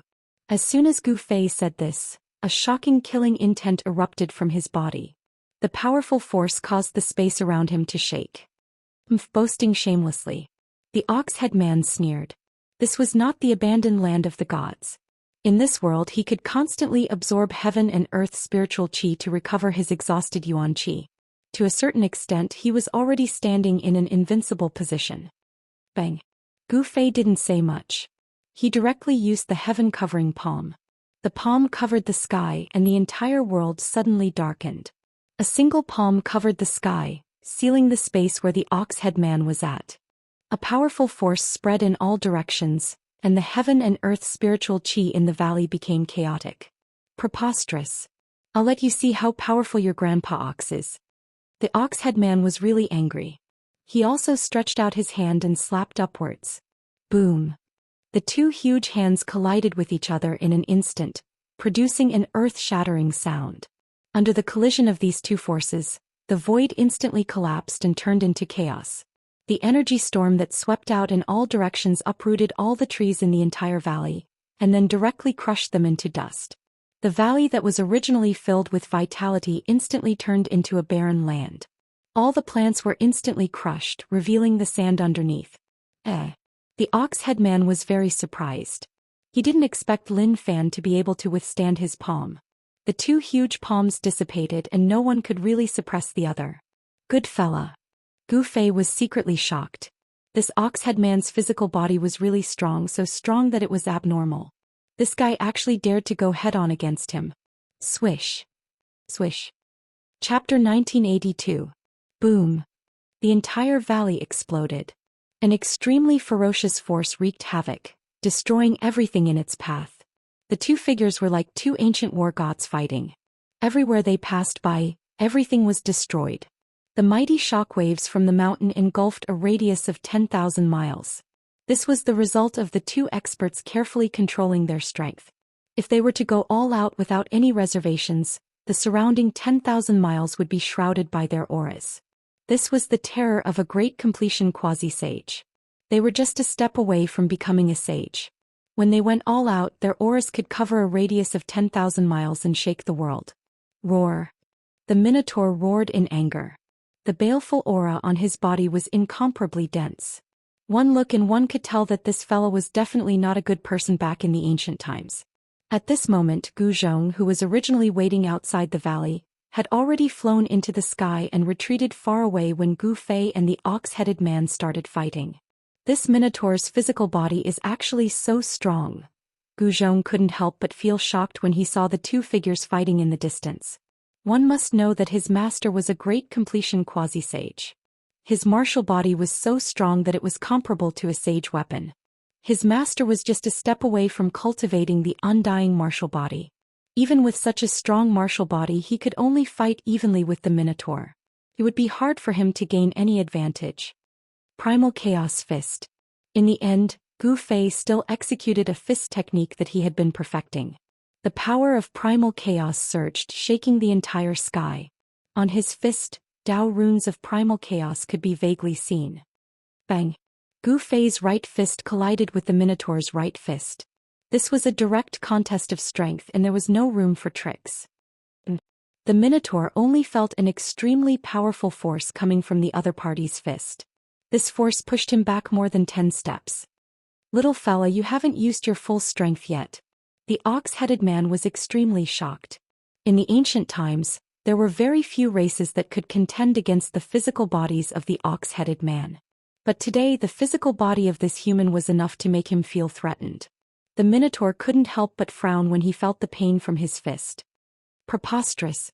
If it was in ancient times when I was at my peak, I would be able to squash this little thing to death with a single finger. But now, the Tauren felt like a tiger being bullied by a dog. If I go all out, I'm afraid you'll be finished immediately. That won't be fun anymore. The corner of Gu Fei's mouth rose, revealing an incomparably cold smile. He knew that this Tauren was very strong, but he wasn't one to be trifled with. This place wasn't too far from the forsaken land of the gods, but it was very remote and uninhabited. Gu Fei was still fighting with the Minotaur, and even now no one had come. In other words, there were no cultivators within a 10,000-mile radius. At the very least, there were no powerful cultivators. However, as time passed, someone would definitely notice the commotion here. The ox-headed man did not want to alarm other experts. After all, he had yet to recover his vitality. Shameless boasting. The ox-headed man was both shocked and angry. He opened his mouth and inhaled, using the heaven-devouring divine art. A heaven-devouring power surged out of his mouth and swept towards Gu Fei. The terrifying devouring power sucked Gu Fei and the space around Gu Fei over. The ox-headed man wanted to swallow Gu Fei in one gulp. If you want to die, then I'll grant your wish. Gu Fei thought that this guy actually dared to swallow him into his stomach. If this wasn't courting death, then what was? He pretended to resist, but he was pulled over by the heaven-devouring power and swallowed into the ox-headed man's stomach. Seeing this scene, Gu Zhong couldn't help but be dumbfounded. His master had actually been swallowed into the ox-headed man's stomach. This was too inconceivable. Could it be that master did this on purpose? Gu Zhong muttered to himself. He wasn't stupid. He quickly guessed Gu Fei's intentions and couldn't help breaking out in a cold sweat for Gu Fei. This was too risky. The ox-headed man was pleasantly surprised. He raised his head and laughed. He didn't think that this little thing would be so easily swallowed into his stomach. As long as he swallowed someone, even a saint would be reduced to a puddle of blood. At this moment, Gu Fei, who had been swallowed by the ox-headed man, entered the ox-headed man's stomach. He was shocked to find that the ox-headed man's stomach was actually a ball of dark blue demonic light. He was trapped in this dark blue demonic light and his essence was actually leaking out. Demonic runes were faintly discernible on the dark blue demonic light, interweaving with each other to form a powerful demonic energy. The demonic ox clan was a branch of the demonic demon clan. They possessed the bloodline of the demonic demon clan and had a powerful body. Coupled with the demonic energy, the demonic ox clan was a powerful clan in the ancient era. Gu Fei felt that the demonic light around him was shrinking. A demonic energy that could destroy everything in the world was surging towards him from all directions. Gu Fei snorted coldly. Then with a thought, an illusory image of a huge cauldron immediately emerged from his body and enveloped him. The destructive energy that came from all directions was immediately blocked by the ancient cauldron image on Gu Fei's body. It couldn't get close to Gu Fei at all. At this moment, the ox-headed man outside was about to kill Gu Zhong. But at this moment his expression suddenly changed. He seemed to have sensed a change that shocked him. It was a change that came from within his body.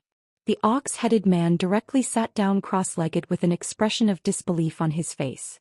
Explode your body. Inside the ox-headed man's body, Gu Fei also sat down cross-legged. Then he activated the power of the mountain and river cauldron. The ancient cauldron outside his body immediately grew bigger. Roar. The ox-headed man roared angrily. He could feel the change that was happening in his body. He activated the power in his body to suppress the mountain and river cauldron that was growing bigger. An endless amount of power was directed towards the ancient cauldron.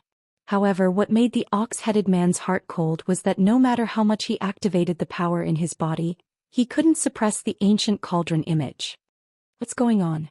My body is the body of a sage. How can it be threatened by the ancient cauldron image? The ox-headed man didn't believe it. However, when he tried many methods to suppress the ancient cauldron image to no avail, he had to believe it. Could it be the mountain and river cauldron? Chapter 1983. How is this possible? It's really the mountain and river cauldron. The ancient ox demon was scared out of his wits. If a mountain and river cauldron appeared in his body, it would definitely cause his body to explode, destroying both his body and soul. Unlike when he was sealed by a supreme being, the current ox demon was no longer the peerless evil demon that dared to challenge a supreme being. Buzz. The ancient cauldron shadow around Gu Fei trembled. The demonic light that enveloped him was the first to disperse. Then the ox demon's abdomen began to swell. The Minotaur's eyes were bloodshot and the bones in his body emitted cracking sounds. A powerful and unstoppable force caused his body to swell up. His sweat had already soaked through the broken armor on his body. Didn't the mountain and river cauldron disappear with that person? How could it appear in this little guy's body? The bull-headed man was unwilling to die like this. It was too humiliating. Although he had a saint-level physical body in front of the mountain river cauldron, not to mention a saint-level physical body, even a saint-level physical body would not dare to swallow the mountain river cauldron. Kacha. Kacha. Kacha. The ox demon's body continued to swell. His bones were shattering. His muscles and tendons were being pulled. His entire body was like a rubber ball expanding. Despicable little guy. The ox demon roared. He clenched his teeth. Then a demonic light shot out from between his eyebrows. Within the demonic light there was a small figure. It was the primordial spirit of the ox demon. The ox demon abandoned his body. Then his primordial spirit didn't escape. Instead it rushed into his body. A figure appeared where Gu Fei was. It's really the mountain and river cauldron. The ox demon's primordial spirit was extremely shocked. In the ancient era, the mountain and river cauldron's name was enough to shock the world. Legend had it that this ancient cauldron was a connate divine artifact formed by the heavens and earth. However, there were also legends that this ancient cauldron was a supreme artifact refined by a supremacy. Even in the ancient times, no one knew how this supreme artifact appeared or who refined it. However, one thing was certain, and that was that this ancient cauldron was a supreme godly weapon. I can't believe you didn't take the opportunity to escape. You could have taken the road to heaven, but you chose to barge into hell. When Gu Fei saw the Minotaur's spirit, his eyes immediately lit up. If the Minotaur chose to escape, it would be very difficult for Gu Fei to stop him. However, it was different now. The Minotaur's primordial spirit had actually entered his body. Primordial Soul Dao Transformation Sword. Gu Fei didn't hesitate. He used one of the 9 mystiques of the Immortal Dao, the Essence Soul Sword. The power of his essence soul quickly condensed and then swish. A beam of purple light shot out from between his eyebrows, instantly turning into a huge blade that pierced towards the ox demon's soul. The ox demon's primordial spirit was shocked. It wanted to dodge, but the Essence Soul Dao Sword was just too fast. It had only just shot out when it appeared before the ox demon's primordial spirit the next moment. The chilling sword chi had already locked onto the ox demon's primordial spirit. Swish. The Essence Soul Dao Sword flashed past, and the ox demon's primordial spirit was immediately cleaved in half. However, to Gu Fei's shock, although the ox demon's primordial spirit was cleaved in half, it didn't dissipate into the void like other primordial spirits. How is this possible? Gu Fei was extremely shocked at the sight of this. He had never seen someone survive after their primordial spirit was cleaved in half.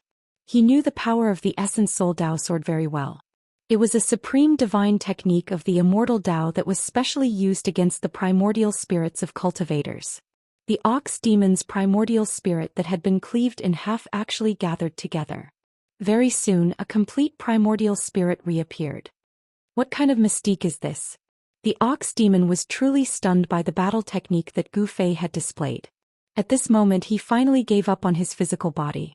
His primordial spirit couldn't expel Gu Fei from his body. Rumble. The cauldron of mountains and rivers continued to expand. The sound of wind and thunder came from the ox demon's body, and hideous bloody scars began to appear on his body. The ox demon's body was about to explode from the power of the cauldron of mountains and rivers. The Supreme Dao Ancestor had yet to appear in the primordial era, and the 9 secrets of the Immortal Dao that the Supreme Dao Ancestor had created would not have appeared in the primordial era. The ox demon couldn't tell what kind of mystique Gu Fei was using at all. Just as the ox demon was about to retreat, 2 people silently appeared behind his primordial spirit.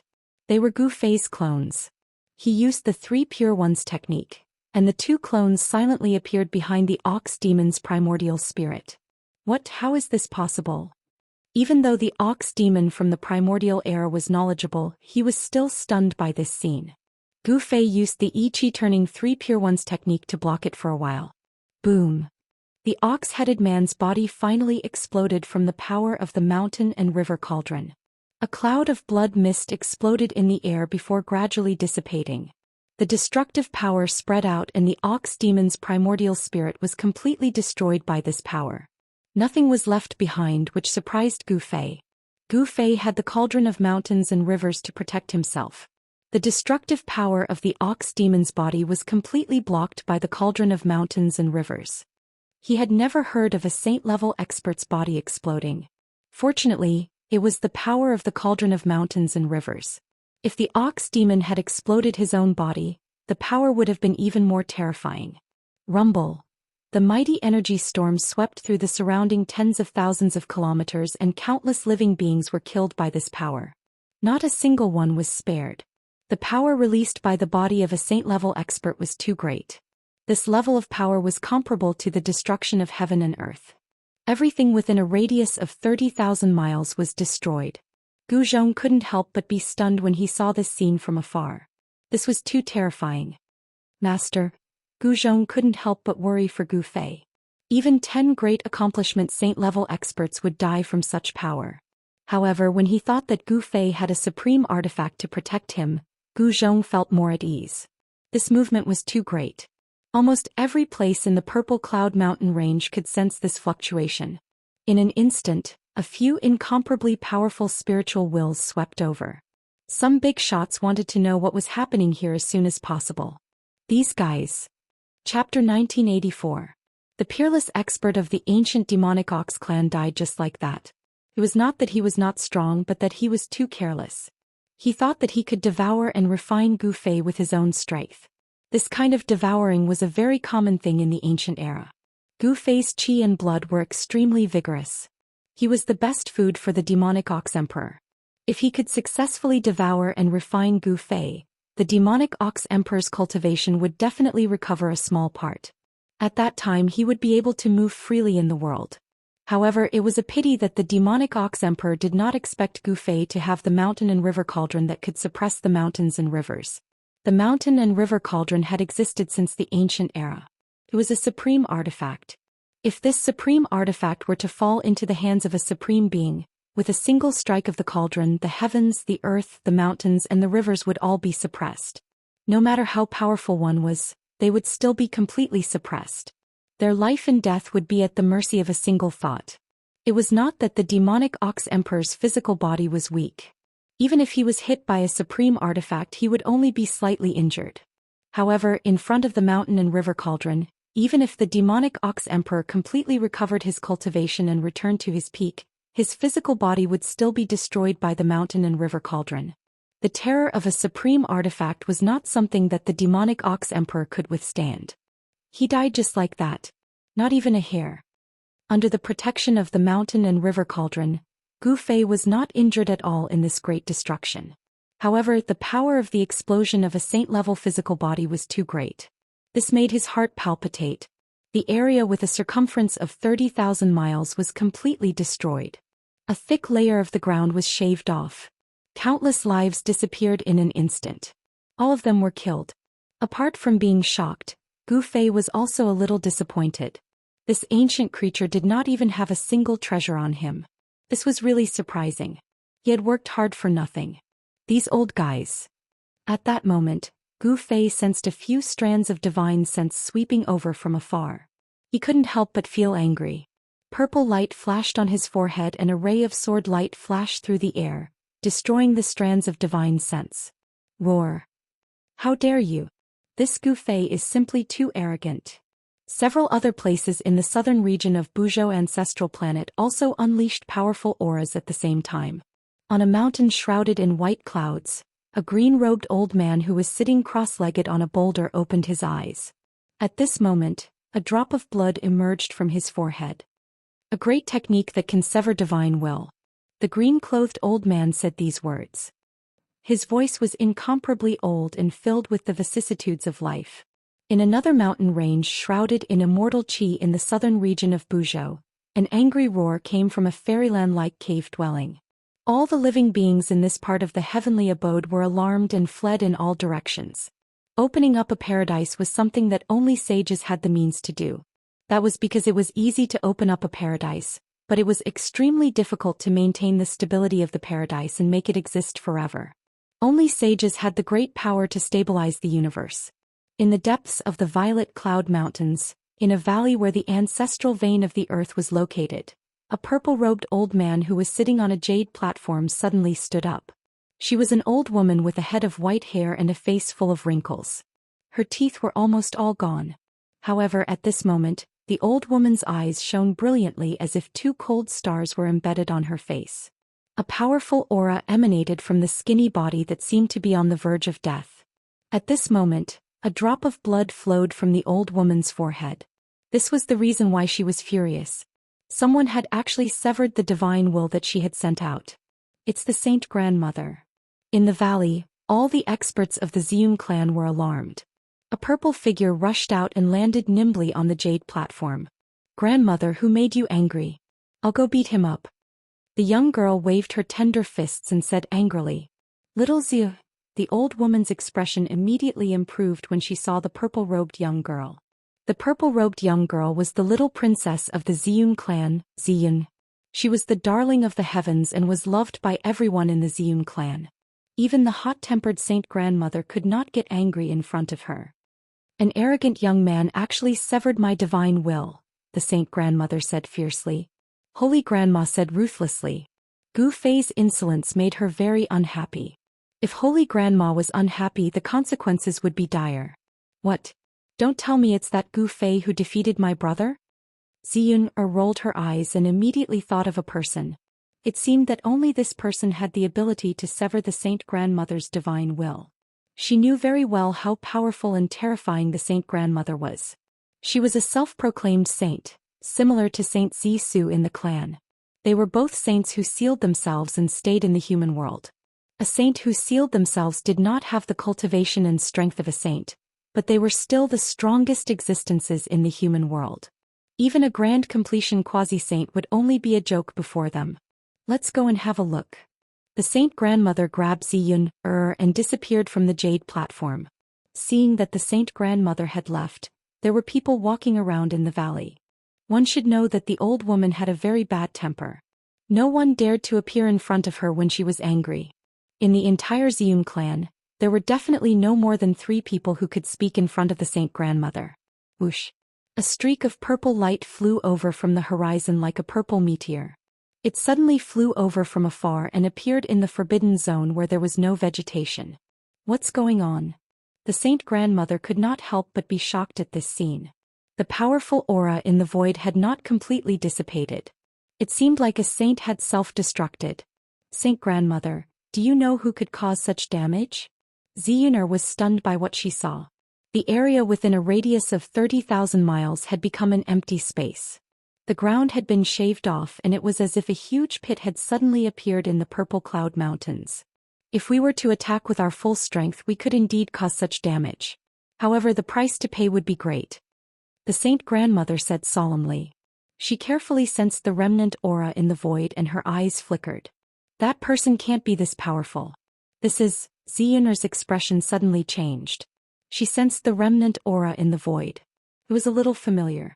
She thought of someone. To think that that guy died here. Chapter 1985. After Gu Fei used his primordial soul Dao sword to sever the divine wills of those important figures, he left the Violet Clouds Mountains with Gu Zhong. When the Holy Grandmother and Xianro of the Xian clan arrived at the battlefield, Gu Fei and Gu Zhong had already left. They did not meet. Very soon, other powerful existences also appeared on that side of the battlefield. Everyone was stunned by the scene in front of them. Not long after, a piece of news spread throughout the entire southern region of Buzhou and even the central region. The expert of the Ox Demon clan, who had been sealed since ancient times, was killed in the Purple Cloud Mountains. The appearance of the ancient races made the Gold family extremely nervous. Now that they heard this news, they could finally heave a sigh of relief. It should be known that when the primordial demonic Ox Monarch was born, the Golden Goddess had once beaten the demonic Ox Monarch to the point that he had to use the Earth Escape technique to escape. It was that man who killed that cow. In a castle of the Gold family in the north, a woman wearing a golden mask gazed into the distance as she muttered to herself. The Gold family's information network was rather fast. Because the Gold family had sent a large number of experts into the southern region to chase after the primordial demonic Ox Emperor.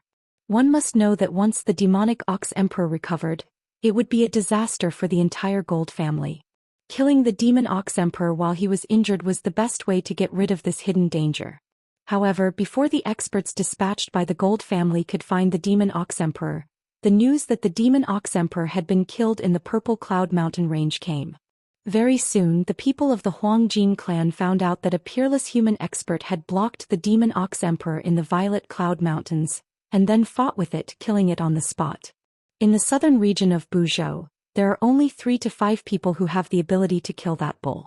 However, those people did not leave their cultivation grounds that day. The Golden Goddess muttered to herself. Since it's not the 2 old geezers from the Xian clan or that freak the South Pole Immortal Exalt, it can only be that person. The Golden Goddess was speculating. She knew that it was impossible for anyone else to act. It could only be that person who found the cow and killed it. That person is actually this strong. Looks like I'll have to make some preparations as well. Otherwise, it would be a little difficult for me to step onto the ancient road of cultivation of the human race just like that. The Golden Goddess turned around and walked into the castle. The human race's ancient path of cultivation will open in 10 years. A few days later, the notice from the Middle Continent Immortal Abode was posted in every major city on the ancestral star of Buzhou. The entire cultivation world was in an uproar. The Immortal Palace of the Middle Province was the ruler of the central region of the ancestral star of Buzhou. Whether it was the Gold clan of the north or the Xian clan of the south, they were all wary of the Immortal Palace of the Middle Province. This was a superpower. Most importantly, the Central Prefecture Immortal Manor controlled a cultivation path that led to the Outer Realm. Every 5,000 years, this ancient path would open once. All the cultivators on the ancestral star of Buzhou would have the chance to step onto this ancient path. However, very few of those who set foot on this ancient path could return to the ancestral star of Buzhou. However, those who did return all became experts of the world. Some people said that the end of the ancient path was a source of life. As the news of the human race's ancient path opening spread throughout the cultivation world, Gu Fei and his disciple were drinking in a tavern in Matchless City in the southern region of Buzhou. Master, should we go explore the human race's ancient path of the outer domains? Gu Zhong was eager to give it a try. He was confident that he would not lose to any of the rising talents on the ancestral star of Buzhou. Moreover, his cultivation had reached a bottleneck. If he took another step forward, he would become a ruler among the Almighties. Gu Fei thought about it and said, "There's still 10 years left. We should first find a way to return to the soaring dragon ancestral star, then consider if we should try the human race's ancient path." Gu Zhong nodded. After all, their priority was to return to the soaring dragon ancestral star. In truth, Gu Fei was planning to return to the soaring dragon ancestral star through the purgatory path, but he discovered that the exit of the purgatory path had changed. A powerful Buddhist power was gradually awakening outside the exit, and it had completely sealed the exit. Gu Fei was aware of the changes in the Hell Path as he possessed the realm bead of the Hell Path. The Hell Path was one of the 6 paths of reincarnation that the ancient Buddhist Lord had opened up. No one knew if the ancient Buddhist Lord had any other tricks up his sleeves. The fact that the exit of the Hell Path was completely sealed gave Gu Fei a bad feeling. If the ancient Buddhist Lord didn't die, then Gu Fei did not dare to think about it. Everything related to an honorable was an unsolvable mystery. Subsequently, Gu Fei and Gu Zhong left Matchless City and headed for the Middle Continent. The Middle Continent was the most prosperous place in the human cultivation world on the ancestral star of Buzhou. Although it was not as vast and mysterious as the southern region and northern region, there were many talents here. The immortal mansion of the Middle Continent was a super force that had existed for countless years.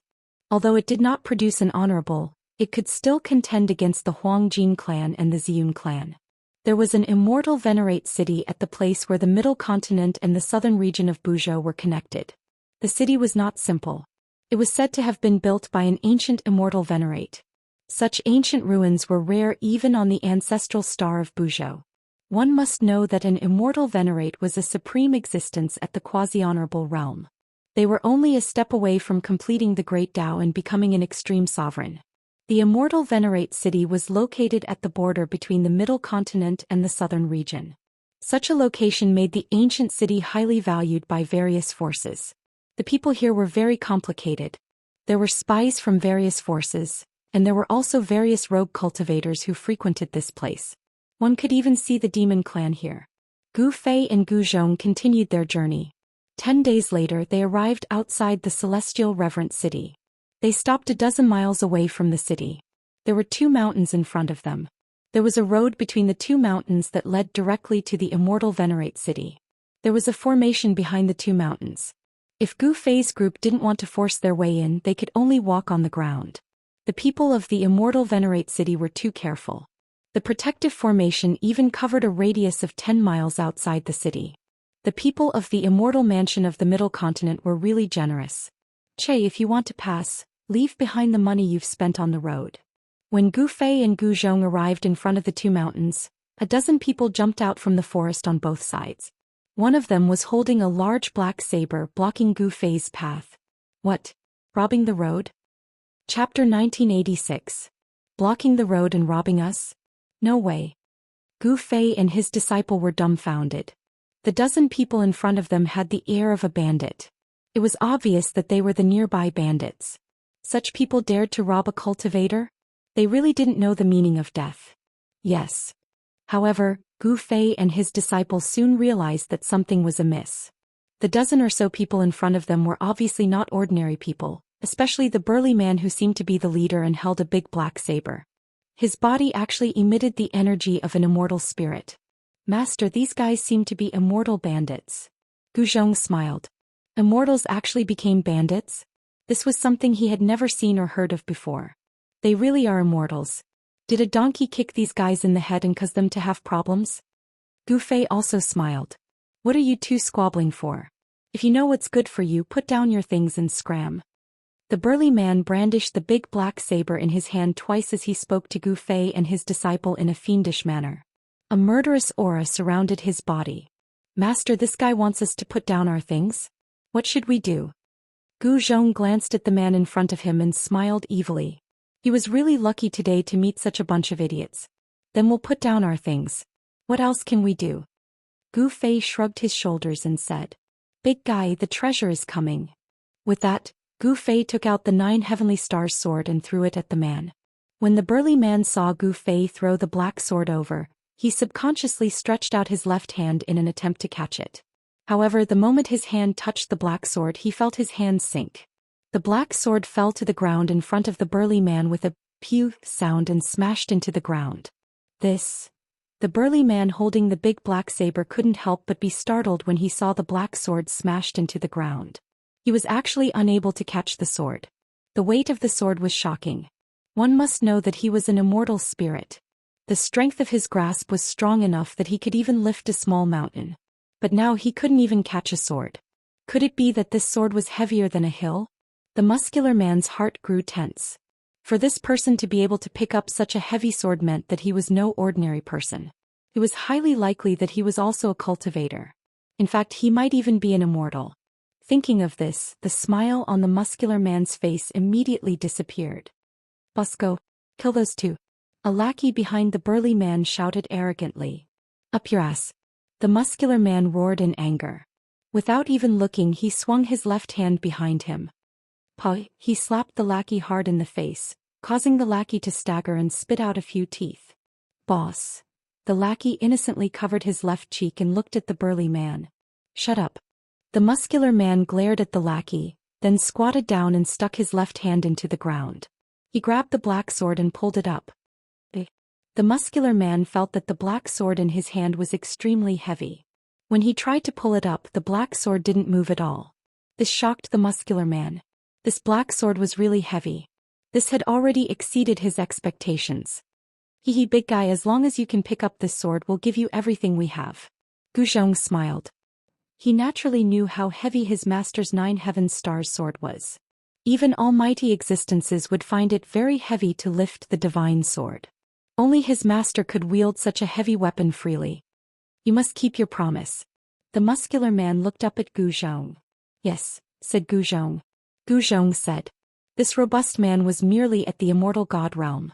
In his opinion, picking up the 9 heavenly stars sword was undoubtedly the ravings of a lunatic, and it was utterly impossible. At this moment, the muscular man put down the big black saber in his hand. Then he grabbed the hilt of the black sword and used his chi to lift it up. Roar. The muscular man used all his strength to lift the black sword up. However, the black sword that was stuck in the ground didn't move at all. What? This caused the burly man to be extremely shocked. At this moment he felt that something was wrong. Something was very wrong. Cold sweat immediately appeared on his forehead. The burly man roared again and again. He tried several times in a row, but he couldn't pick up the black sword from the ground. No matter how much he tried, the black sword seemed to have taken root in the ground and didn't budge at all. Boss. At this moment the lackeys behind the muscular man also realized that something was wrong. The master-disciple duo Gu Fei and Gu Zhong watched all of this coldly. This is bad. The muscular man knew that he had encountered an existence that he couldn't afford to provoke. This time he had kicked an iron plate. Seniors, I still have something to do. I'll take my leave first. The muscular man's expression changed several times. Then he suddenly grabbed the big black saber beside him and stood up. He cupped his hands towards Gu Fei and Gu Zhong before turning around and leaving. This guy. Seeing this, Gu Fei and Gu Zhong couldn't help but be stunned. This muscular man was truly a genius. To be able to fight like this during a great calamity, he could be considered a weirdo. Leaving so quickly? You're not going to play anymore? Gu Zhong chuckled and said. I really have something to do. Please forgive me, senior. As the muscular man spoke, he quickened his footsteps. He couldn't wait to leave this place. Don't walk so quickly. Gu Zhong's voice came from behind the muscular man. Then the muscular man felt a weight on his right shoulder. A palm was placed on his right shoulder. There's nothing to play with. Gu Fei smiled and raised his hand. The black sword that was stuck in the ground immediately flew out and landed in his hand. Seeing that Gu Zhong had instantly appeared behind the muscular man and restrained him, the dozen lackeys that the muscular man brought with him immediately drew their weapons and attacked Gu Zhong. Umph. Gu Zhong coldly snorted. His right hand pressed down on the muscular man. Then with a wave of his left hand, the dozen lackeys were immediately sent flying and heavily smashed onto the ground. For a moment not a single one of them could stand up. Senior, I am a member of the 13 Iron Blood Flags. I have eyes but failed to see and have offended Senior. I hope that Senior can give face to the Iron Blood Daoist and let me live. The burly man only felt that the hand on his right shoulder was as heavy as a mountain. He was actually pressed down on one knee, unable to stand up. Beads of sweat the size of soybeans continuously appeared on the burly man's forehead, then rolled down his forehead, flowed down his face and dripped to the ground. Chapter 1987. The 13 Iron Blood Banners? Gu Zhong was startled by the man's words. He had stayed in the southern region of planet Buzhou for 3 years, so he naturally knew the distribution of the factions there. The 13 Iron Blood Banners was a bandit faction that occupied the area between the southern region and the center continent. The leader of this bandit faction was someone called the Iron Blood Daoist. The Iron Blood Daoist was quite a character. The 13 Iron Blood Banners had only existed for less than 1,000 years. The Iron Blood Daoist had integrated the 13 bandit groups in the southern region into one, and that was how the 13 Iron Blood Banners came to be. 1,000 years ago, the Iron Blood Daoist appeared out of nowhere and subdued the 13 bandits all by himself. The 13 bandits were no ordinary figures. Each of them was a powerful existence that could dominate the southern region. They were a huge headache for the Zhou clan. The Zhou clan had once sent out experts to eradicate the 13 great bandits, but even now the 13 great bandits were still alive and well. That was especially true after Iron Blood Daoist single-handedly subdued the 13 great bandits. Due to that, the forces of bandits in the southern region of Buzhou grew even stronger. Many of the cultivators traveling between the southern region and the central plains were robbed by the 13 Iron Blood Banners. There were even some beautiful female cultivators who were snatched up by the 13 Iron Blood Banners and became the wives of the Iron Blood Banners. In recent years, the bandits of the 13 Iron Blood Banners became even more arrogant. They even dared to attack cultivators from some major powers, and many cultivators from major powers were robbed by them. As long as you let me go, everything can be discussed, said the man. His clothes were drenched in sweat. Although he was an immortal, he was as weak as a newborn baby before this person. He couldn't even muster any thoughts of resistance.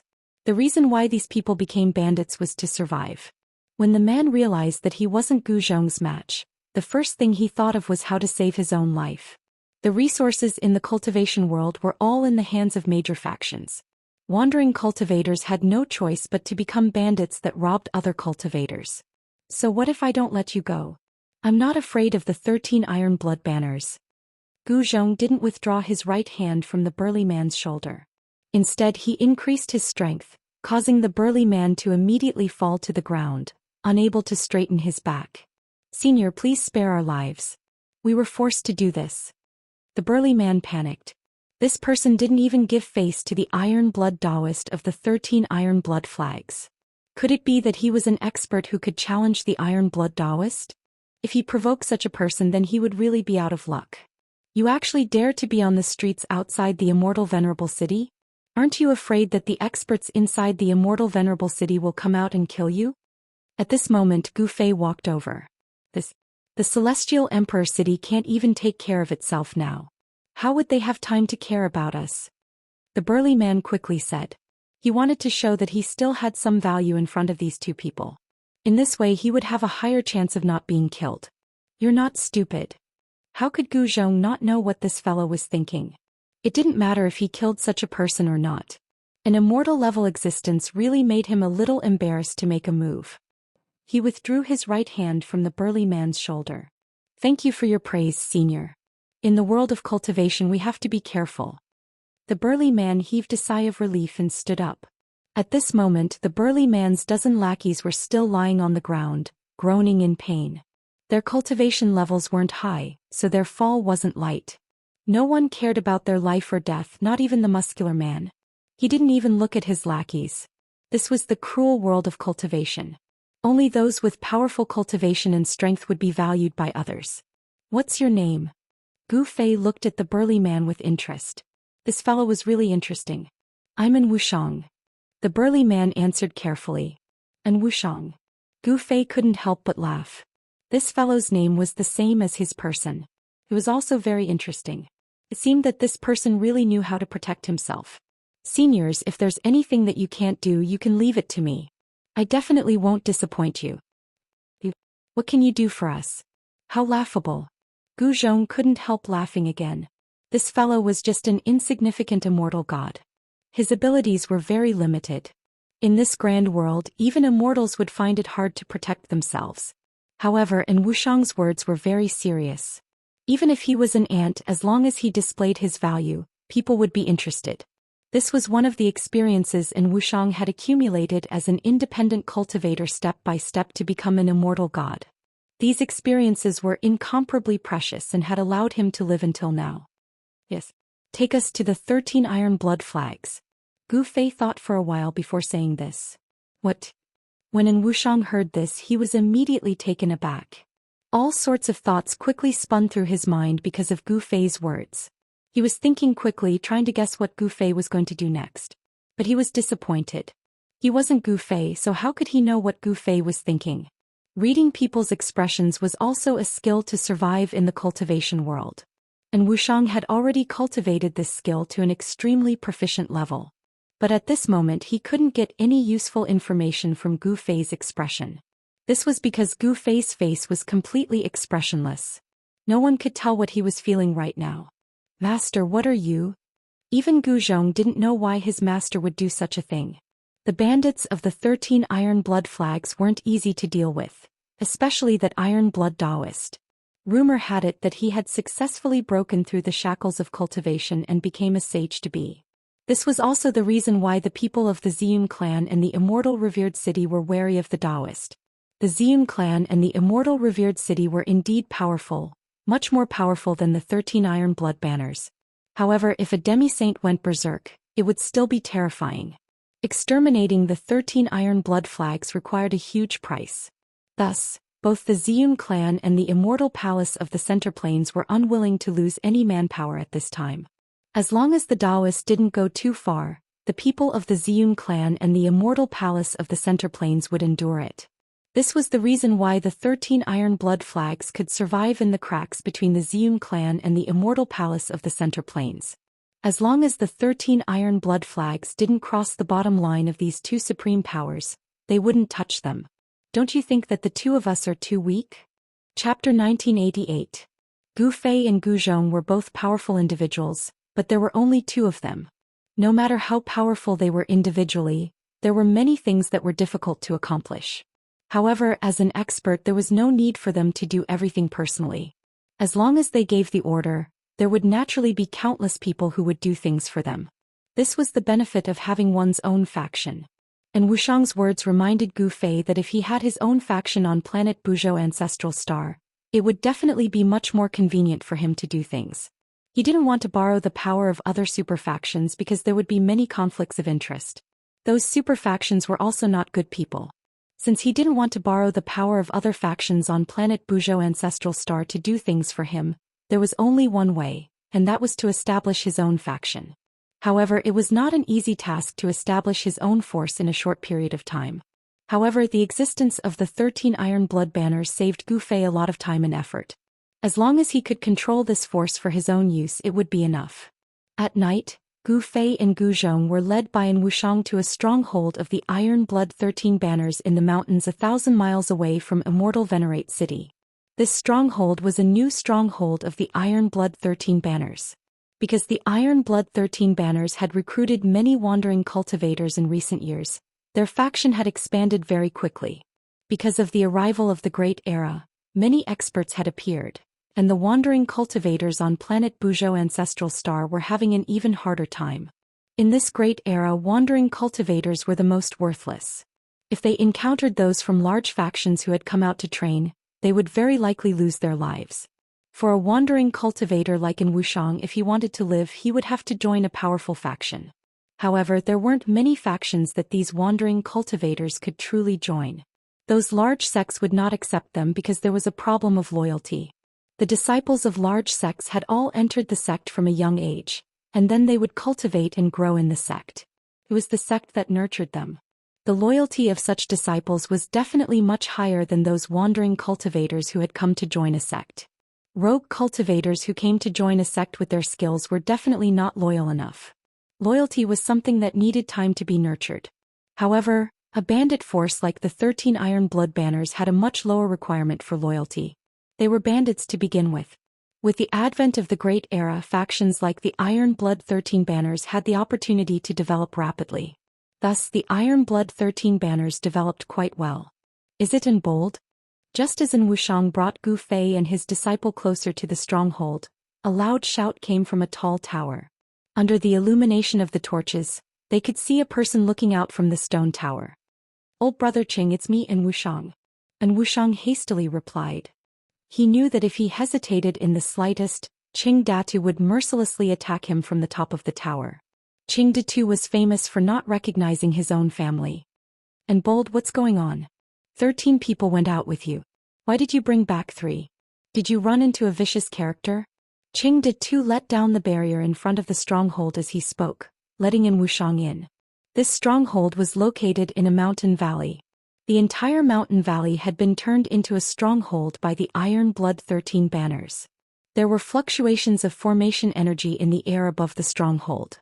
To enter the stronghold, one had to go through the stronghold's main gate. Today the one guarding the gate was Qing Datu. Because his head was a bit larger than the average person's and he was also a bit shorter and smaller than the average person's, his head was very conspicuous. As a result, An Wuxiang and the others had given him a nickname, Datu. Although Qing Datu's head was large and his body was small, he was still an immortal. His strength was even slightly greater than An Wuxiang's. It was this slight difference that allowed Qing Datu's treatment within the stronghold to be much better than An Wuxiang's. That was because Qing Datu didn't need to go out and rob people. It had to be known that being a bandit was a very dangerous occupation. You might run into someone stronger than you at any time and you might lose your life at any time. Audacious, and you really are a lucky bastard. You actually managed to come back alive. Inside the stronghold, a few people who recognized An Wuxiang greeted him when they saw him walk in. Those two. But at this moment, someone realized that the 2 people behind An Wuxiang weren't one of his lackeys. Whoosh. In the blink of an eye, at least 5 people had surrounded An Wuxiang and Gu Fei. "Audacious, and you must have eaten a bear's heart or a leopard's gall to dare bring outsiders in?" At this moment, a loud shout came from the tower. Following that, a small figure jumped down from the tower. A short person with an especially conspicuous head appeared in front of An Wuxiang. "Qing Datu, I also had no choice. These two seniors wanted to pay you a visit and I couldn't refuse. What do you think? And Wuxiang stepped aside. Who are you? Qing Detu's heart couldn't help trembling. Someone had actually taken the initiative to attack them. This was a very rare thing. Ever since the stronghold had been built, such a thing had never happened. The others were incomparably nervous. It had to be known that only a fierce dragon would cross the river. Since they dared to come knocking, it was enough to prove that these two were very confident, so confident that they could easily exterminate everyone in the stronghold.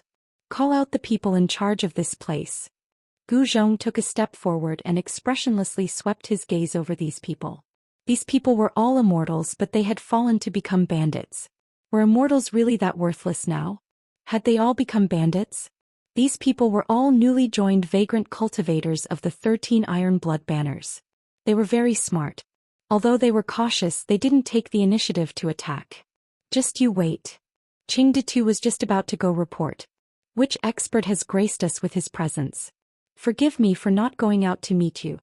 Just at this moment, a voice rang out from the depths of the stronghold. A person walked out. This person only stopped when he was 10 meters away from Gu Fei's group. He then began to carefully examine Gu Fei and his disciple. Chapter 1989. I am the person in charge of this place. May I know why you two fellow Daoists have come? If my people have offended you two, I apologize on their behalf. The middle-aged man said politely. He was secretly shocked that he couldn't see through the depths of these two people. Could it be that these two people were actually almighty? This time he had really kicked an iron plate. This middle-aged man was the manager of this place, and his name was Bai Xiong. He wasn't some kind-hearted person. He had once annihilated 9 small sects in a single night. These 9 small sects refused to submit to the 13 Iron Blood Flags, so he single-handedly annihilated them, leaving not a single chicken or dog alive. Such a vicious person was someone that even Qing Dedu and Wuxiang, and the others would have to be careful in front of him, afraid of making a mistake. When he saw Gu Fei and Gu Zhong, if Gu Fei and Gu Zhong's cultivation and strength were below Bai Xiong's, why would Bai Xiong waste his breath on them? He would have directly killed them. But now he didn't dare. You really know how to conduct yourself. When you came out just now, I seem to have sensed killing intent from your body. Gu Zhong looked at the middle-aged man in front of him and sneered. When this middle-aged man came out, it was obvious that he wanted to kill them. However, when this fellow could no longer see through Yangming, he completely withdrew his murderous aura. However, Gu Fei and his disciple were not ordinary people. Most of their cultivation was achieved through fighting. Both of them had experienced countless battles of life and death. Their sensitivity to killing intent could be said to have reached the point of perfection. As long as someone wanted to kill them, they would be able to sense it immediately. This fellow Daoist seems to have misunderstood. How could Bai Xiong have such thoughts towards you two fellow Daoists? The middle-aged man hurriedly said. His forehead was already covered in a layer of sweat. He looked calm on the surface, but he was extremely shocked in his heart. Forget it, I don't want to waste my breath on you. I'll only say it once. Where is the headquarters of your 13 Iron Blood Flags? If you know, tell me. If you don't, I'll kill you. Gu Zhong did not have the patience to talk to these people. What? Bai Xiong was shocked. These two people were actually looking for the headquarters of the 13 Iron Blood Banners? Did I hear wrongly? Where did these two people come from? Could they be supreme experts from the Xiong clan? Or could they be quasi-saints from the Middle State? Everyone was stupefied, especially Qing Datu and the others. What kind of person did Audacious bring back? He actually dared to directly attack the headquarters of the 13 Iron Blood Flags. Qing Datu and the others couldn't help looking at Wuxiang. And Wuxiang helplessly shrugged his shoulders. He also wanted to know their origins, but even if he had 10 times the guts, he wouldn't dare ask. This was one of the keys to survival as a rogue cultivator. Don't ask about things you shouldn't know. Don't look at things you shouldn't see. If they spoke, they could live. If they didn't, the two of them would start a slaughter. That made everyone nervous, including Wuxiang. In this stronghold, Bai Xiong was probably the only one who knew where the headquarters of the 13 Iron Blood Flags was. The others had never been to the headquarters of the 13 Iron Blood Flags. This was also a matter of loyalty. Only the core members of the 13 Iron Blood Flags knew where the headquarters of the 13 Iron Blood Flags was. At this time, the stronghold was incomparably silent. Even the breathing of Qing Datu and the others could be heard. They were all looking at Bai Xiong. They didn't want to die. It had to be known that the reason why Qing Datu and the other rogue cultivators had joined the 13 Iron Blood Flags was to survive. If the 13 Iron Blood Flags couldn't guarantee their safety, then why would they join them and listen to their orders? Yes. Seeing Bai Xiong hesitate, Gu Zhong couldn't help feeling a bit irritated. These bandits all had a baleful aura and weren't good people. Killing them would be as easy as lifting a finger. He didn't mind sending them on their way. Bai Xiong's expression immediately changed when he sensed Gu Zhong's murderous aura. He did not want to die, but if he revealed the location of the 13 Iron Blood Flags headquarters to the two of them, the 13 great bandits would definitely not let him off. He would definitely die without a burial. However, if he did not reveal the location, he would die right now. Fellow Daoists, I'll speak. Bai Xiong's voice trembled. If he didn't speak, then he would die immediately. Bai Xiong's loyalty to the 13 Iron Blood Flags wasn't as important as his own life. Very good. Gu Zhong smiled. Dealing with these loose cultivators was really simple and direct, unlike the disciples of the great sections. It was truly difficult to get any information from the disciples of the great powers. The majority of rogue cultivators viewed their own lives as more important than anything else. That was because survival was their #1 priority. Gu Fei and his master quickly left the stronghold of the 13 Iron Blood Flags. They brought Bai Xiong with them, but they didn't bring in Wuxiang. The loyalty of rogue cultivators was a problem. These rogue cultivators could betray them at any time. As long as they left in Wuxiang in the stronghold, Qing Datu and the others wouldn't dare do anything to him. In their eyes, and Wuxiang had gotten lucky this time to catch the attention of those two seniors. Without any suspense, after Bai Xiong left, and Wuxiang became the boss of the 13 Iron Blood Flag stronghold. His cultivation level was not the highest in the stronghold, but his brain was the best among all the itinerant cultivators in the stronghold. Otherwise he would not have survived. The headquarters of the 13 Iron Blood Flags was the Phoenix Nest. The Phoenix Nest was where the Iron Blood Daoist had made his fortune. It was here that he had obtained some sort of inheritance and cultivated his skills. The Phoenix Nest was actually a mountain valley surrounded by mountains. Beneath the valley, there was a spiritual cave that emitted spiritual qi day and night. It was also for this reason that the spiritual qi in the valley was much denser than outside. This place wasn't originally called the Phoenix Nest. It was only called the Phoenix Nest after the Iron Blood Daoist had risen to power. That was because the Iron Blood Daoist had obtained the Immortal Bird mysterious art here. That was a mysterious art created by the ancient undying Daoist. When this mysterious art was cultivated to the greater mastery level, one could transform into an immortal bird. The location of the Phoenix Nest was very hidden. The Iron Blood Daoist had laid down a grand formation to hide it. The Violet Cloud Clan and the Central Plains Immortal Palace had both tried to find the headquarters of the 13 Iron Blood Flags, but they hadn't found it in the end. Chapter 1990. Those guys from the 13 Iron Blood Banners really know how to pick a place. Early in the morning, Bai Xiong brought Gu Fei and the others to a mountain near the 13 Iron Blood Banners base camp, the Phoenix Nest. Gu Fei discovered that there was actually a dragon vein under this mountain. This area was located at the border between the Central Province and the Southern Province. It was a lawless area and spirit veins rarely appeared in such a place. One must know that any place with a spiritual vein would be occupied by a major faction. Of course, the 13 Iron Blood Flags could be considered a major faction at the border between the Central Region and the Southern Region. Master, is there anything special about this place? Gu Zhong was not like Gu Fei. Gu Zhong only had a smattering of knowledge about formations. He had spent all his energy on martial cultivation, so he didn't know how to search for dragons and look at qi to strike acupoints. The dragon seeking here was not to search for a true dragon divine beast, but to search for the earth's dragon vein. As for qi gazing, it was because wherever there was a dragon vein, the heaven and earth spiritual energy above the dragon vein would be different. The so-called striking acupoints was to find the place where the earth's dragon vein essence converged after finding the dragon vein. The place where the earth's dragon essence converged was the spirit cave. If we follow the direction of this dragon vein, we will be able to find the Phoenix Nest. Gu Fei said. The 13 Iron Blood Banners base camp, the Phoenix Nest, must be built at the place where the earth's dragon vein essence converged. This was inevitable. If one wasn't proficient in formations, it would be very difficult to find the phoenix nest. This was because formations and the terrain were inseparable. Some formation masters could use the terrain to set up terrifying killing formations to kill enemies stronger than themselves. Where did the formation's power come from? The Earth's dragon vein essence could provide an endless source of power for the formation. Seniors, since you can find the phoenix nest by yourself, please let me go.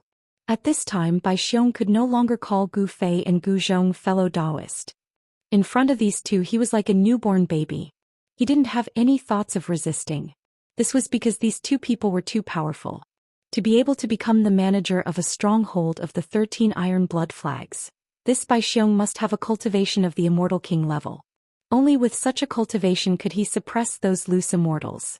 After all, those loose immortals were arrogant and unruly, and it was very difficult to restrain them.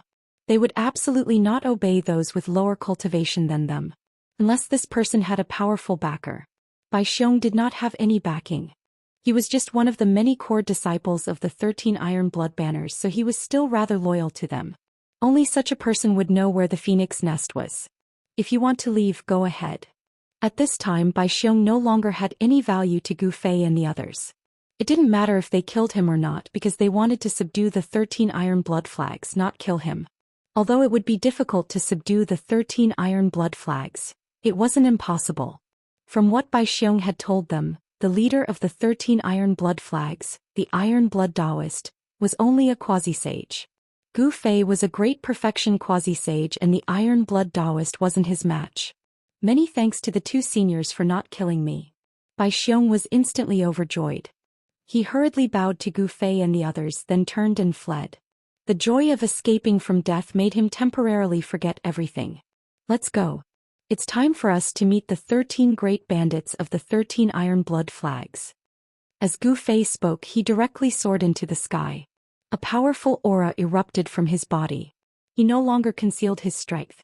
Gu Zhong also flew into the sky. Enemy attack. Just as Gu Fei's corpse stopped concealing its aura, someone sensed the aura being released from their bodies 100 miles away. Appearing near the phoenix nest, if it wasn't an enemy, what else could it be? The grand formation that enveloped the entire phoenix nest was activated. Beams of divine light soared into the sky, interweaving to form an incomparably huge transparent canopy, completely covering the phoenix nest. An aura of the divine Tao spread out. Saint-class formation. At this moment, Gu Fei and his disciple arrived in the sky above the phoenix nest. Divine light flickered below as countless Tao runes appeared.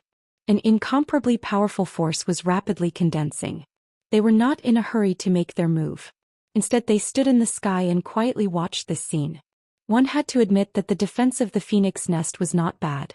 A Saint-class grand formation could block all experts below the sage realm outside. However, it was a pity that the ones who came this time were Gu Fei and his disciple. To Gu Fei, a Saint-class formation was not unbreakable. He just needed to spend a little more time.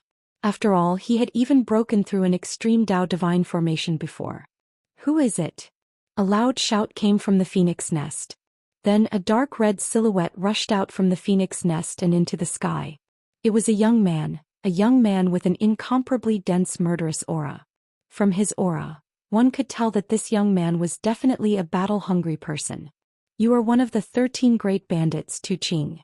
Gu Zhong took a step forward and looked down at the young man behind the transparent screen. Who are you? Could it be that the people from the Ziyun clan want to attack the 13 Iron Blood Banners? The young man named Tu Qing shouted. Tu Qing was extremely shocked.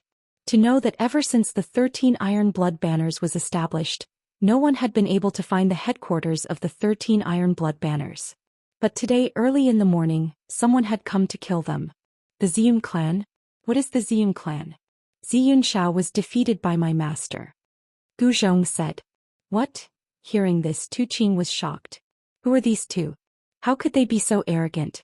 Even the most talented disciple of the Ziyun clan, Xianxia, was not their opponent. Very quickly, Tu Qing thought of a person, and his expression immediately became very ugly. Your master, could it be Gu Fei? Tu Qing glanced at the people behind Gu Zhong and asked carefully. That's right. This is my master Gu Fei. Today we are here to ask for your surrender. Gu Zhong said indifferently. Suddenly Tu Qing pointed at Gu Zhong and laughed to the point that tears were coming out. Is it really that funny? You're going to cry soon. Gu Zhong's expression was still calm. There was no expression on his face. At a time like this he would not show any emotions. You guys are too funny, huh? Tu Qing was still laughing. He couldn't help but laugh. Gu Zhong's words were truly funny to him. Two people were able to subdue the entire 13 Iron Blood banners. This was simply the funniest joke he had ever heard. Gu Fei's name had already spread throughout the entire southern region. Even in other regions of planet Buzhou, many people knew of Gu Fei's existence. However, no matter how strong Gu Fei was, he was not as strong as a saint. Although they had found the headquarters of the 13 Iron Blood banners, the Phoenix Nest was protected by a saint-level formation. Tu Qing did not believe that Gu Fei and the others could break through the formation and enter the Phoenix Nest. At this time, people continuously rushed out from the valley under the transparent sky curtain. These people were the core members of the 13 Iron Blood banners. Tu Qing, what's going on? A tall man wearing the same dark red armor rushed out. The baleful aura on his body was much stronger than Tu Qing's. This man was simply a murderous demon king. Otherwise, how could his body condense such a strong baleful aura? The baleful aura on this middle-aged man was so strong that it was almost visible to the naked eye. Ah, Brother Zhu, this is too funny. These two fools actually want to subdue the entire 13 Iron Blood banners with just the two of them. Tu Qing said with a smile. What? Ah. The man called Brother Zhu also laughed. You two are really brave. You actually want to subdue us with just the two of you? Truly foolish. Brother Zhu had a boorish appearance. His voice was as loud as a bell. Despite being separated by a layer of sky curtain, his voice still spread far and wide. Gu Fei and Gu Zhong did not say anything, allowing them to laugh. After they had laughed enough, Gu Zhong said, "Surrender or die, it's up to you. Let us know when you've made your decision." Gu Zhong's face remained expressionless even after saying this. Tu Qing and Brother Zhu were unable to see anything from his expression. Where did you guys come from? How dare you talk so big? Did you eat too much garlic?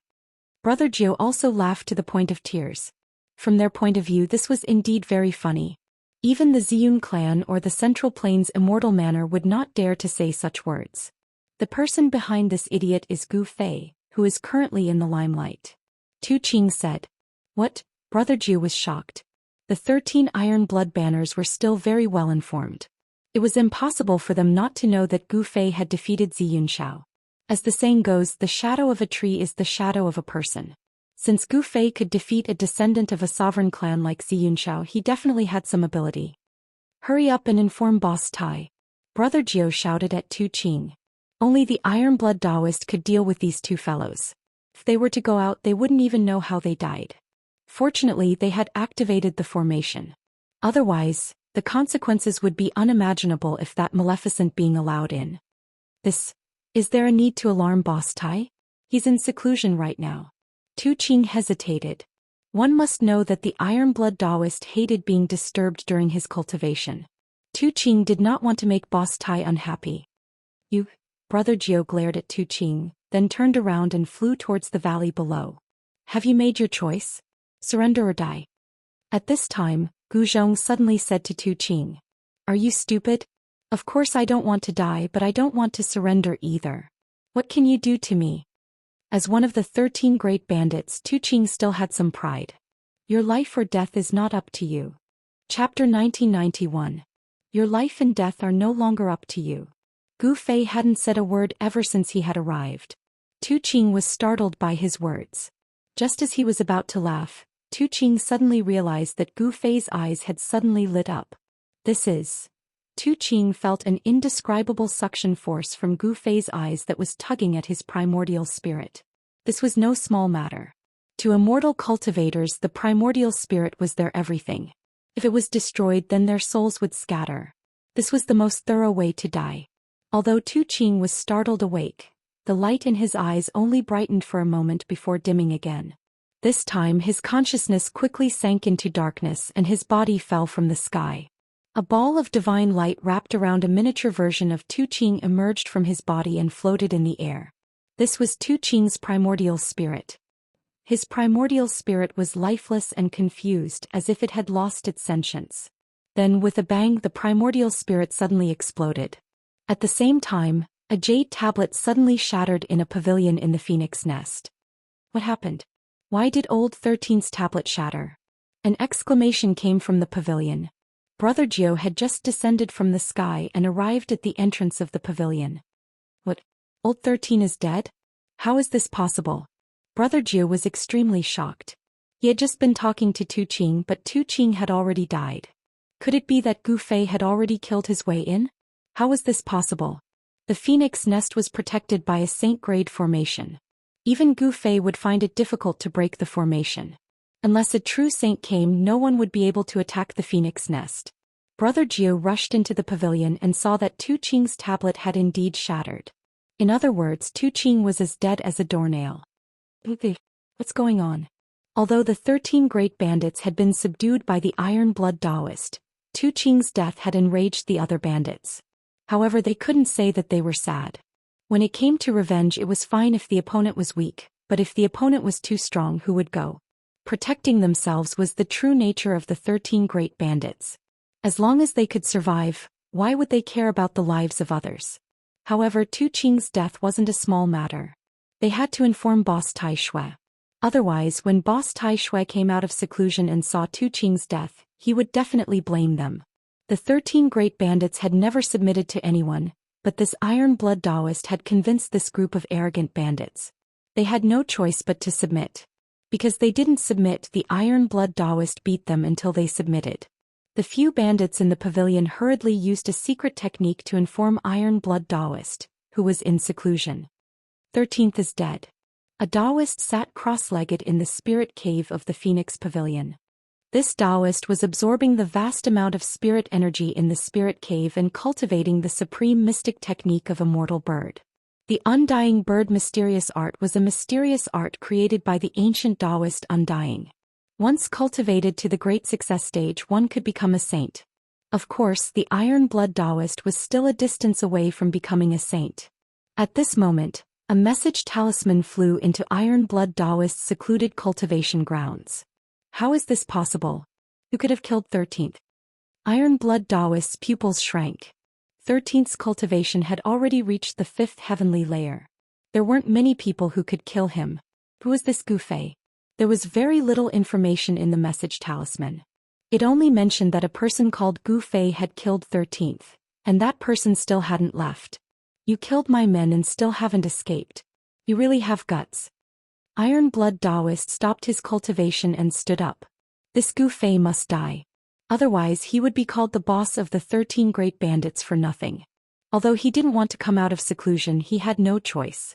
Just as Iron Blood Daoist came out of seclusion, Gu Fei and his disciple were having a conversation outside the phoenix nest. Master, your godly snatching secret technique is getting more and more superb. Gu Zhong said. Just now, Gu Fei had used the godly snatching secret technique to pull out the primordial spirit of Tu Qing, one of the 13 great bandits. His primordial spirit was destroyed, causing his soul to scatter. Although there was a layer of sky curtain separating them, it wasn't difficult for Gu Fei to kill Tu Qing. Tu Qing's death shocked the core members of the 13 Iron Blood Banners in the Phoenix Nest. They couldn't imagine how Gu Fei could kill Tu Qing under the protection of a saint-level Grand Array. No one in the Phoenix Nest knew how Tu Qing died. Even the other bandits were the same. They couldn't find any damage on Tu Qing's body that could be considered as man-made. This made the bandits look at each other in dismay, inexplicably horrified. If you cultivate diligently, you can also reach my level. Gu Fei said. He had already passed on the 9 secrets of Immortal Dao to Gu Zhong. The magical thing about the 9 secrets of Immortal Dao was that any cultivator could cultivate it. Roar. At that moment, a furious roar came from the Phoenix Nest. The entire heaven and earth trembled as an extremely powerful aura appeared between heaven and earth. It's time for the main character to appear. Gu Fei said. A figure rushed out from the depths of the Phoenix Nest. His terrifying aura shook the surroundings, causing everyone in the Phoenix Nest to tremble in fear. The aura was so powerful that it intimidated everyone. Who is Gu Fei? Come out and accept your death. The person rushed to the sky and shouted, causing the void to tremble along with his voice. Boss Tai is here. That guy is dead for sure.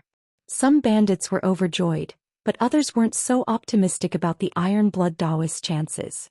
One should know that the invader was none other than the Grim Reaper, Gu Fei.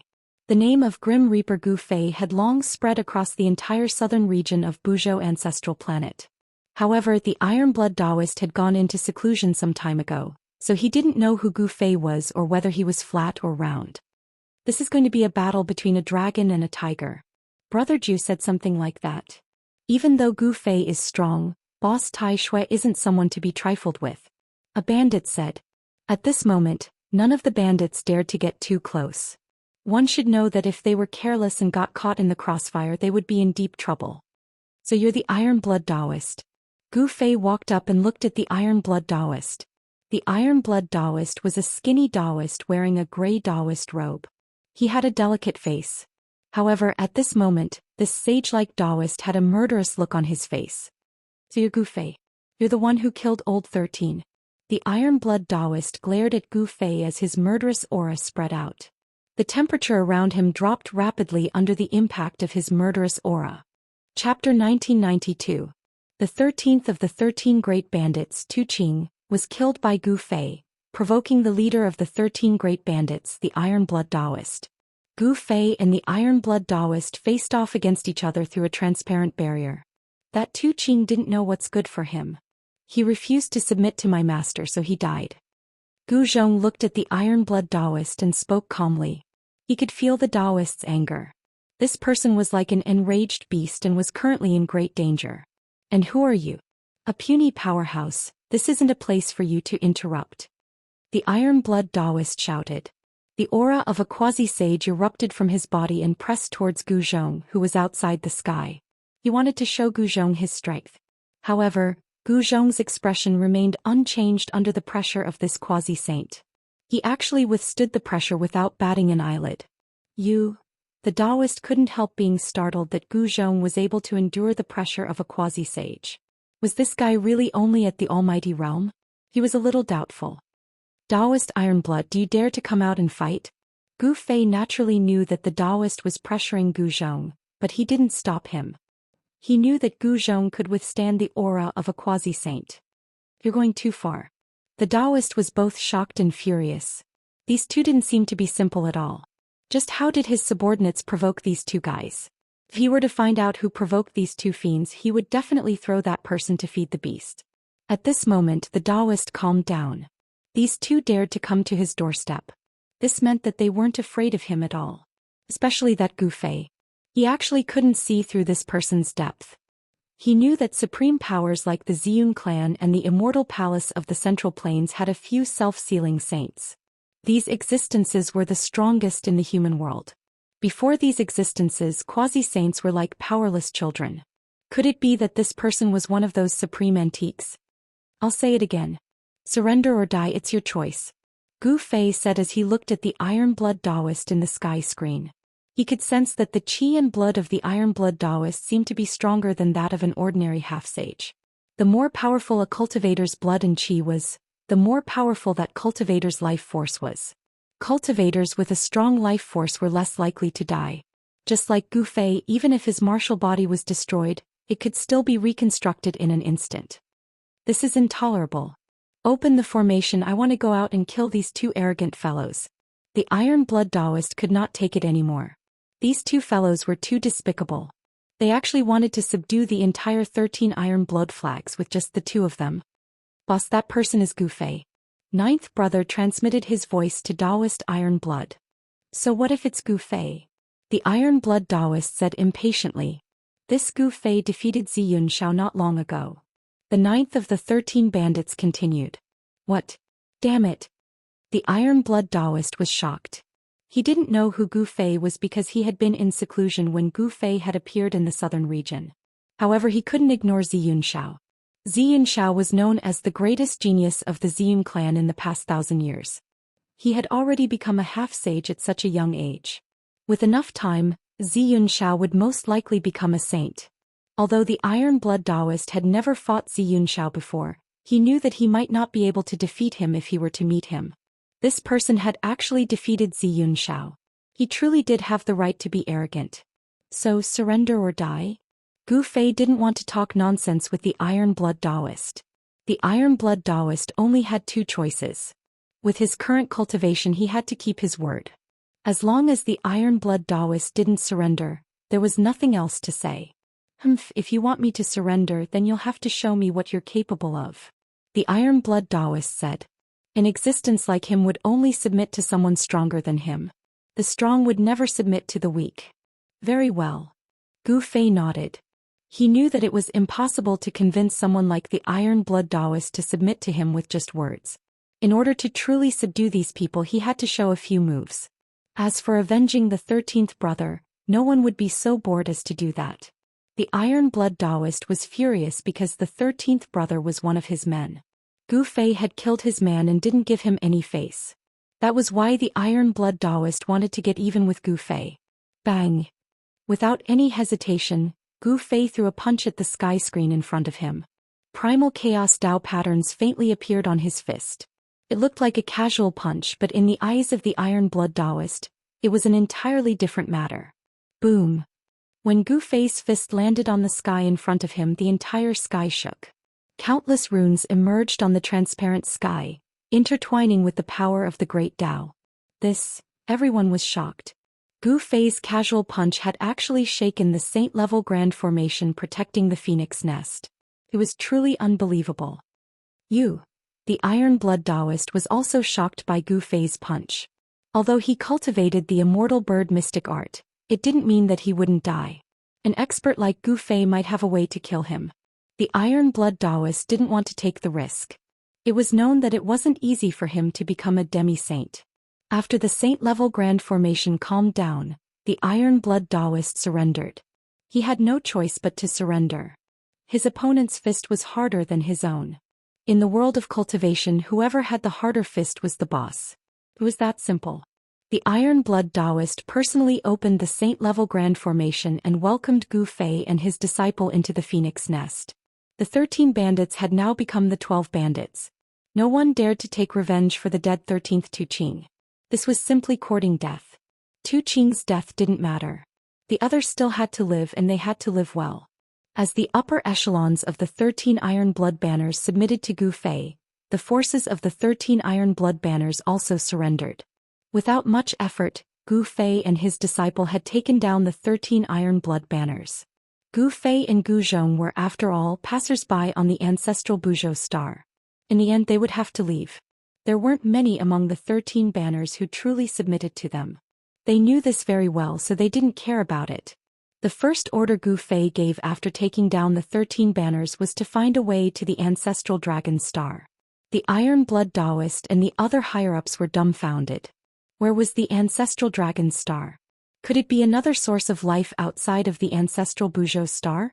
They had never heard of such a source of life. Chapter 1993. 13 Iron Blood Banners? Gu Zhong was startled by the man's words. He had stayed in the southern region of planet Buzhou for 3 years, so he naturally knew the distribution of the factions there. The 13 Iron Blood Banners was a bandit group that occupied the area between the southern region and the center continent. The leader of this bandit group was someone called the Iron Blood Daoist. The Iron Blood Daoist was quite a character. The 13 Iron Blood Banners had only existed for less than 1,000 years.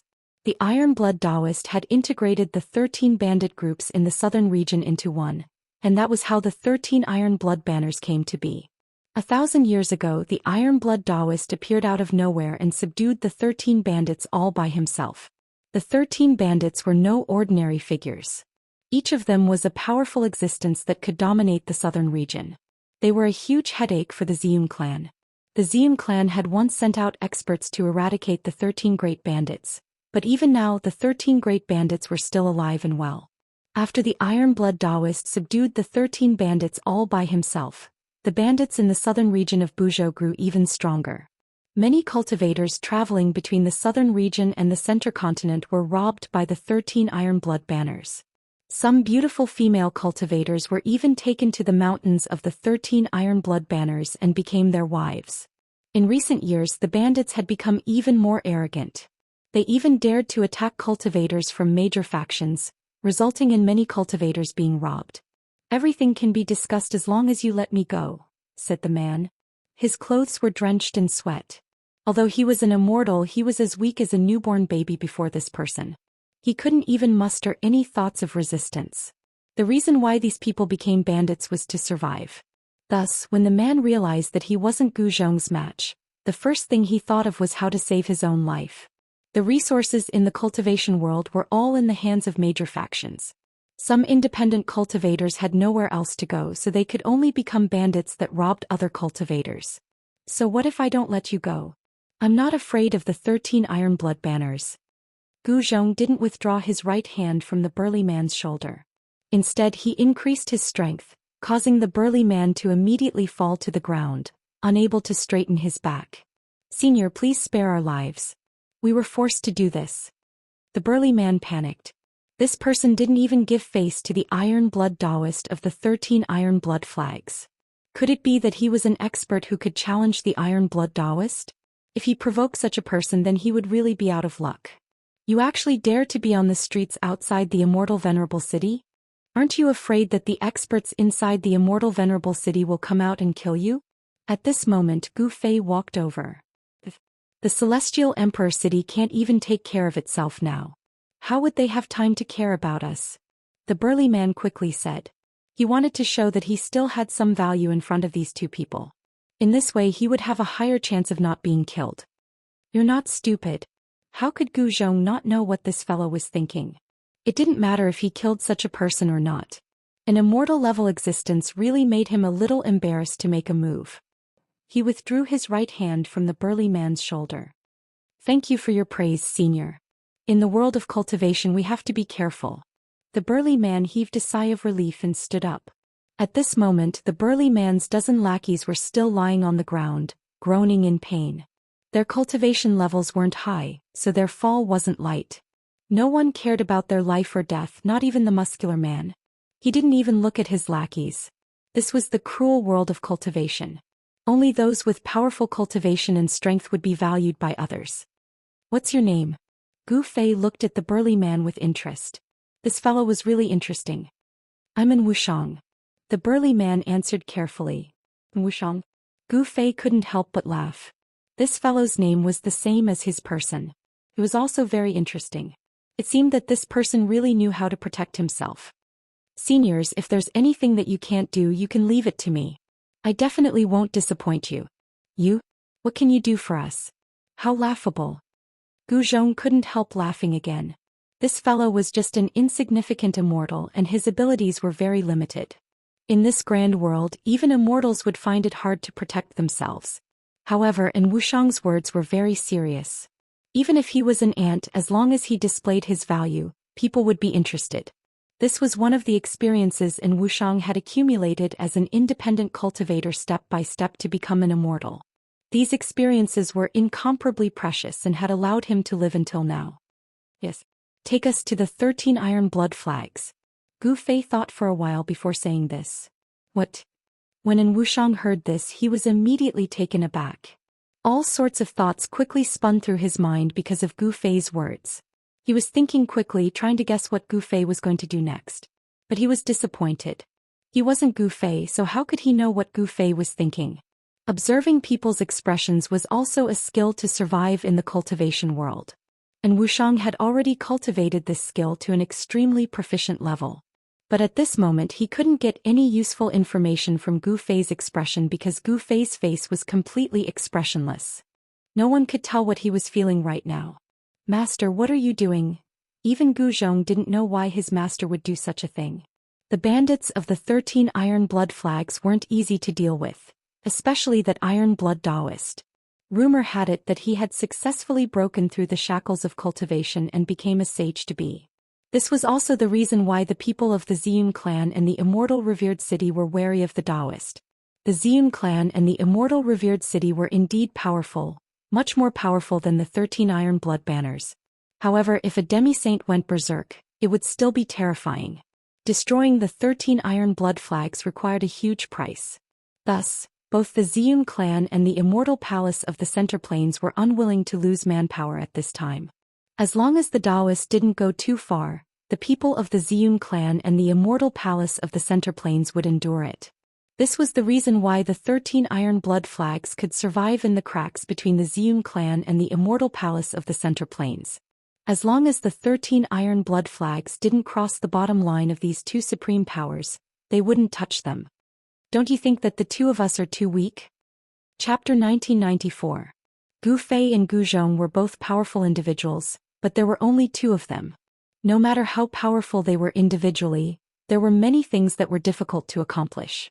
However, as an expert, there was no need for them to do everything personally. As long as they gave the order, there would naturally be countless people who would work for them.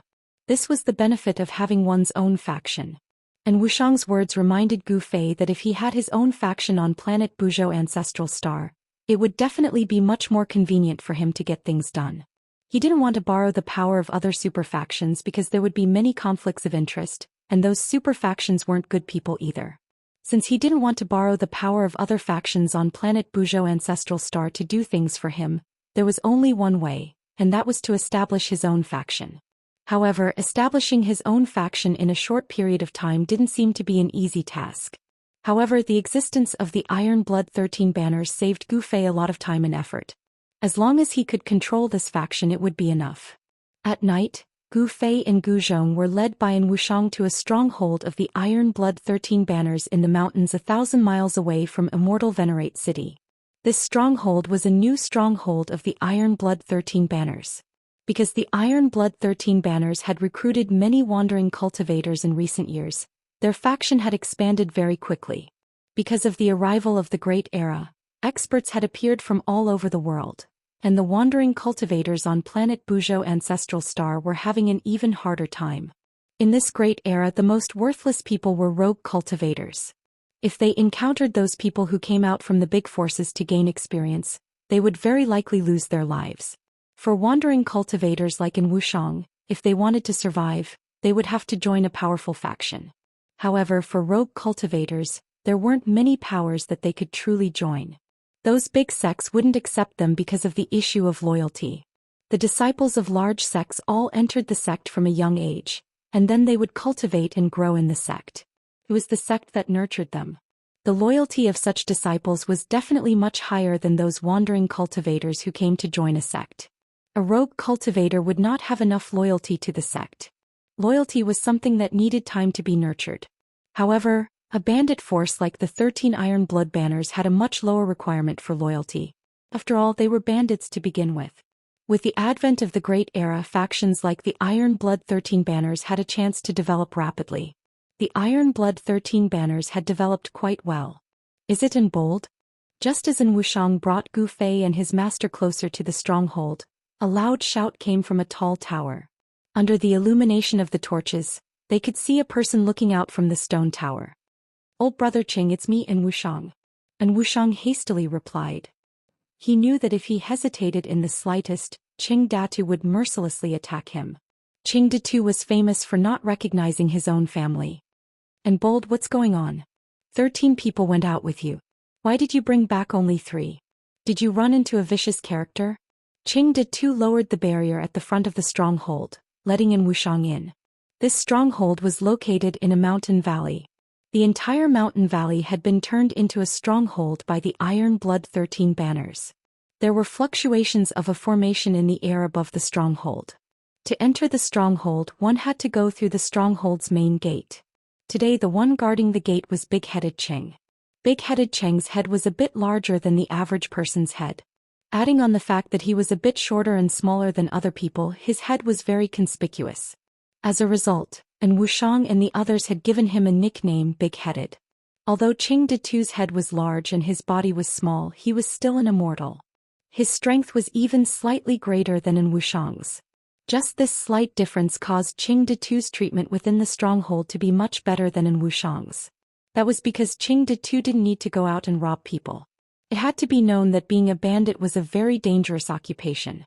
You might run into someone stronger than you at any time, and you might lose your life at any time. And bold, you really are a lucky bastard. You actually managed to come back alive. Upon seeing An Wuxiang walk in, a few people who recognized him greeted him. "Those two? But just at this moment someone realized that the two people behind An Wuxiang weren't one of his lackeys. Whoosh. In just an instant at least 5 people had surrounded An Wuxiang and Gu Fei. How dare you? You must have eaten a bear's heart and a leopard's gall to dare to bring an outsider in? At this moment, a loud shout rang out from the tower. Following that, a small figure jumped down from the tower. A short person with an especially conspicuous head appeared in front of An Wuxiang. Qing did too. I also had no choice. These 2 seniors wanted to pay you a visit and I didn't want to refuse. What do you think? An Wuxiang stepped aside. Who are you? Qing de Tu's heart couldn't help trembling. Someone had actually taken the initiative to attack their stronghold. This was a very rare thing. Ever since the stronghold had been built, such a thing had never happened. The others were incomparably nervous. It had to be known that only fierce dragons dared to cross the river. The fact that they had dared to come here was enough to prove that these 2 were very confident. So confident that they could easily exterminate everyone in the stronghold. Call out the people in charge of this place. Gu Zhong took a step forward and expressionlessly swept his gaze over these people. These people were all immortals, but they had been reduced to bandits. Were immortals really that worthless now? Had they all become bandits? These people were all newly joined vagrant cultivators. They were very smart. Although they were on guard, they didn't take the initiative to attack. Just you wait. Qing de Tu was just about to go report. Which honored guest has graced us with your presence? Forgive me for not going out to meet you. Just at this moment, a voice rang out from the depths of the stronghold. A person walked out. This person only stopped when he was 10 meters away from Gu Fei's group. He then began to carefully examine Gu Fei and his disciple. Chapter 1995. I am the person in charge of this place. May I know why the 2 of you have come? If my men have offended the 2 of you, I will apologize on their behalf, the middle-aged man said politely. The middle-aged man was secretly shocked. He was secretly shocked that he couldn't see through the depths of these 2 people. Could it be that these 2 people were actually almighty? This time he had really kicked an iron plate. This middle-aged man was the manager of this place, and his name was Bai Xiong. He wasn't some kind-hearted person. He had once annihilated 9 small sects in a single night. These 9 small sects refused to submit to the 13 iron blood flags, so he single-handedly annihilated them, leaving not a single chicken or dog alive. Even Qing de Du and Wuxiang and the others would have to be careful in front of such a ruthless person, afraid that they would make a mistake. When he had seen Gu Fei and Gu Zhong, if Gu Fei and his disciples' cultivation had been below Bai Xiong's, Bai Xiong wouldn't have wasted time talking to them. He would have killed them directly. However, he didn't dare to do so now. You really know how to conduct yourself. When you came out just now, I seemed to sense killing intent from your body. Gu Zhong sneered as he looked at the middle-aged man in front of him. This middle-aged man had clearly wanted to kill them when he had come out. However, when this fellow could not see through Ouyang Yangming's actual strength, he completely withdrew his murderous aura. However, Gu Fei and his disciple weren't ordinary people. Most of their cultivation had come from fighting. The 2 of them had experienced countless battles of life and death, so their sensitivity to killing intent could be said to have reached the point of perfection. As long as someone had killing intent towards them, they would be able to sense it immediately. This fellow Daoist seems to have misunderstood. Why would Bai Xiong have such thoughts towards the 2 of you? The middle-aged man hurriedly said. His forehead was already covered in a thin layer of sweat. Although he looked calm on the surface, he was extremely shocked inside. Forget it, I can't be bothered to waste my breath with you. I will only say this once. Where is the headquarters of the 13 iron blood flags? If you know, tell me. If you don't, I will kill you. Gu Zhong didn't have the patience to waste his breath on these people. What? Bai Xiong was shocked. These 2 people were actually looking for the headquarters of the 13 iron blood banners? Did I hear wrongly? Where did these 2 people come from? Could it be a peerless expert from the Ziyun clan? Or a demi-saint from the Middle Continent Immortal Mansion? Everyone was stupefied, especially Qing de Tu and the others. What kind of person did Audacious and bring back? He actually dared to directly attack the headquarters of the 13 iron blood flags. Qing Datu and the others couldn't help looking at An Wuxiang. An Wuxiang helplessly shrugged his shoulders. He also wanted to know their origins, but even if he had 10 times the guts, he wouldn't dare ask. This was one of the keys to survival as a rogue cultivator. Don't ask about things you shouldn't know. Don't look at things you shouldn't see. If they spoke, they could live. If they didn't, the two of them would start a slaughter. That made everyone nervous, including in Wuxiang. In this stronghold, Bai Xiong was probably the only one who knew where the headquarters of the 13 Iron Blood Flags was. The others had never been to the headquarters of the 13 Iron Blood Flags. This was also a matter of loyalty. Only the core members of the 13 Iron Blood Flags knew where the headquarters of the 13 Iron Blood Flags was. At this time, the stronghold was incomparably silent. Even the breathing of Qing Datu and the others could be heard. They were all looking at Bai Xiong. They didn't want to die. It had to be known that the reason why Qing Datu and the other rogue cultivators had joined the 13 Iron Blood Flags was to survive. If the 13 Iron Blood Flags couldn't guarantee their safety, then why would they join them and listen to their orders? Oh. Seeing Bai Xiong hesitate, Gu Zhong couldn't help feeling a bit irritated. These bandits all had a baleful aura and weren't good people. Killing them would be as easy as lifting a finger, so he didn't mind sending them on their way. As if sensing Gu Zhong's killing intent, Bai Xiong's expression immediately changed.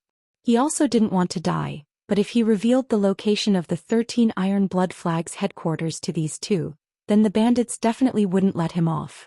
He would definitely die without a grave. But if he didn't speak, then he would die immediately.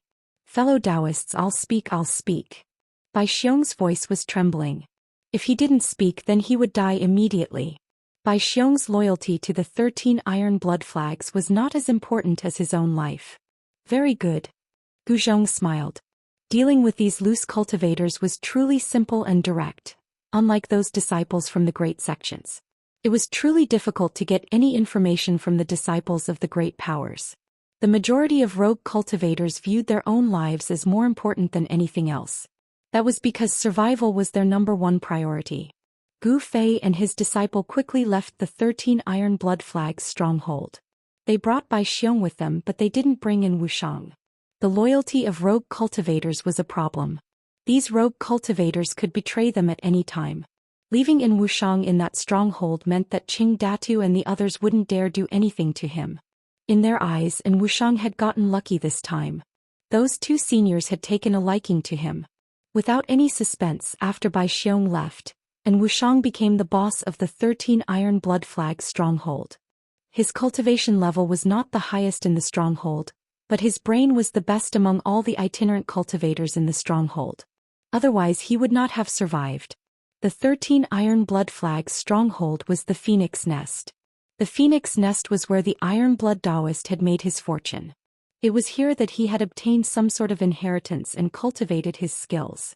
The Phoenix Nest was actually a mountain valley surrounded by mountains. Beneath the valley was a spiritual cave that emitted spiritual qi day and night. It was also for this reason that the spiritual qi within the valley was much denser than outside. This place wasn't originally called the Phoenix Nest. It was only after the Iron Blood Daoist had risen to power that it was called the Phoenix Nest. That was because the Iron Blood Daoist had obtained the immortal bird mysterious art here. This was a mysterious art created by the ancient undying Daoist. When this mysterious art was cultivated to the greater mastery level, one could transform into an immortal bird. The Phoenix Nest location was very hidden. The Iron Blood Daoist had laid down a grand formation to hide it. The Violet Cloud Clan and the Central Plains Immortal Palace had both tried to find the 13 Iron Blood Flag stronghold, but they hadn't found it in the end. Chapter 1996. Those guys from the 13 Iron Blood Banners really know how to pick a place. Early in the morning, Bai Xiong led Gu Fei and the others to a mountain near the 13 Iron Blood Banners base camp, the Phoenix Nest. Gu Fei discovered that there was actually a dragon vein under the mountain. This area was located at the border between the Central Province and the Southern Province.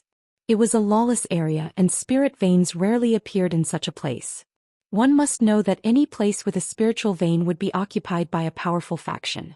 Of course, the 13 Iron Blood Flags could be considered a powerful faction at the border between the Central Region and the Southern Region.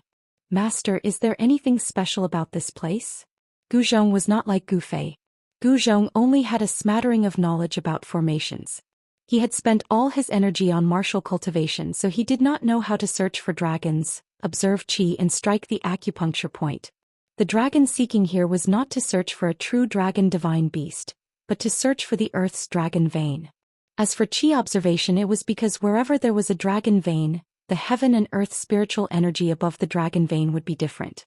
The so-called acupuncture point was to find the place where the Earth's dragon vein essence converged after finding the dragon vein. The place where the Earth's dragon essence converged was the spirit cave. If we follow the direction of this dragon vein, we will be able to find the phoenix nest. Gu Fei said. The 13 Iron Blood Banners base camp, the phoenix nest, must be built at the place where the Earth's dragon vein essence converged. This was inevitable. If one was not proficient in formations, it would be very difficult to find the phoenix nest. This was because formations and the terrain were inseparable. Some formation masters could use the terrain to set up terrifying killing formations to kill enemies stronger than themselves. Where did the formation's power come from? The Earth's dragon vein essence could provide an endless source of power for the formation. Seniors, since you can find the phoenix nest by yourself, please let me go. At this time, Bai Xiong could no longer call Gu Fei and Gu Zhong fellow Daoist. In front of these two, he was like a newborn baby without any thoughts of resistance. This was because these two people were too powerful. To be able to become the manager of a stronghold of the 13 Iron Blood Flags, this Bai Xiong had to be an immortal king. Only with this kind of cultivation could he suppress those loose immortals.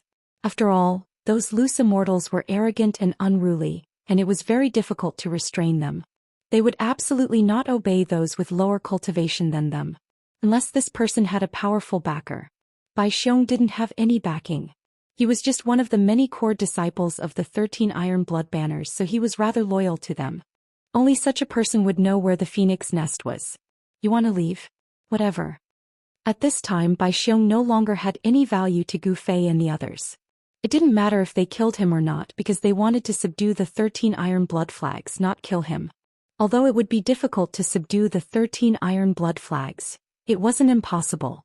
From what Bai Xiong had told them, the leader of the 13 Iron Blood Flags, the Iron Blood Daoist, was only a quasi-sage. Gu Fei was a great perfection quasi-sage and the Iron Blood Daoist wouldn't be a match for him. Many thanks to the two seniors for not killing me. Bai Xiong was instantly overjoyed. He hurriedly bowed to Gu Fei and the others, then turned and fled. The joy of escaping from death made him temporarily forget everything. Let's go. It's time for us to meet the 13 Iron Blood Flags. Gu Fei said as he directly soared into the sky. A powerful aura erupted from his body. He no longer hid his strength. Gu Zhong also flew into the sky. Enemy attack. While Gu Fei's corpse was no longer restraining its aura, someone sensed the aura being released from their bodies 100 miles away. Appearing near the phoenix nest, if it wasn't an enemy, then what could it be? The grand formation that enveloped the entire phoenix nest was activated. Beams of divine light soared into the sky, interweaving to form a gigantic transparent canopy that completely enveloped the phoenix nest. A sage aura permeated the air. Saint-class formation? At this moment, Gu Fei and his disciple arrived in the sky above the phoenix nest. Divine light flickered below as countless Dao runes appeared. An incomparably powerful force was rapidly condensing. They were not in a hurry to make a move. Instead, they stood in the sky and quietly watched the scene unfold. One had to admit that the phoenix nest's defense was quite good. A sage formation could block all experts below the sage realm. Unfortunately, the ones who came this time were Gu Fei and his disciple. To Gu Fei, a sage formation wasn't unbreakable. It would just take him a little more time. After all, he had even broken through an extreme divine formation before. Who goes there? A loud shout came from the phoenix nest. Then a dark red silhouette rushed out of the phoenix nest and into the sky. It was a young man with an incomparably dense murderous aura. From his aura, one could tell that this young man was definitely a battle-hungry person. Are you Tu Qing, one of the 13 great bandits? Gu Zhong took a step forward and looked down at the young man behind the transparent screen. Who are you? Could it be that the people from the Ziyun clan want to attack the 13 Iron Blood Flags? The young man named Tu Qing shouted. Tu Qing was extremely shocked. Since the establishment of the 13 Iron Blood Flags, no one had been able to find the headquarters of the 13 Iron Blood Flags and no one had dared to attack. But today, early in the morning, someone had come to kill them. The Ziyun clan? What is the Ziyun clan? Ziyun Shao was defeated by my master. Gu Zhong said. What? Tu Qing was shocked when he heard this. Who are these two fellows? How could they be so arrogant? Even the most outstanding disciple of the Ziyun clan, Xianxia, was no match for these people. Very quickly, Tu Qing thought of a person, and his expression immediately became very unsightly. Your master, could it be Gu Fei? Tu Qing glanced at the people behind Gu Zhong and asked carefully. That's right, this is my master Gu Fei. Today we are here to ask for your surrender. Gu Zhong said indifferently. Suddenly Tu Qing pointed at Gu Zhong and laughed to the point of tears. Is it really that funny? You're going to cry soon. Gu Zhong's face was still calm. There was no expression on his face. At this moment he wouldn't reveal any emotional fluctuations. You guys are too funny. Tu Qing was still laughing, he couldn't help it. Gu Zhong's words were truly laughable to him. Two people could subdue the entire 13 Iron Blood banners? This was one of the funniest jokes he had ever heard. Gu Fei's name had already spread throughout the entire southern region. Even in other regions of planet Buzhou, many people knew of Gu Fei's existence. However, no matter how strong Gu Fei was, he was not as strong as a saint. Although they had found the headquarters of the 13 Iron Blood flags, the Phoenix Nest was protected by a saint-level formation. Tu Qing did not believe that Gu Fei and the others could break the formation and enter the Phoenix Nest. At this time, from the valley shrouded by the transparent sky curtain, people continuously rushed out. These people were the core members of the 13 Iron Blood flags. Tu Qing, what's going on? A tall man wearing the same dark red armor rushed out. The killing intent on his body was much stronger than Tu Qing's. This man was simply a murderous demon king. Otherwise, how could his body condense such a strong killing intent? The killing intent on this middle-aged man was so strong that it was almost visible to the naked eye. Ah, Brother Zhu, this is too funny. These two idiots actually want to subdue the entire 13 Iron Blood flags with just the two of them, Tu Qing said with a smile. What? Ah. The man called Brother Zhu also laughed loudly. You two are really brave.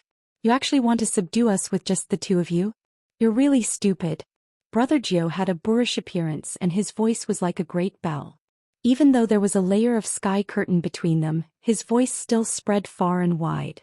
Gu Fei and Gu Zhong did not say anything, allowing them to laugh. After they had laughed enough, Gu Zhong said, Surrender or die, it's up to you.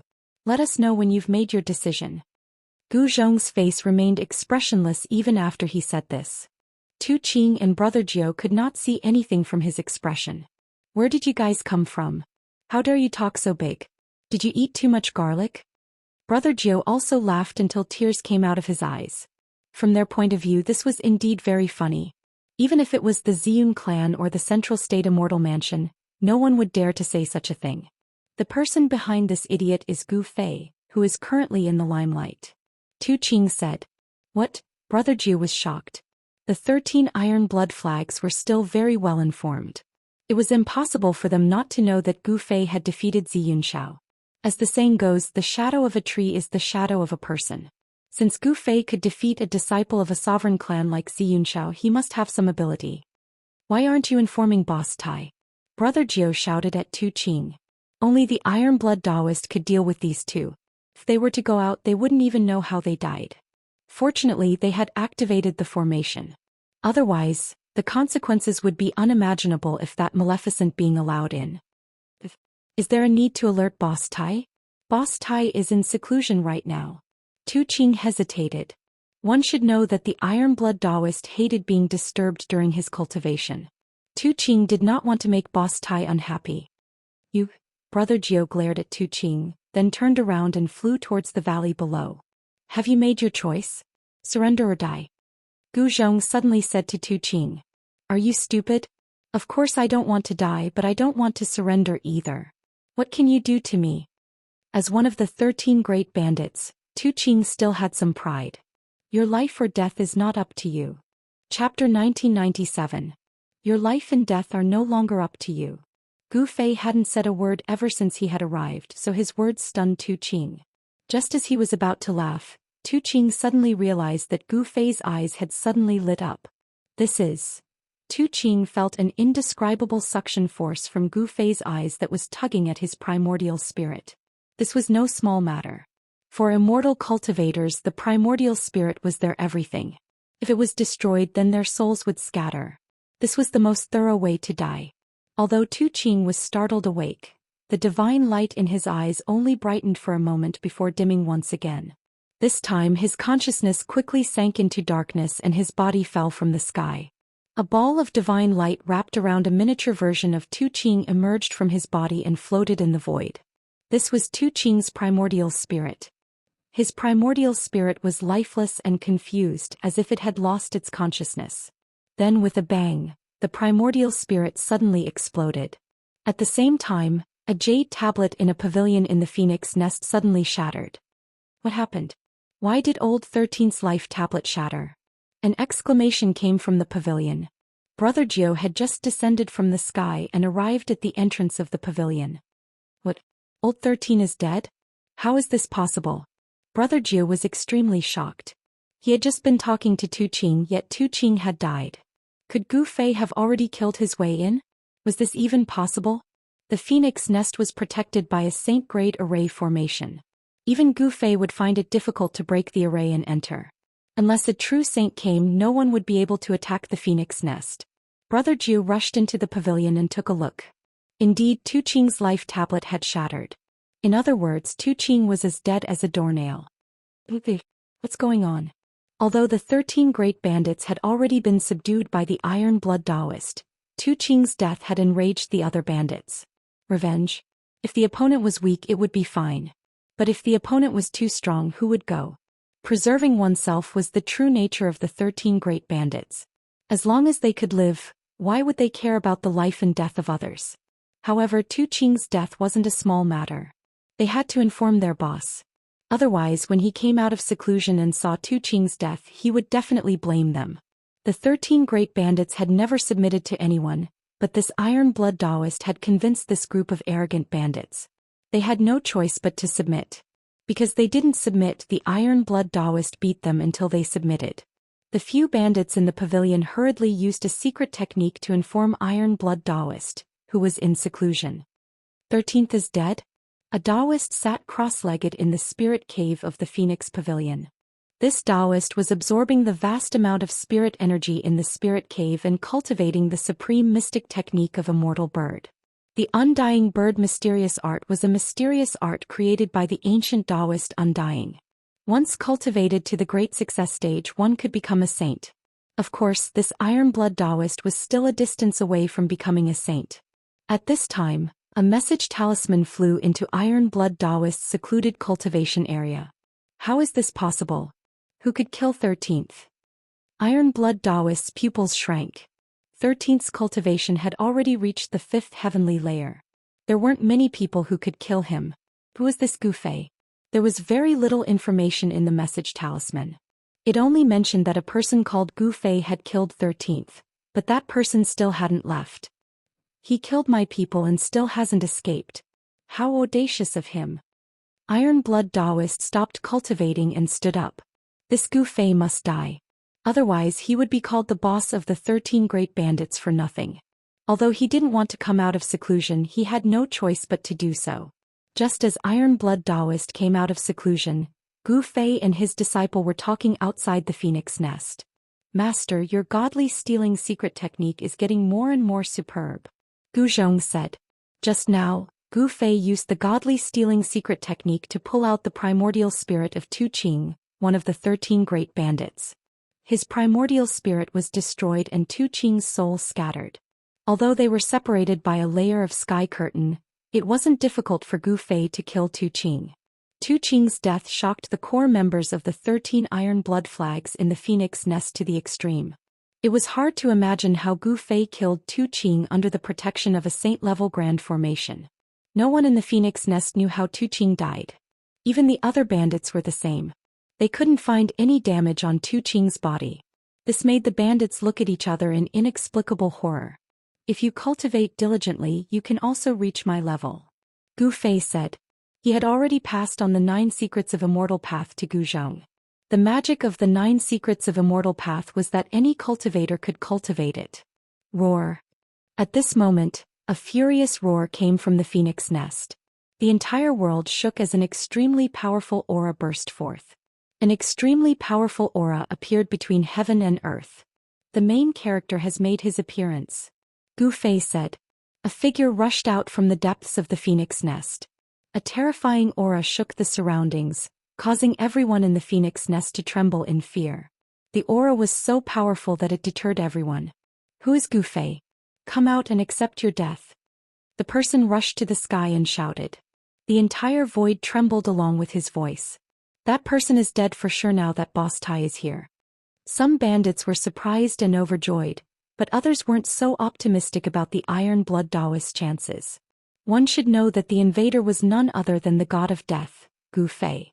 The name of the god of death, Gu Fei, had long spread across the entire southern region of the ancestral star. However, the Iron Blood Daoist had already gone into seclusion some time ago, so he didn't know who Gu Fei was. This is going to be a battle between a dragon and a tiger. Brother Zhu said something like that. Gu Fei might be strong, but Boss Tai isn't one to be trifled with. A bandit said. None of the bandits dared to get too close. One should know that they would be in deep trouble if they were caught in the crossfire. You're the Iron Blood Daoist? Gu Fei walked up and looked at the Iron Blood Daoist. The Iron Blood Daoist was a skinny Daoist. He wore a gray Daoist robe and had a delicate face. However, at this moment this sage-like Daoist had a murderous look on his face. You're Gu Fei? You're the one who killed 13th? The Iron Blood Daoist stared at Gu Fei as a murderous aura spread from his body. The temperature around him dropped rapidly under the impact of the murderous aura. Chapter 1998. The 13th of the 13 Great Bandits, Tu Qing, was killed by Gu Fei, provoking the leader of the 13 Great Bandits, the Iron Blood Daoist. Gu Fei and the Iron Blood Daoist faced off against each other, separated by a transparent barrier. That Tu Qing didn't know what's good for him. He refused to submit to my master, so he died. Gu Zhong looked at the Iron Blood Daoist and spoke calmly. He could feel the Daoist's anger. This person was like an enraged beast and was currently in great danger. And who are you? A puny powerhouse. This isn't a place for you to interrupt. The Iron Blood Daoist shouted. The aura of a quasi-sage erupted from his body and pressed towards Gu Zhong, who was outside the sky. He wanted to show Gu Zhong his strength. However, Gu Zhong's expression remained unchanged under the pressure of this quasi-saint. He actually withstood it without batting an eyelid. The Iron Blood Daoist was shocked to see that Gu Zhong could actually withstand the pressure of a quasi-saint. Was this guy really only at the realm of great experts? He was a little doubtful. Iron Blood Daoist, do you dare to come out and fight? Gu Fei naturally knew that the Iron Blood Daoist was pressuring Gu Zhong, but he didn't stop him. He knew that Gu Zhong could withstand the aura of a quasi-saint. You're going too far. The Iron Blood Daoist was both shocked and furious. These two didn't seem to be simple at all. Just how did his subordinates provoke these two? If he were to find out who provoked these two fiends, he would definitely throw that person to feed the beast. At this moment the Iron Blood Daoist calmed down. Since these two dared to come to his door, it meant that they weren't afraid of him at all. Especially that Gu Fei. He actually couldn't see through this person's depth. He knew that supreme powers like the Ziyun clan and the Middle Ground Immortal Palace had a few self-sealing saints. These existences were the strongest in the human world. Before these existences, quasi-saints were like powerless children. Could it be that this person was one of those supreme antiques? I'll say it again. Surrender or die, it's your choice. Gu Fei said as he looked at the Iron Blood Daoist in the sky screen. He could sense that the qi and blood of the Iron Blood Daoist seemed to be stronger than that of an ordinary half-sage. The more powerful a cultivator's blood and qi was, the more powerful that cultivator's life force was. Cultivators with a strong life force were less likely to die. Take Gu Fei for example. Even if his martial body was destroyed, it could still be reconstructed in an instant. This is intolerable. Open the formation, I want to go out and kill these two arrogant fellows. The Iron Blood Daoist could not take it anymore. These two fellows were too despicable. They actually wanted to subdue the entire 13 Iron Blood flags with just the two of them. Boss, that person is Gu Fei. Ninth brother transmitted his voice to Iron Blood Daoist. So what if it's Gu Fei? Iron Blood Daoist said impatiently. This Gu Fei defeated Ziyun Shao not long ago. The ninth of the 13 bandits continued. What? Damn it. The Iron Blood Daoist couldn't help but be shocked. He didn't know who Gu Fei was because he was in seclusion when Gu Fei rose to prominence in the southern region. However, he couldn't ignore Xianxia. Xianxia was known as the supreme genius of the Xian clan in the past 1,000 years. He had already become a half-sage at such a young age. With enough time, Xianxia would most likely become a saint. Although the Iron Blood Daoist had never fought Xianxia before, he knew that he might not be able to defeat him if he were to meet him. This person had actually defeated Xianxia. He truly had the right to be arrogant. So surrender or die. Gu Fei didn't want to waste time with the Iron Blood Daoist. He only had two choices. With his current cultivation, he had to keep his word. As long as the Iron Blood Daoist didn't surrender, then there was nothing else to say. If you want me to surrender, then you'll have to show me what you're capable of, the Iron Blood Daoist said. An existence like him would only submit to someone stronger than him. The strong would never submit to the weak. Very well. Gu Fei nodded. He knew that it was impossible to convince someone like the Iron Blood Daoist to submit to him with just words.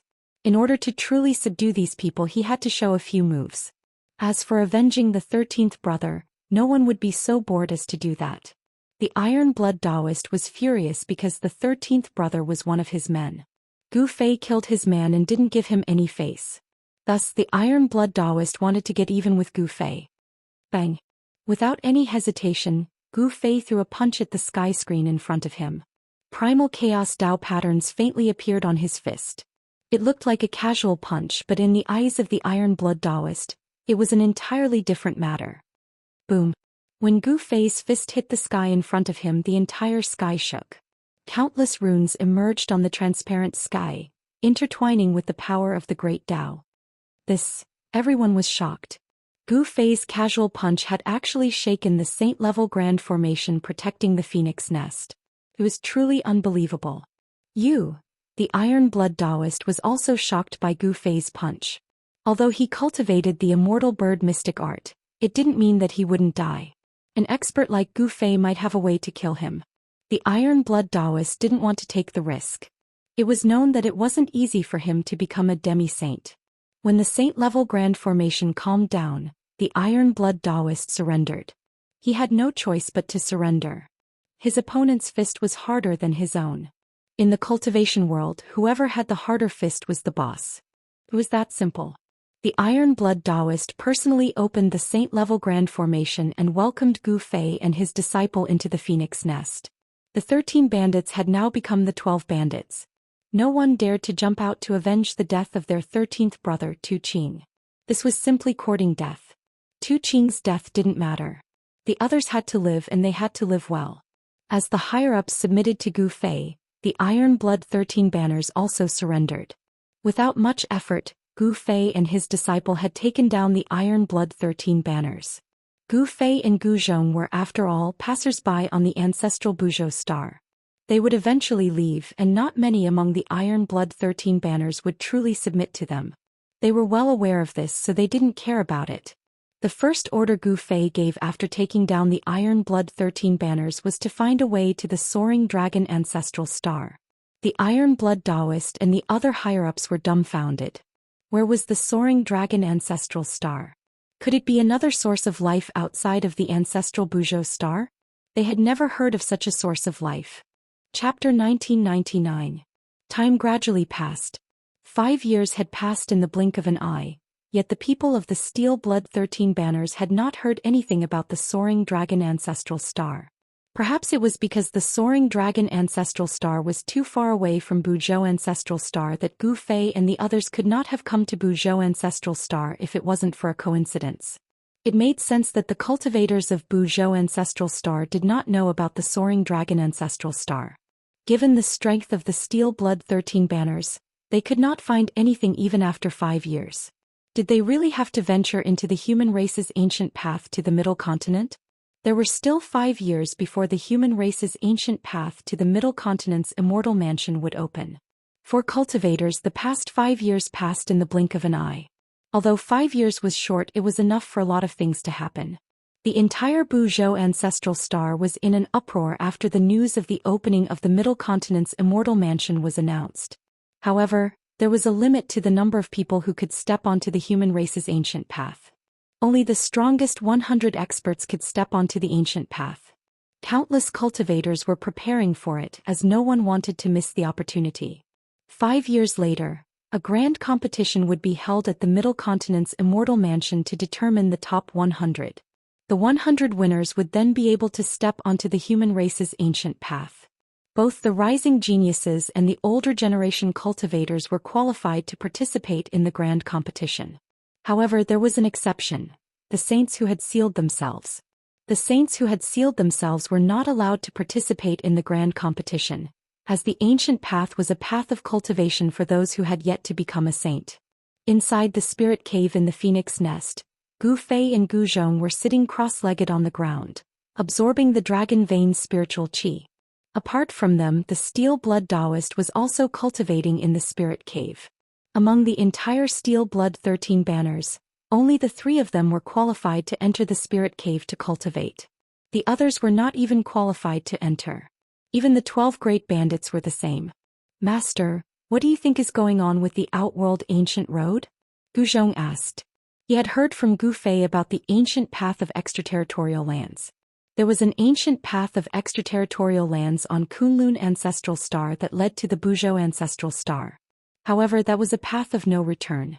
The array that was constructed could only be used for one-way teleportation. Although Gu Fei had modified the teleportation runes, allowing for two-way teleportation, it was impossible for Gu Fei to return to Kunlun. There were 5 ancestral planets marked on the immortal divine metal. The Kunlun ancestral planet was the closest to the Buzhou ancestral planet, while the Buzhou ancestral planet was the furthest away from the soaring dragon ancestral planet. Traveling across the infinite universe and returning to the soaring dragon ancestral star was not a practical method. Sometimes, Gu Fei wondered if there was some kind of connection between the 5 ancestral planets that allowed them to travel to and from one another through the ancient roads of the outer domains. Where does the ancient path of the Buzhou ancestral star lead to? This is an uncertain factor. Gu Fei said. The ancient path of the extraterritorial lands was incomparably dangerous. It was a training path for the human race. If one wasn't careful, they might even die on the way. If it leads to the soaring dragon ancestral star, Gu Zhong's eyes lit up. It's not impossible, but it's very unlikely. You should know that the soaring dragon ancestral star and the Buzhou ancestral star are separated by an infinite universe. Gu Fei didn't want to hurt Gu Zhong's confidence, but he had to say such words. No matter what, we have to give it a try, Gu Zhong said. He didn't want to be trapped in the Buzhou ancestral star for the rest of his life, because his family and friends were all there. Gu Fei nodded. Returning to the soaring dragon ancestral star was a must, but the key was how to do it. If it really didn't work, then they would spend decades to travel across the infinite universe and return to the soaring dragon ancestral star. Since Gu Fei had his inner world, it wouldn't matter even if he had to travel for a long time. As Gu Fei and his disciple conversed, they didn't use voice transmissions. Even though the Iron Blood Daoist was cultivating at the side, he still heard their conversation. He was shocked by the vastness of this world. There really were other ancestral stars with life, and Gu Fei and his disciple were cultivators from the soaring dragon ancestral star. Apart from the soaring dragon ancestral star, there was also the Kunlun ancestral star, which made the Iron Blood Daoist realize that the Buzhou ancestral star wasn't the only source of life. In the vast and boundless starry universe, there were other sources of life. The human race's ancient path. The Iron Blood Daoist was tempted, but only the top 100 cultivators of the Buzhou cultivation world could set foot on the human race's ancient path. Since then, the Iron Blood Daoist didn't need Gu Fei's orders. He sent out the Iron Blood 13 banner spies to investigate the ancient path. The more he learned, the more shocked he was. The human race's ancient path was basically a path of no return. Of course, there were exceptions. Some people who took the path returned as unparalleled experts. However, most of them disappeared the moment they set foot on the human race's ancient path. Danger and opportunity coexisted. The ancient path was a trial for the top 100 cultivators of the Buzhou ancestral star. Those who could complete the ancient path could become unparalleled experts or even saints. However, compared to those who became unparalleled experts, there were many more who died on the human race's ancient path. 3 years passed in the blink of an eye. On this day, Gu Fei and Gu Zhong came out from seclusion and received all sorts of news, some of which shocked them. Xianxia of the Ziyun clan had appeared again. Wasn't he punished by Zisu to face the wall for 1,000 years? Why did he come out so quickly? Gu Fei was surprised. Xianxiao's younger sister, Ziyun, had also appeared out of nowhere. She continuously challenged demi-saints of the previous generation and was undefeated. It was not hard to imagine that Xianxia was able to come out so quickly. It was definitely because the human race's ancient path was about to open. The Ziyun clan did not want to miss this opportunity. Apart from Xianxia and his sister, the golden goddess of the gold family had also ended her 7-year seclusion and walked out of her seclusion grounds. At the same time, several heaven-defying figures had also appeared in the middle continent. These rising stars had completely overshadowed the demi-saints of the previous generation. They took advantage of the rapid rise of the Great Era to compete with the demi-saints of the previous generation. In this era there was no lack of geniuses. In 2 years the great competition of the middle continent would begin. Gu Fei and Gu Zhong were preparing. The Iron Blood Daoist was also preparing. He was also very interested in the human race's ancient path. All the cultivators who were interested in setting foot on the human race's ancient path were waiting quietly. The opening of the human race's ancient path had affected the mood of every cultivator. The performance of the younger generation was too eye-catching. The demi-saints of the previous generation felt great pressure. Chapter 2000. The Central State Grand Competition will begin in 3 days. The people of the Central State Immortal Mansion put up a notice stating that all cultivators, as long as they weren't saints who had sealed themselves, could sign up for the grand competition and compete for a spot on the human race's ancient road. Today was the first day and there was a sea of people outside the Central State Immortal Mansion. Cultivators from the other regions of Buzhou Ancestral Star had arrived at the Central State Immortal Mansion. There was a row of tables in front of the entrance, and dozens of disciples of the Central State Immortal Mansion were bustling about. They were registering the cultivators participating in the Central State Grand Competition. Countless people were competing for the 100 spots. The competition was too fierce, but there was no other way. The Central State Immortal Mansion could only use this elimination method to eliminate the majority of the weak. Only the strong were qualified to set foot on the human race's ancient road. From morning to night, there was still a sea of people outside the Central State Immortal Mansion. The situation was too much for the disciples of the Central State Immortal Mansion to bear. The situation only improved on the second day and the crowd gradually dispersed. However, there were still many people rushing to the Central State Immortal Mansion. On the third day, Gu Fei and Gu Zhong appeared. They had been secretly observing outside the Central State Immortal Mansion for 2 days, and they found that there weren't many true experts among the cultivators. The talents of the Central State Immortal Mansion didn't show up, nor did the Xianxia siblings. The Golden Goddess was nowhere to be seen, but these people were still able to keep their composure. The registration period for the third day would last until midnight. Gu Fei wasn't in a hurry. He planned to register at night since the true experts hadn't shown up yet, and he didn't want to show up too early. Gu Zhong wasn't in a hurry either because he didn't plan to register at all. With his cultivation, it would be difficult for him to get a spot on the human race's ancient road. In the past 10 years his cultivation hadn't broken through to the 5th heaven ascension realm. Even Gu Fei felt that this situation was a bit strange. At night, most of the cultivators gathered outside the Central State Immortal Mansion had dispersed, and only a few people were still wandering around. These people were those who hadn't decided whether or not to participate in the grand competition. Participating in the grand competition wasn't a trivial matter. They might be killed by their opponents during the competition. It's almost midnight. 2 people stood on a short mountain outside the Central Prefecture Immortal Abode. Yes. At this moment, Gu Fei discovered that someone was rushing towards the entrance of the Central Plains Immortal Estate. It was a woman clad in golden armor. She was none other than the Golden Goddess. "These people have finally appeared," Gu Zhong said. He wasn't surprised at all. The disciples of the Central Province Immortal Mansion were not allowed to leave before the time of the world. However, if they arrived after midnight, then they would lose the opportunity to register.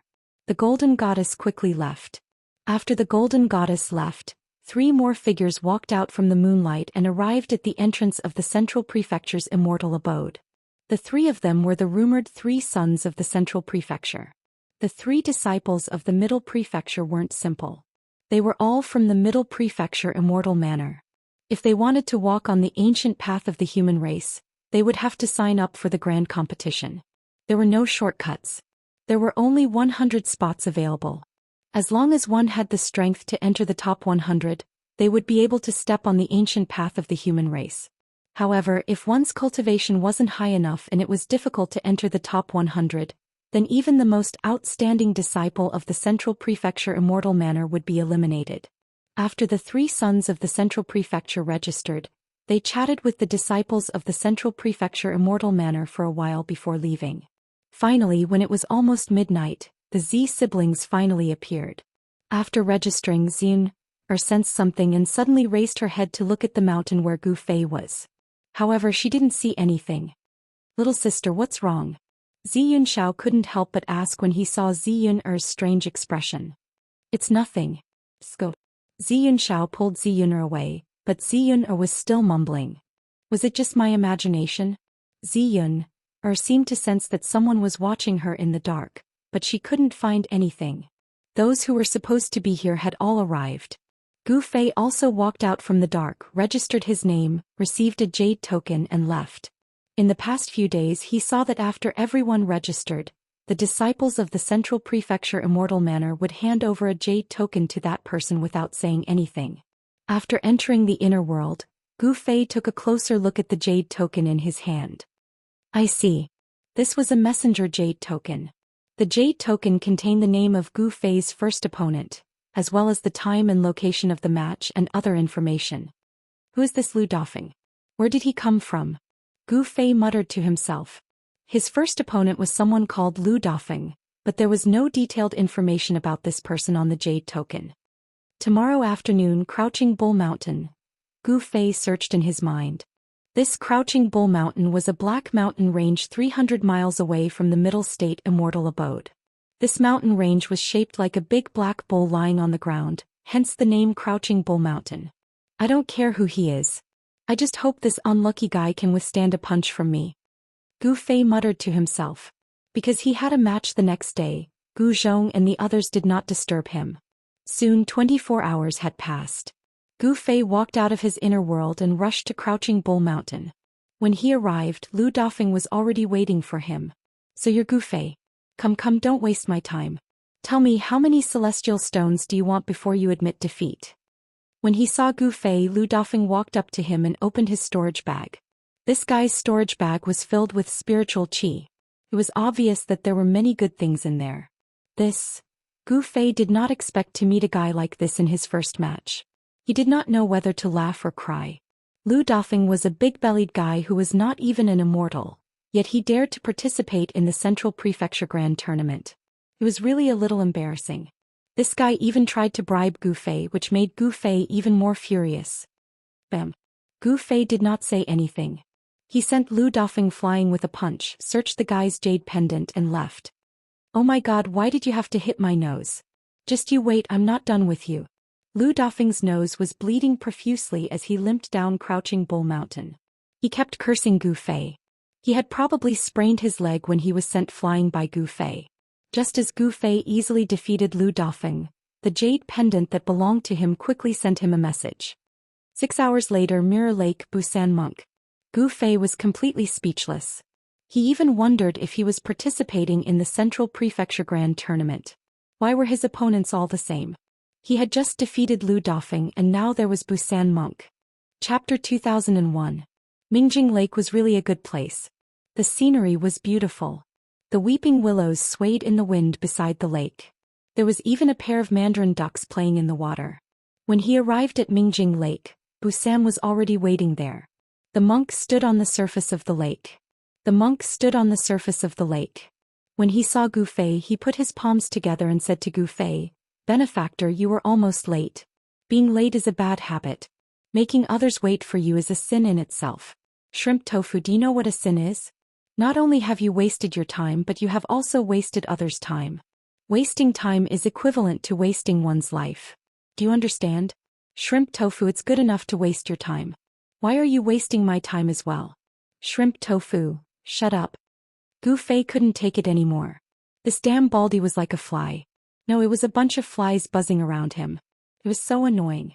Shut up. You told me to shut up. Shrimp tofu, you actually told me to shut up. Busan wanted to say more. You big Baldy, eat my fist. Gu Fei didn't have time to talk nonsense with this big Baldy. Before the monk could finish speaking, Gu Fei had already punched him. The ferocious wind from his punch caused the monk to involuntarily shut his mouth that had been chattering non-stop. Bang! With just another punch, the third monk was sent flying.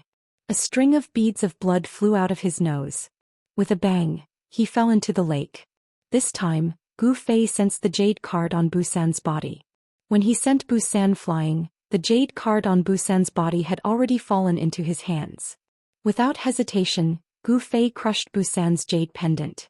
Then he turned around and left. With a splash, the monk Busan emerged from the lake. Outrageous, you shrimp tofu. Busan started to talk again. However, this time he was the only one showing off.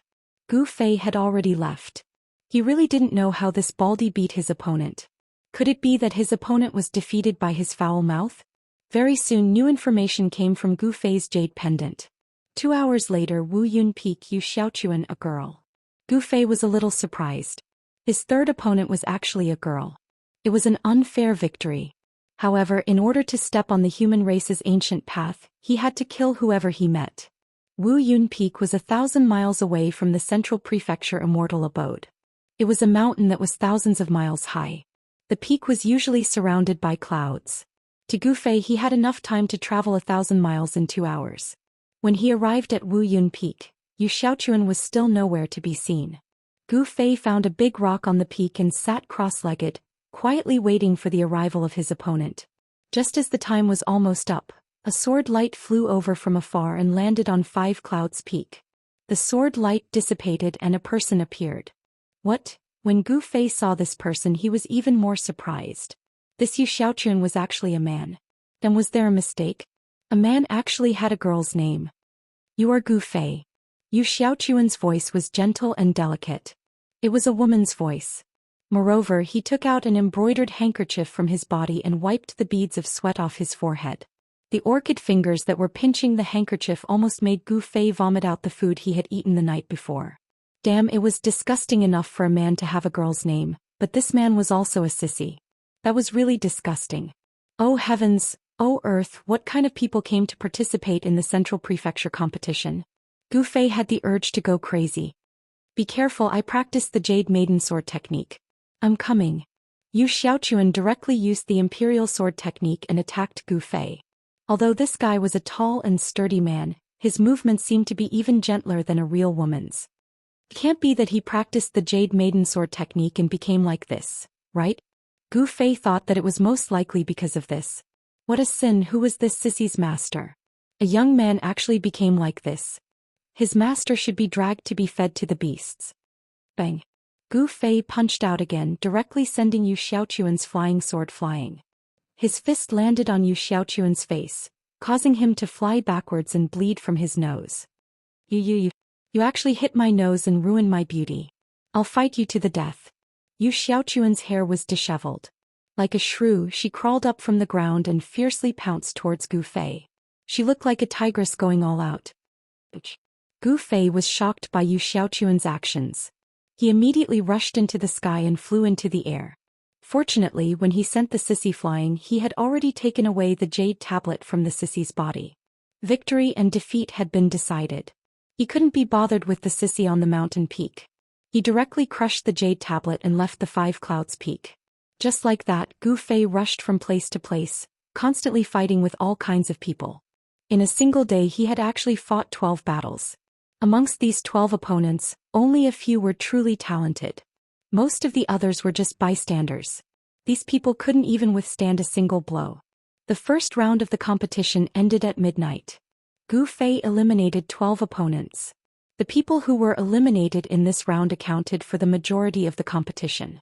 As for those who were truly capable, they wouldn't be eliminated so quickly. However, if they were to encounter Gu Fei, they would still be eliminated. Gu Fei returned to the inner world. Master, how did the competition go? When Gu Fei returned to the inner world, Gu Zhong came to greet him. At this time Zhong Liming, Old Jiao and Gu Fei's new disciple Yao Yu were all in seclusion. In the past 10 years, Yao Yu's cultivation had improved the fastest. With Gu Zhong's help she had already become a demigod. In the past this kind of cultivation speed was absolutely unimaginable. Hearing Gu Zhong ask about the competition, Gu Fei's face immediately darkened. Then without saying a word he walked into the place where he usually cultivated. What's wrong? Gu Zhong was left behind with a look of astonishment. Seeing his master's expression, Gu Zhong knew that something was wrong. He didn't dare to disturb his master when he was angry. Logically speaking, master shouldn't have lost. Just what could have made master so unhappy? Chapter 2002. After the first round of the grand tournament of the Central Province, the participants could rest for a day before continuing on to the second round. A day passed by very quickly. On the same day when the sun rose from the east, the jade medallion on Gu Fei's body transmitted new information. This time his opponent was a prodigy from the Central Province Immortal Manor. Just as Gu Fei received the new information, in a pavilion in the Central Province Immortal Manor, several white-haired old men were discussing. Is this really a good idea? They actually sent an outstanding disciple of our Central Province Immortal Manor to fight against this Gu Fei, an old man said. An old man said. From his tone one could tell that he was somewhat worried. Gu Fei's performance was pretty good. In the first round of the competition, not a single person was able to receive a single punch from him. And today in the second round, the people of the Central Province Immortal Manor arranged for an outstanding disciple of the Central Province Immortal Manor to fight against Gu Fei. This was very risky. This is the only way to test out this person's true strength. The reason we organize the grand tournament is to uncover the limitless potential of the human race. Another white-haired old man said. Eldest senior brother is right. The other old men agreed. This Gu Fei isn't a nobody. He rose to fame in the southern region and once defeated Xianxia. I want to see exactly how strong he is.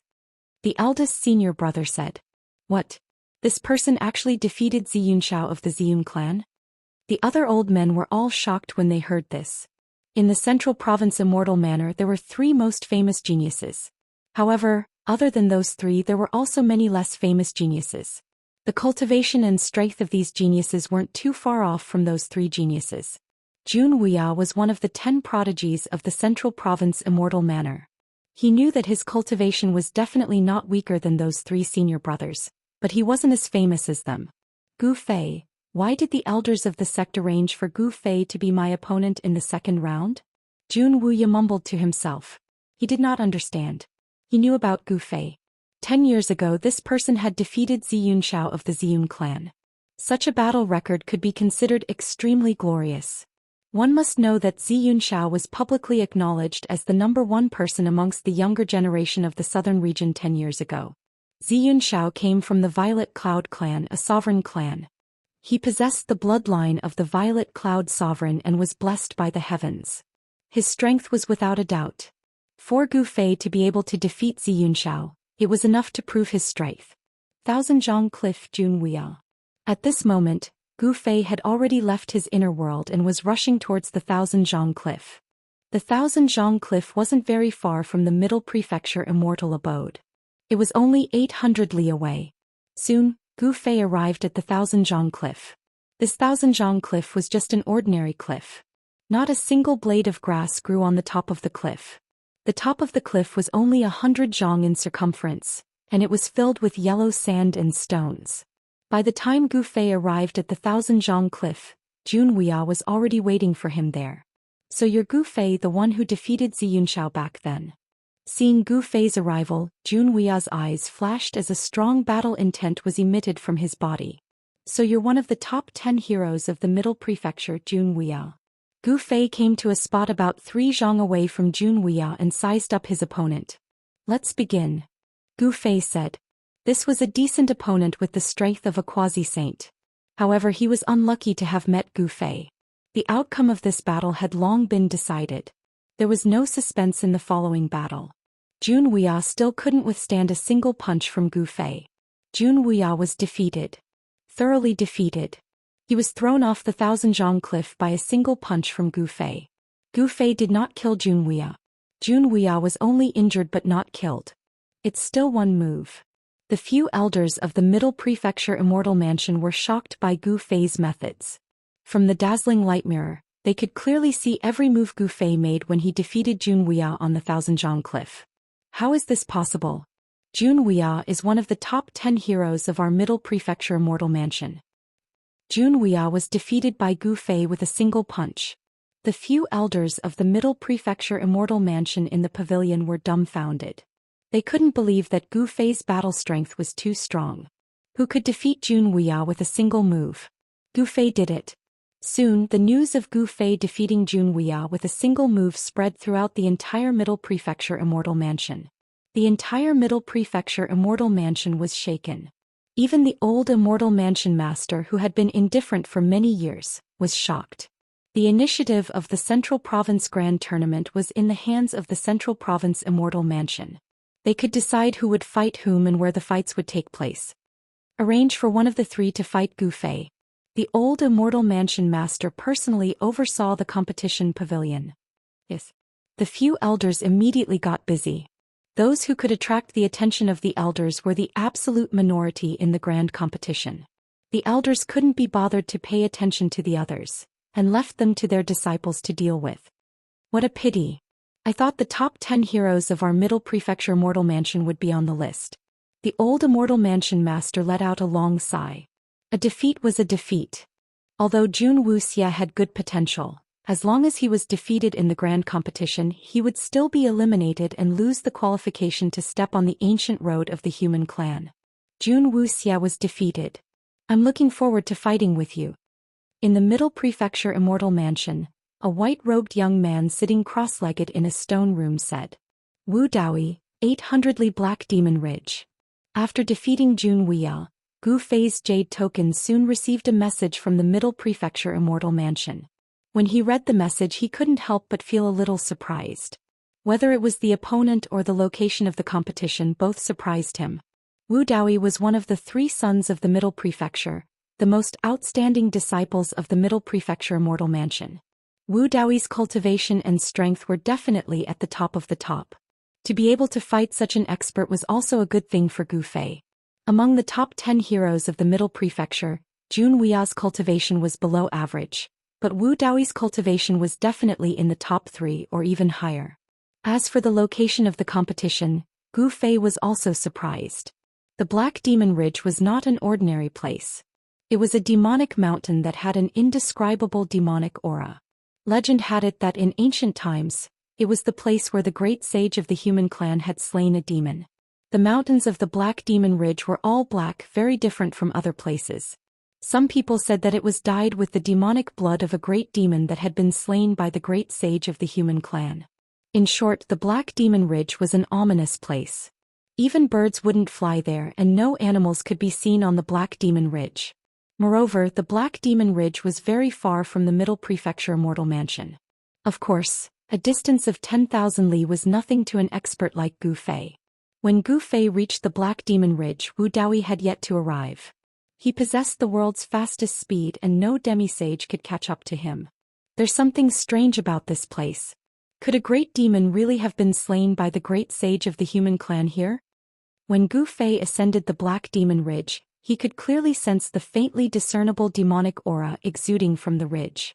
Although the demonic aura here was very weak, it was definitely there. Just as Gu Fei was about to carefully sense the demonic aura on the mountain and find its source, a powerful aura suddenly appeared in the sky. He's here. Gu Fei lifted his head and saw a white-robed man walking in the air towards the Black Demon Ridge. With every step this person took, a Dao pattern emerged under his feet. Wu Daoist. When Gu Fei saw this person, his pupils involuntarily contracted. This was a young man, a handsome and radiant young man with a perpetual smile on his face. So you're Gu Fei? Wu Daoist smiled and stopped about 15 feet away from Gu Fei. I heard that you defeated Jun Wuya in one move. You're really powerful. Wu Daoist gave a thumbs up to Gu Fei. This is nothing. If you were to fight, I'm afraid you could also defeat Jun Wuxia in one move. Gu Fei said seriously. The difference in strength between the top 10 heroes of the Central Prefecture was indeed huge. This Wu Daoist was very strong, at least much stronger than Jun Wuya. If Wu Daoist were to fight Jun Wuxia, he would also be able to defeat him easily. Hehe, Dao friend must be joking. Wu Daoist said with a smile. Let's begin. Gu Fei didn't want to say anything more. He had already guessed that this so-called Central Prefecture Grand Tournament was actually controlled by the Central Prefecture Immortal Manor. His opponents would only get stronger and stronger. He was very much looking forward to which experts the Central Prefecture Immortal Manor would arrange to fight against him. Alright then. Wu Daoist smiled, and after that his entire person suddenly disappeared from the spot. What? Gu Fei was taken aback. He instinctively took a step to the left, and with this step he evaded a cold ray of light from Wu Daoist. It was a silver needle. This? Gu Fei's heart pounded. These silver needles were almost transparent. If it wasn't for his good eyesight, he wouldn't have been able to see the trajectory of these silver needles. Other people hide daggers in their smiles, but this guy is hiding needles in his smile. Gu Fei didn't dare to be careless. It wasn't a good thing to be pierced by these needles. Great sky covering palm. Gu Fei directly displayed his martial arts battle technique. A giant chaotic palm appeared in the void, emitting an unparalleled energy fluctuation, and slammed down on Wu Daoist's head. The giant chaotic palm shrouded in all directions. Wu Daoist couldn't avoid it and could only take Gu Fei's attack head-on. Boom. With a loud bang, Wu Daoist was slammed into the mountain by the chaotic palm. The entire Black Demon Ridge almost collapsed and cracks appeared on the mountain.